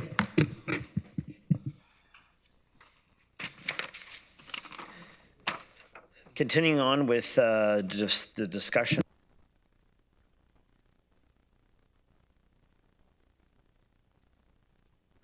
Okay. I know, because I potentially have done that in the past. Mr. Steffler, over to you. Thanks, Chair Harris. So we're looking now at our next day, which will be November 6th. And that's where we'll look at the other two expansion areas. So Homes for All and a climate-aligned growth. So we'll have similar presentations on those two areas. And then you'll have seen and had a chance to discuss all the various expansions that are being proposed. On that day as well, we'll have a closed session on compensation. And from there, on the November 27th, we'll have time for the additional follow-ups. We'll have the risk assessment of the reductions, and then that's all to get us ready for final budget day on the 11th. Okay, I believe I'll pass it over to Matthew Getsky. Are we? No, sorry. There's 2 reports to receive for information. No, this is not it. We're doing the. We have 2 reports that will be received for information. Okay. So this is just for being received for information. Yeah, okay. So we've got the 2 reports that are being received for information. That is that. There are no other communications. Is there any other business, colleagues? Councillor Verbanovic. I believe, Mr. Chair, staff was going to come back before we left today in terms of the additional information that was requested on capital and the other one, and staff were going to indicate if they can do that or if it requires further direction from council. Yeah, I know we did have a quick conversation before we commenced, so I don't know if Matthew Getsky or Mr. Steffler want to jump in there on that. Yep, through you, Chair. So that was regarding the police budget. We confirm the municipality establishes the overall budget, but the council cannot approve or disapprove any specific items in the estimates provided, whether they're capital or operating. Council can only approve the overall budget, covering both capital and operating. Okay, so that was the one question, but the bigger question was around the capital budgets, like the reserve funds, the detail, and I believe it was Councillor Deutschmann had a follow-up on that. With regards to FTEs, yeah, and the hiring and the timing of them, yeah, I did speak to Mr. Steffler about that as well, and I believe he wants to chime in with that response. Yeah, through the chair. So on the capital questions, we have done a significant amount of review and adjustment, and we can do some additional to look at if there's any potential there. And so we can bring something back on that on the 27th. Regarding the salary gapping, we did explain that a little bit today. We can articulate that in a little more detail, but essentially that principle of it's 3% that we take off for each position as we budget for, and we do look at timing as well when we feel the position will start in the calendar year, so we don't just budget everything for Jan 1. And we can also do that an examination in terms of some of those positions within those expansion requests, whether there's can be some movement in that. That'd be great. And to be clear, like if it's 3% and the average employee works 260 days a year, I think is what we use, that works out to 8.4 days of gapping, so not even 2 weeks on average. But I recognize that may not flow with some of the others. To put that in comparison, I think in our municipality, and again, I get it, different sets of circumstances, I think we use 8 weeks of gapping. So there may be an opportunity here to put in, increase that percentage somewhat and actually save our, save some room in our budget. So that's the information I'm looking for. Yep. Yeah, through the chair, I need to look at that detail as well, and it may be just what's kind of the historical experience here in terms of that is probably how they got to that, but we'll have more of a look at that. Right, and so some of it may, in the end, once you look at it, it'll just require some operational changes. Thanks.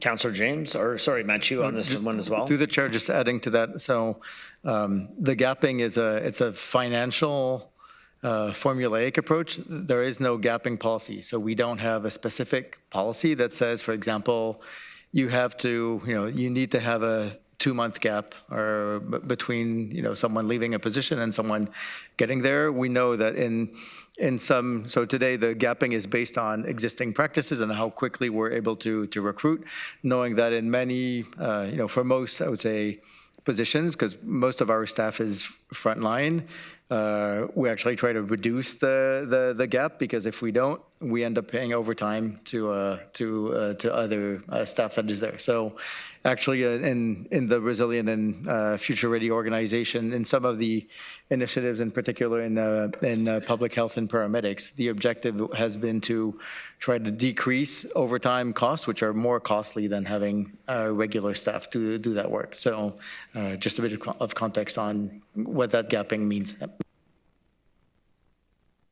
Councillor James. Thank you, through you, Chair. Just a quick question regarding the report on the user fees and charges and looking at the EasyGo fare card. Just a question for Commissioner Spooner. For that EasyGo fare, I know you're trying to get more people using the fare and provide it instead of cash. Is there any way you could come back to us with what a potential 3 or 4 month pilot could be, so that we are potentially offering access to the Easy Fare card complimentary to get people using it who've never had it before? Through you, Chair, I'll get a little bit ahead of my marketing team. So that's the idea, the encouragement of getting more people onto the EasyGo card. And I mentioned we could put some marketing initiatives around it. It could look exactly like that, Councillor James. A period of time where the card that is planned to be $4 could be made free, in some locations where people could come learn how to use them. We could get them set up. So that's exactly what we're thinking through in terms of supporting people moving from cash to the EasyGo card, again, seeking that $1 per ride discount. Perfect, thank you. And just one follow-up for Commissioner Sweeney. Looking at, and I don't know if this falls under you, but I'm thinking it does, the housing services, the cost of one use for the washing machine. I just want to say that is, it's excellent that it is that affordable for people, because I actually did call some laundromats to find out how much it was to wash a load of clothes, and it can vary from $4.50 to $12 per half hour. So just looking at the user fees and doing a little bit of a deep dive and how we're keeping things affordable where we can for everyone. Thank you. Okay. There was the other item that did we address both? Everybody was happy with the answer there? Okay, good. We have other business now. We kind of dragged the puck there for you, Mr. Deutschman. So we have received a notice of motion from Councillor Deutschman that was listed on today's agenda. We will need a seconder of that, so I'll ask for a seconder, Councillor James. So I'll call on Councillor Deutschman to introduce his motion. Thank you, Chair Harris.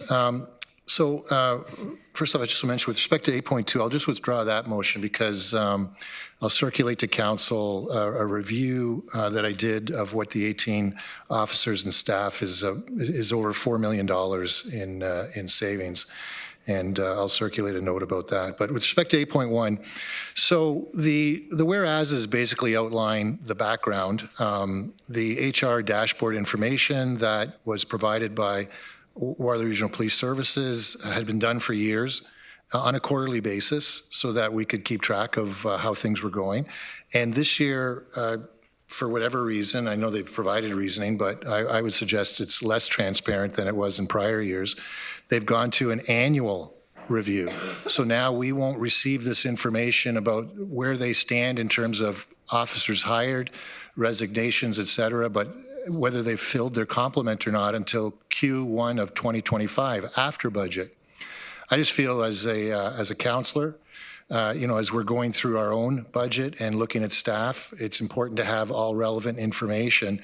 And I appreciate that Chair McLean from the WRPS board had provided a letter that was in our previous council package.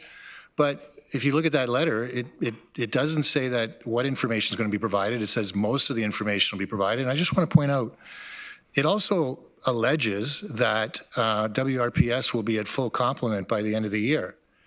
That same promise was made by Chief Crow last year, and they did not achieve it. They've been 14 short per quarter throughout 2022 and 33 short per quarter throughout 2023. Again, it's not a fault, it's just the realities of the hiring situation. And we as a council have to decide whether it's appropriate to spend for 18 more if they have unused, unfulfilled complement.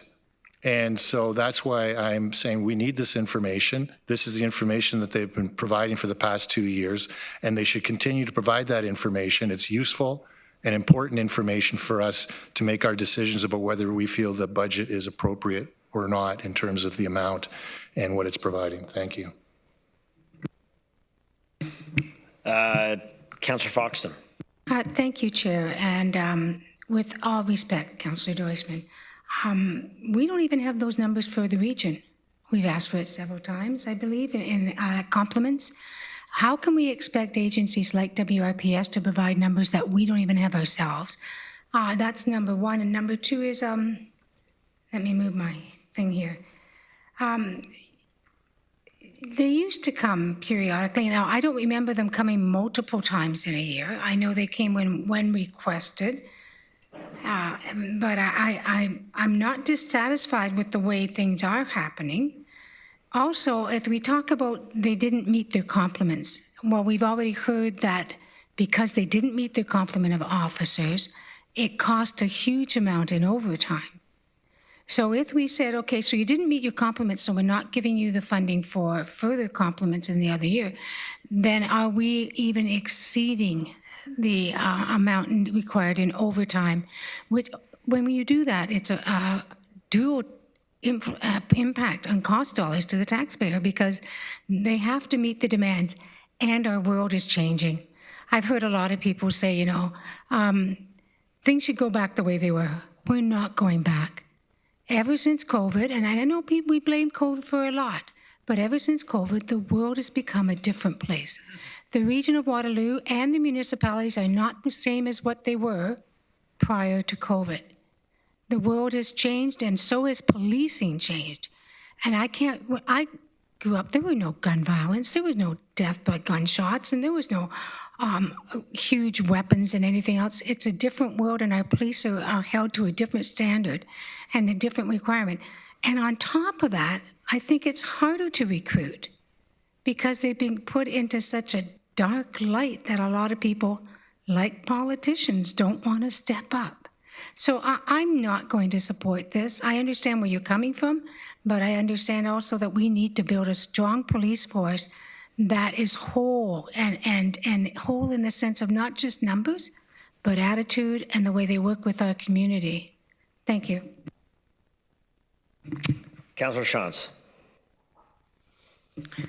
Thank you. I won't be supporting the motion either.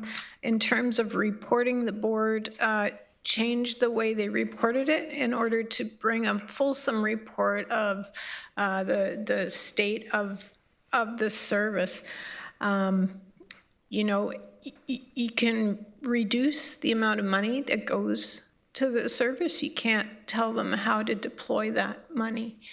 And so if we don't hire the staff, for example, we're going to have to pay overtime, and that will be the budget. And the budget is 1.5 times a salary, right, for overtime. So it's going to be more cost in the end.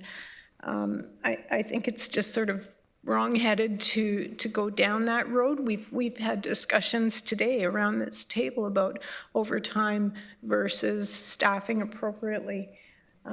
So I just want to make sure that we remember it's not our job to tell the police service how to deploy and how to run the service. Councillor Rabanovic.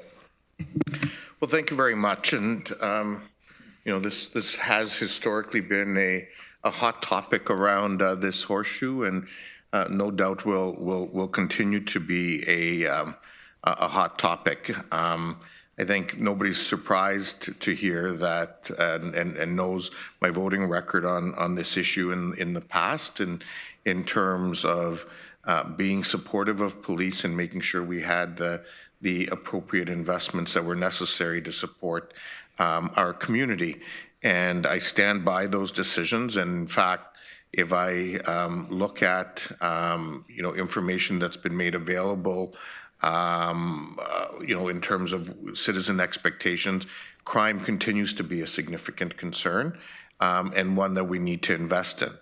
Having said that, I think what Councillor Deutschmann is asking for in terms of having data as best as possible, and maybe the October to December data isn't or projections isn't reasonable, but certainly data up until the end of September, if the police is coming here in November, is I think a reasonable request. There is a fairly substantive request coming before us, and I think it's in the police department's best interest to be transparent with that information and share the data as part of their accountability both to this council and to the public at large. So I will support the request up until September 30th because again, information is part of what should be shared with us. And as much as possible before we make those budget decisions.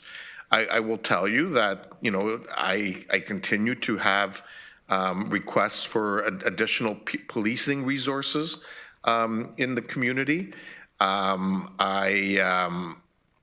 continue to,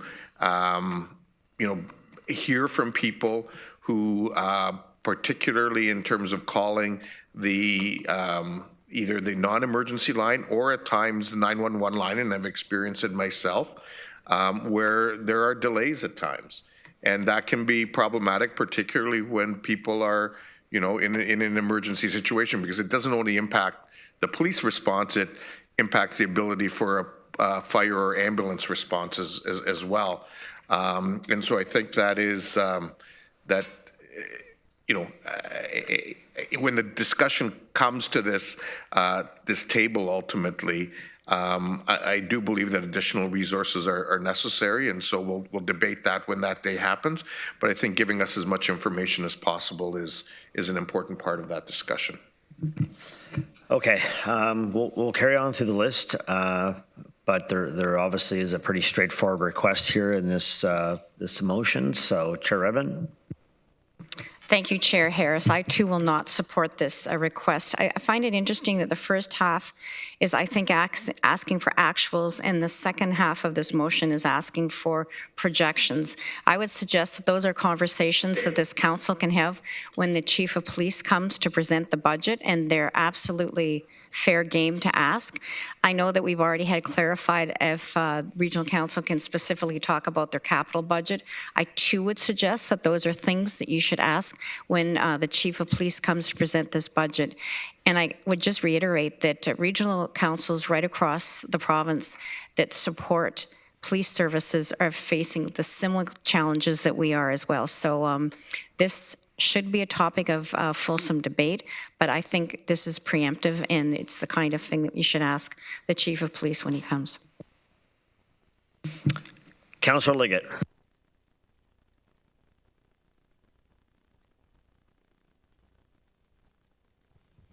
Sorry, just getting prepared here. I don't understand why this should be such a hard motion to support. This is the kind of information any of us as mayors around the table in our own communities would be asking of our staff. And I would be concerned if they didn't have those numbers there to give them. These are simple requests to me, and to be waiting until the chief comes, I don't understand why would we be doing it? Because it's a request for that information now rather than later. If he's going to give it later, well, maybe that's not timely to have that fulsome debate and questioning when he comes. I'm really, I don't understand why we're even questioning this. It's a simple motion. There's nothing untoward about it. Councillor Deutschmann is just asking for that information so that we can have informed budget deliberations. And I find it concerning that there's not very many of us that are even thinking along those lines. What is it? What's wrong with this? Is it being defensive for the police department? There's nothing in here that says we're not supporting the police department. I have always supported every budget. I praise the police department all the time. I find there's a need for the officers, but I do want that information, so I will support this motion. And then finally, back to Councillor Deutschman. Yeah, thank you, Chair Harris. So I just want to point out the information being requested is the exact same information that the police have provided every year. This is not additional information. The only one that might be different is whether there's some people that are looking to transfer to the OPP. But they have that information. So this is the exact information that they've provided on a quarterly basis all the time. This also, I just want to clarify, when we're talking about their authorized complement and whether they've hired their full complement, if they haven't hired their full complement, they can still continue to hire. This is not stopping them from hiring. So for example, from 2022 to 2023, they only added 8 net new officers overall. And in 2022, they had a 2022, they had a 14 officer shortfall in their complement. So they could keep hiring. And that shortfall grew to 33 last year. They can keep hiring. So is that complement shortfall even greater this year, or is it not? I mean, they can still keep hiring people. The problem that they have is they're competing with forces all over the province, and it's hard to find people and keeping up with resignations, retirements, et cetera. So this is nothing against police. They can continue to keep hiring. It's defending the taxpayers' dollars to make sure we're putting resources in the appropriate place. That's our responsibility. And it's not telling police what to do or where to patrol or what have you. It's just a matter of when you say to us that you need more officers, have you hired your full complement or not? And this is the type of information that we would get before. And I'm asking that. I think it's important, and everyone will decide by their vote whether they think it's relevant and important to them. But this is just basic information that they have, that they've provided every year. And when I suggested September, it was only because that was the quarter, the third quarter. If they want to provide us with updated, because they just had a badging ceremony recently, so they want to tell us about that. So that's why they'll want to give us updated information as to where they're at, because they just had this badging ceremony recently. So we'll know where we're at. And that's the purpose of this. Nothing more, just more information for council so we can make better informed decisions on the day the chief comes. Thank you. Councillor Foxton. Thank you. And I guess my point is that the police are coming and they will take the questions at that time. Because again, you did ask for this in December. Excuse me. With the past compliments that they don't or didn't hire, that funding that we had for that is gone because it went for the overtimes and such. So yeah, it's not sitting in a piggy bank somewhere. At least I believe so. And so I think that waiting for them to come and asking the questions at that time, it's not that we don't want the questions to be asked, that they are coming, they're pulling the numbers together, and I think they will find that we will get all the information we require. Okay, colleagues, I think we'll ask this to be brought up, but if there's no further discussion, Councillor Shantz. Thank you. So it gets convoluted because as a board member, I go back and we try to set the budget. We work at the budget and we go, okay, we hire these, say, 18, 20 people at a regular salary, or we put in for overtime for 30 people because it's time and a half. So as a board member, we have to know how we're budgeting. And if at this table, we can't decide how the service is going to deploy their staffing. As a board member at the police services, we have to decide how we're going to allocate the funds. And it's just becoming very convoluted, and it would be better to see the whole picture. That's how I see it.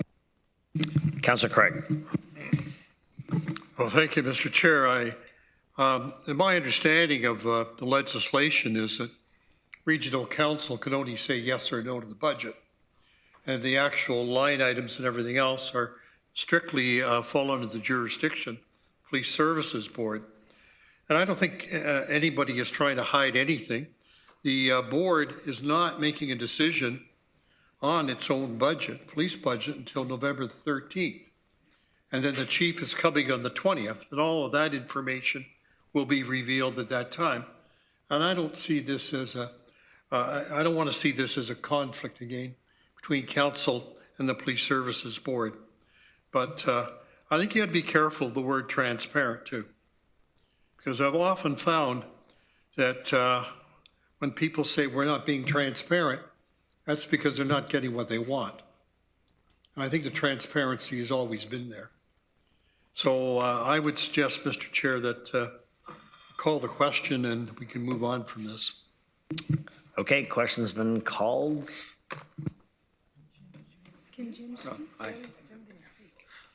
I had requested this. Okay, Councillor Erb, we'll try to get through the remainder of the list and we'll get to the vote. I don't have any, I understand what Councillor Deutschman is asking for, and I don't have any question that that's not the information we should be getting, but it feels to me like we're getting close to crossing a line and interfering with what the police board services should be doing and what regional council should be doing. So given that the police chief is coming here and will answer these same questions in a couple of weeks, I'm not going to support it, even though I think what you're asking for, we deserve to be heard or deserve to hear, but it just feels to me like we're crossing a line, and we need to be sensitive to that. Councillor Verbenovic. Thanks very much, Chair Harris. And I think some of the past debate and the emotion that's gone into the past debate is actually creating some challenges around this particular issue. To be very clear, what we know now is what has been reported in terms of the proposed police increase. What we know now is what the legislation says that we can and can't influence as members of regional council. And what we know now is that the police chief is going to come forward and make a presentation on the police budget. We also know that it has been said that this information that's previously been shared partway through the year will now be part of an annual report that won't come until the following fiscal year after we've made the budget decision. And so the only thing I see, and I think personally, from my perspective, nothing else should be read into this. The only thing that's being asked here, particularly, and again, 1 and 2 in my view need to be dealt with separately, but the only thing that's being asked here is share that data with us when you come in the presentation in November, and don't wait until next February or March to share that data with us, because it's not helpful for any of us to have the understanding that we need. I recognize that members of the police board may have a better understanding on the issue, but fundamentally, if I'm going to support that budget request, I need to be able to communicate certain key things to my residents. And having some of that base data is important. So I personally see nothing sinister here other than share the data. There may be a debate that comes out of it, and I will argue one side or the other when that debate happens. But right now, in terms of data, I'll always side on the issue of making that available to us. And I would hope that, Chief Crowell and the police board would want to do the same. So that's where my views are on it. Councillor Deutschman. Just thank you, Chair Harris. Just quickly, I just want to clarify Councillor Craig's comment. It's not just a yes or no at regional council. Under the Act, it explicitly states that we set the envelope. They can come with a certain amount, we can say it's this amount and send it back. and then they can decide what they want to do with it. That's what we are entitled to do. And this information is just data to help us see, as part of our overall budget situation, what are we looking at and where are we going and what's happening. That's all this is. And I think it's important information. Thank you. Okay, colleagues, we're going to go to a vote here now. So over to you, Scribe, you go, and we'll see where we're at.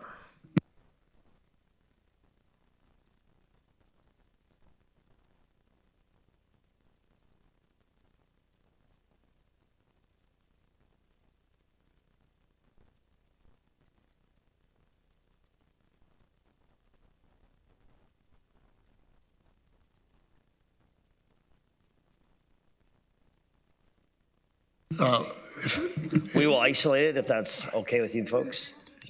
So could I suggest this? Rather than as of September 30th, then it would be as of October 30th, 2024, because we know they just badged some more officers. We want the most current information available.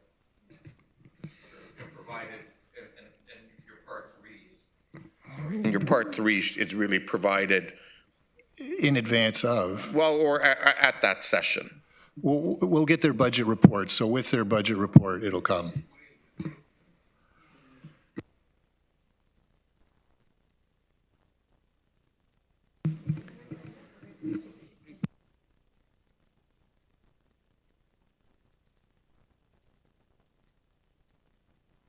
Yeah, I guess We're not sure what's happening. yeah, the original mover, there's no such thing as friendly, but I mean, we have parsed out separate votes on these things throughout the day on budget items. Now, this is an actual motion, so I think there's a bit more teeth in the motion, frankly, that was moved and seconded. So are you proposing an amendment then? I think that would be the more appropriate official way to deal with this.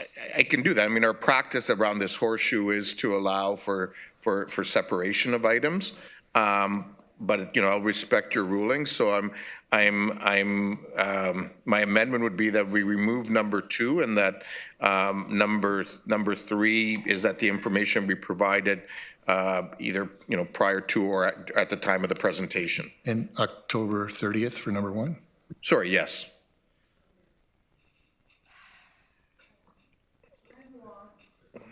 Yeah, that's got to be an amendment. That's an official That's fine. change. An official That's change. fine. I'll So do it. I mean, is that's not what I was looking for, but if that's what you want, that's what I'll give you.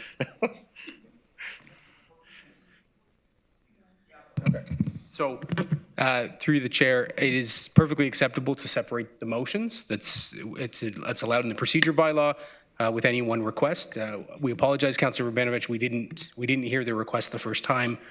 So that if that is the request instead of the amendment, then we're happy to separate the vote in eScribe, and maybe I'll just keep talking so Julie has time to do that. And so that would be, so 1 and 3 would be voted on as one, and item 2 would be separated, or you could move the amendment, which is also appropriate. Move the amendment. That's fine. I'm prepared to move it as an amendment. So item number 1, get rid of 2, and then 3 is item 1 with the October 30th date, and 3 is to the date being either at the presentation or earlier. Just to clarify, sorry, at the presentation or with their budget information, which we would receive as a package prior to? That's the or earlier part. Okay, just wanted to clarify that. Sorry?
we So have a the sec- information be provided to the Region of Waterloo during the Waterloo Region Police Services presentation or prior. Yeah. Yeah. Well, no, sorry, just to clarify, we can't have that information during the presentation. We need that information. Well, that's my motion. Okay. Sorry. Well, I thought you'd be amenable to saying it comes with the package that we get with their budget information. I don't know if that presentation is going to be part of the package or not. So I'm not, anyway, that's the motion that I'm moving. Someone can amend it if they want. So I will need a seconder of that. Seconder. I don't know what the motion is. Okay, yep, I can read that if we just pop it back up. So Councillor Urbanovic moved an amendment that item number 1. So I don't remember what item number 1 is. Yep, no, I'm going to read it. Oh, okay.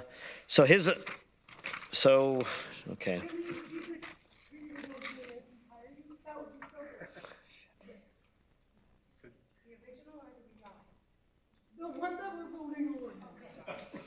No changes to the whereas clauses. Yeah, there's no changes to the whereas clauses, but there would be a change. Yeah, the date is changing from September 30th that was in the original one because Councillor Deutschmann had proposed this back at a previous meeting to now October 30th, 2024.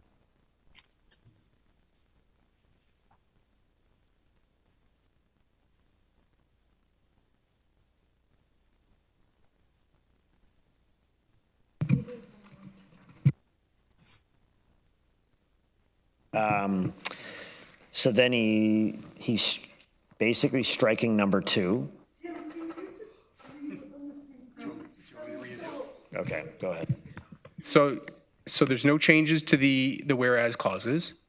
If the amendment passes, item 1 would read that the Region of Waterloo requests that WRPS provide the following information as of October 30th, 2024, instead of September. And then A, authorized and actual civilian staffing numbers, B, authorized and actual sworn officer numbers, C, number of new recruits hired, D, number of civilian positions filled, E, number of retirements and resignations, F, number of officers awaiting transfer to OPP. Section 2, which was related to the projections, is being struck with the amendment. And then number 3, this information be provided to the Region of Waterloo at the Waterloo Police Services presentation or prior to November 20th, is how the amendment, if it passes, would read.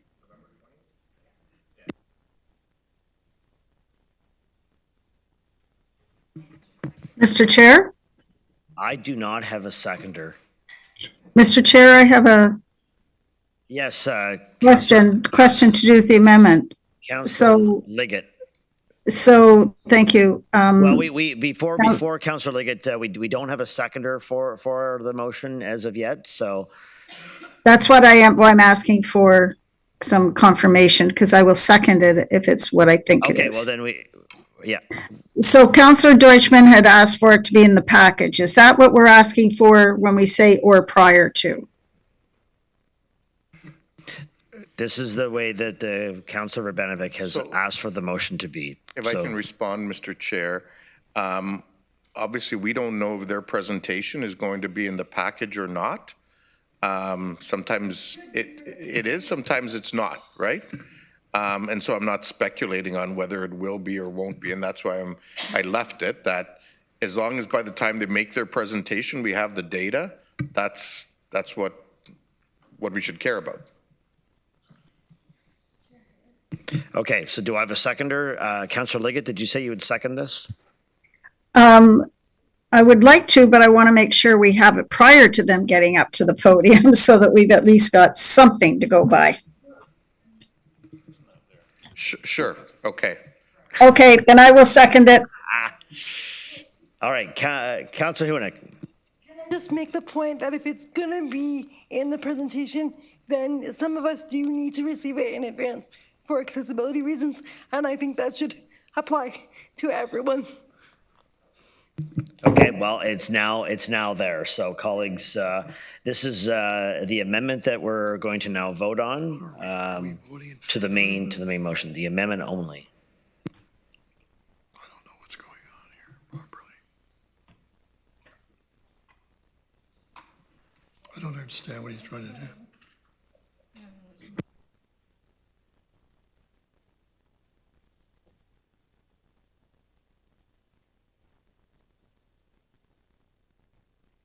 Okay, and that is defeated, colleagues. So we'll go right now to the main motion. Yeah, I think we can separate those. So we'll put the first 1 and 3 first, and then 2 separated the main motion.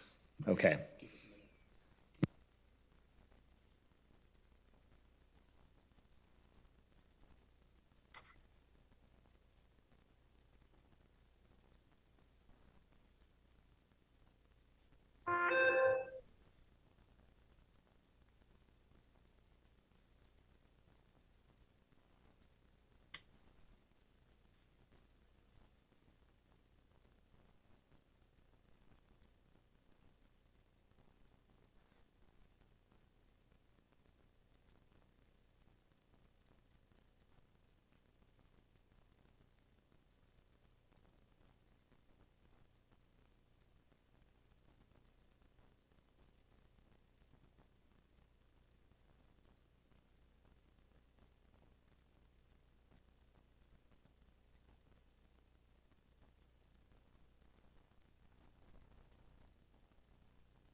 Councillor Nowak and McCabe.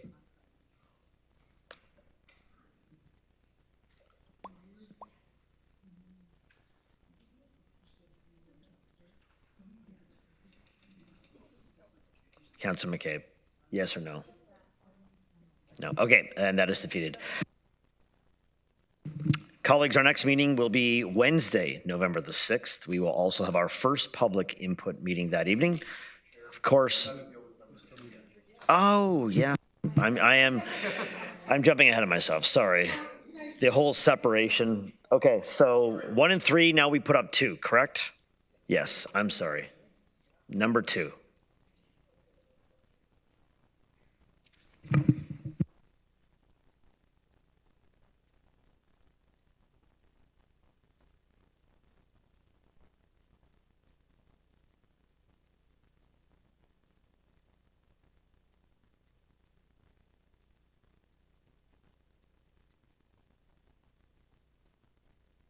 That is defeated. Okay, as I was saying, our next meeting is next Wednesday, November the 6th.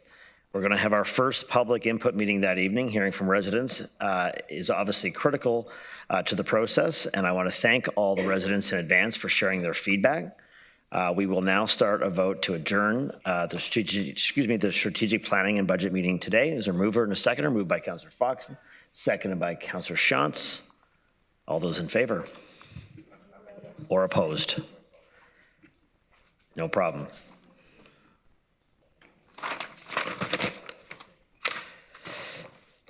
Okay, colleagues, that is carried. Thank you all. Have a great afternoon.